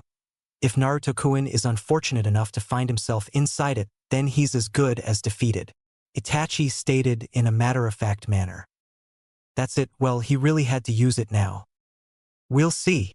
Jiraiya put his hands together and began making a sequence of all too familiar set of hand signs. Summoning jutsu. The twin plumes of smoke that came were too small for any of the big toads. Instead, when the smoke cleared, two small toads stood on both of Jiraiya's shoulders, one on the left and the other on the right. The toad on the right was green-skinned, with thick white eyebrows, a white goatee, a stubble of white hair on its head resembling a mohawk, and wore a high-collared brown cape. The one on the left was a lighter shade of green with a purple head that looked like she was wearing a hairnet with hair rollers underneath. There were purple markings around the toad's mouth, and it was wearing a high-collared cape as well. Itachi's eyebrow crinkled up with interest. "Jiraiya boy? What is the meaning of this?" Came a throaty female voice from the toad on Jiraiya's left shoulder, sounding none too pleased. "You better have a good reason for this. I was making dinner." The toad waved a wooden spoon in Jiraiya's face. "Shut your yapping, will ya, Shima? Look around." A wizened male voice came from the other toad perched on Jiraiya's right shoulder. "You did well calling us, Jiraiya boy. I see a formidable opponent." Jiraiya nodded his appreciation to the male sage toad. Forgive me, pa. "I had no choice," Jiraiya said with determination in his eyes. "Naruto might be in trouble. We need to end this quick." "I see," Fukasaku said as he narrowed his eyes at the Uchiha. "All right then, Jiraiya boy. You know how it goes. Let's do it." The two toads on Jiraiya's shoulders closed their eyes and clasped both hands together. This was one of the jutsu Jiraiya least used because of the fact it was incomplete and secondly, downgraded his looks. He really envied both Naruto and Minato in that regard. His sage mode. The two toads on his shoulders would gather natural energy and then proceed to fuse themselves to Jiraiya, thus allowing him to access the senjutsu chakra they had gathered. He kept his eyes on Itachi, hoping that he could keep him at bay long enough until Shima and Fukasaku had both gathered enough Senjutsu chakra for him to quickly end this battle. Itachi decided he wouldn't wait for Jiraiya and his toads to finish what he was presuming to be the Sannin's trump card. Jiraiya tensed up as the Uchiha began weaving through a flurry of hand signs and leaned back. Fire style. Phoenix flower jutsu. Jiraiya knew if the flower flames were to hit him, they would cause harm to Fukasaku and Shima as well, thus rendering all their efforts useless. The small fireballs came at him, and Jiraiya sped through hand signs of his own. Sealing art, chakra barrier. Jiraiya muttered as a blue barrier erected him. The flames hit, but the barrier stood firm, protecting Jiraiya. Fire style, fireball jutsu. The Uchiha called, forming another fireball that hit the barrier with all its might but was still unable to neutralize it. Hang on for just a bit longer, Jiraiya boy. We're almost done, Fukasaku encouraged as the two small toads continued gathering enough nature energy. Seeing his second jutsu fail to penetrate the barrier, frowned thinking of what he would be forced to do if Jiraiya managed to enter Sage Mode. He had been trying by all means to avoid using his Manjiko, but it seemed that he would be forced to. I see. The acclaim on Fuinjutsu was well-deserved after all, the Uchiha commented as Jiraiya smirked. But then again, every jutsu has a weakness. As he closed one eye, blood profusely leaked out of it, and when he opened it, a black plume of black fire engulfed the entire barrier as it started to slowly but surely started melting. Amaterasu. Black flames. But he didn't even dash. All he did was just look. Itachi had control of black fire that he could use just by staring at something. If ever there was a jutsu that had unfair written all over it.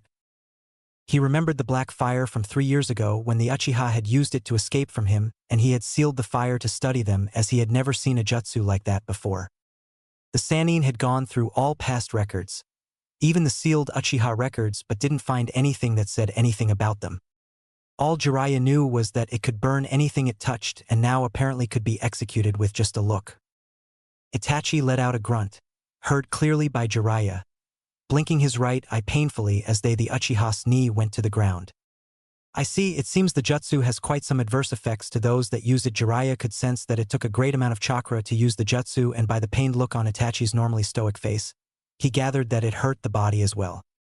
Well, at least it has some consequences, the Sannin thought vindicatively, but his cruel look was turned to one of panic when Itachi stood up and recentered his vision's focal point at him. Only a quick, desperate shunshin saved him, as the spot he was standing on was covered by more black flames, this time completely melting the barrier and started burning the previous black flames as well. Guys. Now would be a good time to enter Sage Mode, Jiraiya said as he hurtled through the air and used another shunshin to land on a tree. Another body flicker, and he was back on the ground. This went on for about a minute, as he felt this was the best way to avoid being caught by such a dangerous technique, one that should be banned in Jiraiya's own humble opinion.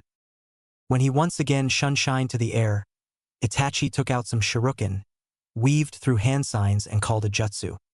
Fire style, Phoenix flower jutsu. The Uchiha fired the flames, but this time the shuriken were inside the flames.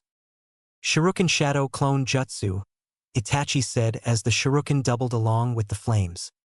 Once again, Jiraiya used a shunshin to transport himself to the ground, but immediately regretted that decision as he just realized that he had fallen right in Itachi's hands when he heard Amaterasu. He tried to speedily maneuver himself to move out of the way, but the black flames caught his left hand, burning intensely. Gah! The Sannin screamed in pain, feeling his burning flesh. The flames were even hotter than he ever expected, and this was only his left arm burning. He dreaded to think what would happen if the black flames had hit his entire body. In a moment of desperation, the Sannin quickly created a seal-less clone who took out a scroll and sped through hand signs. Sealing art, chakra barrier, he said as another barrier erected around Jiraiya. The clone wasn't done though, as it opened the scroll and sped through more hand signs. Sealing art, fire-consuming seal. The flames were then consumed by the seal, leaving the hand charred, bleeding and so black that it looked rotten over roasted flesh.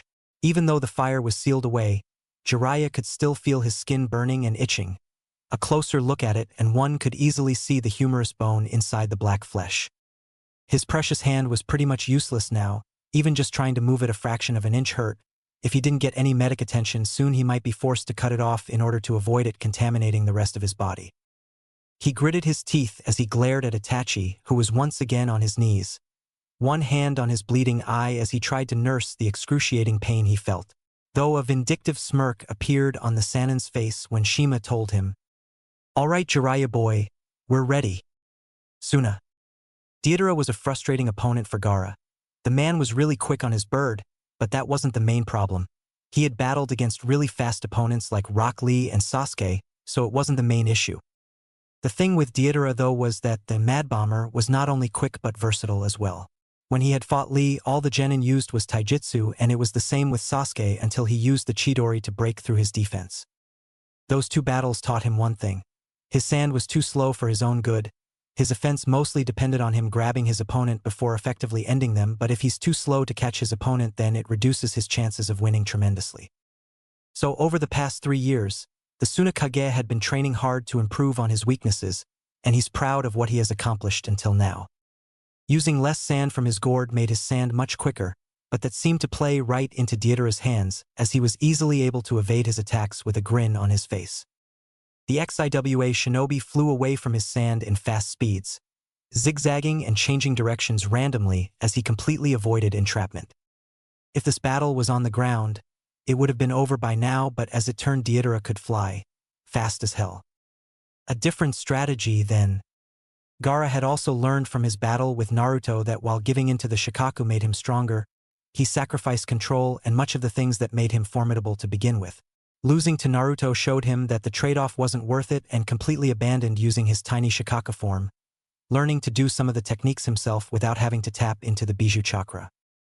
With a series of hand seals, the sand morphed itself into a head of Shikaku that sucked in wind hard, giving off a whistling, hissing sound as a pressurized ball of air formed at the mouth of the construct. Wind release, drilling air bullet. Deidara saw it coming and guided his clay bird was to avoid it when it shot at them in the air. A nice change of pace. At least he can do more with his sand than I had initially thought. It wasn't over though. Gaara needed more chakra through his sand that began to gather at the Shikaku mouth for another compressed air bullet and began shooting them off, one after another with only enough lag time in between them to build up more for a new shot. He could see how much force those large balls of wind had within them. If they made contact with anything, whatever they hit just wasn't going to exist in the same state any longer. A quick decision later, Deidara guided his bird to fly straight to the Kage while still dodging the sand plus wind combo. He flew right at the Kazekage faster than most high-level ninjas could even move and would have scared the hell out of most people, but Gaara was not most people. Gaara's sand formed a thick half-dome right in front of his body as Deidara jumped off of his bird as it crushed into the sand wall, going off in an explosion, catching Gaara in it. Deidara was almost worried that the explosion was too much for the Jinchuriki to take, but then narrowed his eyes when the redhead then proceeded to crumble into sand, revealing to be a sand clone. "I have you now," Gaara commented, appearing behind the art lover who had created another clay bird when he jumped off the first one. "Well," Deidara thought as he turned Gaara's way and saw a horrifying amount of sand rising up from the ground like waterfalls. Only this one, the sand was rising up instead of going down. It just kept coming. When had he put together the time to even do such a thing? "You're quite skilled. That's to be expected from a Kage." Of course, when he'd been firing off shots with the Shikaku's head, Deidara had been flying around to avoid them for over a minute. But was that really enough time to gather up enough sand to make this big jutsu? Good lord, there wasn't any way around that. "I can make so much more. As much as I need," Gaara said as he stood elevated off of the ground by a sand platform while he started manipulating the rest underneath him Deidara's way with multiple hand seals that started and ended with him clapping his hands. "This is why I am known as Sabaku no Gaara in Sunagakure, Gaara of the sand. Quicksand waterfall flow." And with that, Gaara sent every bit of it forward. Deidara was not going to avoid anything like this. There was no way. Even looking at him from where he was standing, Gaara knew as much. He did his best to fly away, but it caught up to him and engulfed him entirely, covering over him and burying him entirely. "Now die for me, sand waterfall, imperial funeral." Dropping down from his platform, Gaara slammed his hands onto the ground and let out a shockwave that sent ripples all throughout a good part of the desert. And that was that. But then why couldn't he feel a body down there as he sifted through the sand to confirm his kill? The one-tailed Jinchuriki's eyes widened when the real Deidara's head emerged from the ground, some distance away from him. He jumped onto a crane and flew upwards, giving him a savage grin. "You're not the only one who can make clones, yeah," the blonde man said, making one hand sign before shouting out. "But now you're standing on my landmines, Katsu." Boom! The resulting explosion went directly beneath Gaara's feet, kicking up a lot of smoke and sand in the process. When the smoke cleared, it revealed Gaara inside a semi-closed ball of sand, effectively protecting him from the underground explosion. Though when Gaara brought his eyes back to Deidara, he was surprised to see the mad bomber grinning instead of showing frustration that his jutsu had just failed. "You have a very good defense," yeah, the blonde praised. "But you've just made a big mistake," he said, making an all-too-familiar hand sign. Gaara wondered what that meant, but immediately understood as small clay creatures emerged from the sandball protecting him. He wasn't given any time to escape before they all exploded right in his face. Boom! When the smoke cleared, it showed a pissed Kazekage with half of his face and left hands taking the form of Shikaku. He growled loudly in pain and anger, and it doubled when he saw Sasori killing his people with what he could only assume to be a puppet of Suna's past Kage. And he moved to help his fellow Jinchuriki, causing Deidara to chase after him, now reversing their earlier role of cat and mouse. Meanwhile, Sasori decided not to waste any time and made the Kazekage fly forward, his wooden limbs crackling in the air. One of the Jounin launched an exploding note at the flying puppet with a short fuse forward, but the Kazekage puppet glided to the right easily and extended his arm forward. Joints and incisions in his arm popped open, revealing several series on intricate seals on flaps of his arms. The seals glowed for a moment before bursting forth with hundreds of hands. Fu used her bijou-enhanced speed as she, along with the remaining 4 Jounin, tried to stay as far away from the puppet as possible. They run, ducked, dodged, and tried with all their might to avoid being caught by the extending limbs. Their job got even harder when the puppet's arms disconnected from the elbows and started shooting out hundreds upon hundreds of senbon. Fu called upon Komiai's wings, still in chakra cloak state, and flew high, completely avoiding all of the senbon, but her comrades weren't able to avoid as 3 of the Jounin were made into a human pincushion, leaving only the fan-wielding shinobi, who used his wind techniques to deflect them and used the fan itself for protection. "For down. 1 more to go," Sasori said, finding himself impressed that Suna Shinobi would last long against him and even force him to use the Kazekage. He thought of releasing his poison mist but decided against it as it wouldn't do much in such an open space. Seeing more of her teammates die like that, Fu let a feral growl as she let more of the Komiai's chakra, up to 3's tails worth. The puppet responded by letting out iron sand from its mouth that began to shape spikes in the air. Iron rods shot forward at her as Fu darted forward. An iron rod shot down right at her chest, only to be batted away like a fly by one of her flailing red chakra tails. Iron rose out of the ground, causing Fu to leap and launch an arm forward with a roar. The arm extended and flew right at Sasori, who sidestepped with wide eyes. That was the first time he had seen of any chakra manipulation such as that. Fu gave another leap, causing the Kazekage puppet to fall back to protect Sasori with a giant iron shield that the Jinchuriki collided with. The fact that the girl was batting away iron rods annoyed him to no end. In addition to that, any time anyone clawed at his wall of iron, any other human would be paralyzed. However, this damn girl could claw, scratch, dry hump the wall for all she cared and would not be affected by the poisons of the wall made of his iron sand. Being a Jinchuriki was just an unfair advantage. Nevertheless, this battle was his for the taking. He would have been in much more trouble had the Jinchuriki being able to fully control her bijou, but seeing her struggle to maintain her 3-tailed state alleviated Sasori's concern of facing a perfect Jinchuriki. A sizable part of Sasori's wall broke apart as it took the shape of small shuriken, kunai, and spear. A little flick of the wrist was all it took to send the small sand weapons hurtling towards Fu, intent on piercing her, though before they could their target. The desert sand rose up and clashed with the iron sand, effectively ending the attack. Sasori didn't have to guess who responsible as Gaara appeared by Fu's side, giving him a death glare. "Are you all right?" he asked, seeing how her face was flinching from the bijou chakra currently surrounding her. Well, I'm not dead yet, Fu replied as the fan-wielding Jounin joined them, his fan practically torn to shreds with Sasori's senbon and his clothes showing spots of blood. Kazekage-sama, the man said, momentarily shocked with Gaara's new look. The last time he had seen him like that was when he was still terrorizing the village. You should go back to the village, Gaara said, his voice a mix of man and beast. He pointed at the Jounin. Sudoku, if the battle carries on like this, it will not end well for us. Go back and request for backup while I hold them. Request for Granny Chio. She may be past her prime, but she still remains the best puppet master in the village at the moment. Fu, I can't risk you being caught by these guys. I underestimated them, but you shouldn't pay the price for my mistake. If Akatsuki manages to catch us both, it will not only be disastrous for our respective villages, but for the entire elemental nations as well. I thank you for risking your life to fight with for my village, and but these guys are after me too, the Seven Tails retorted.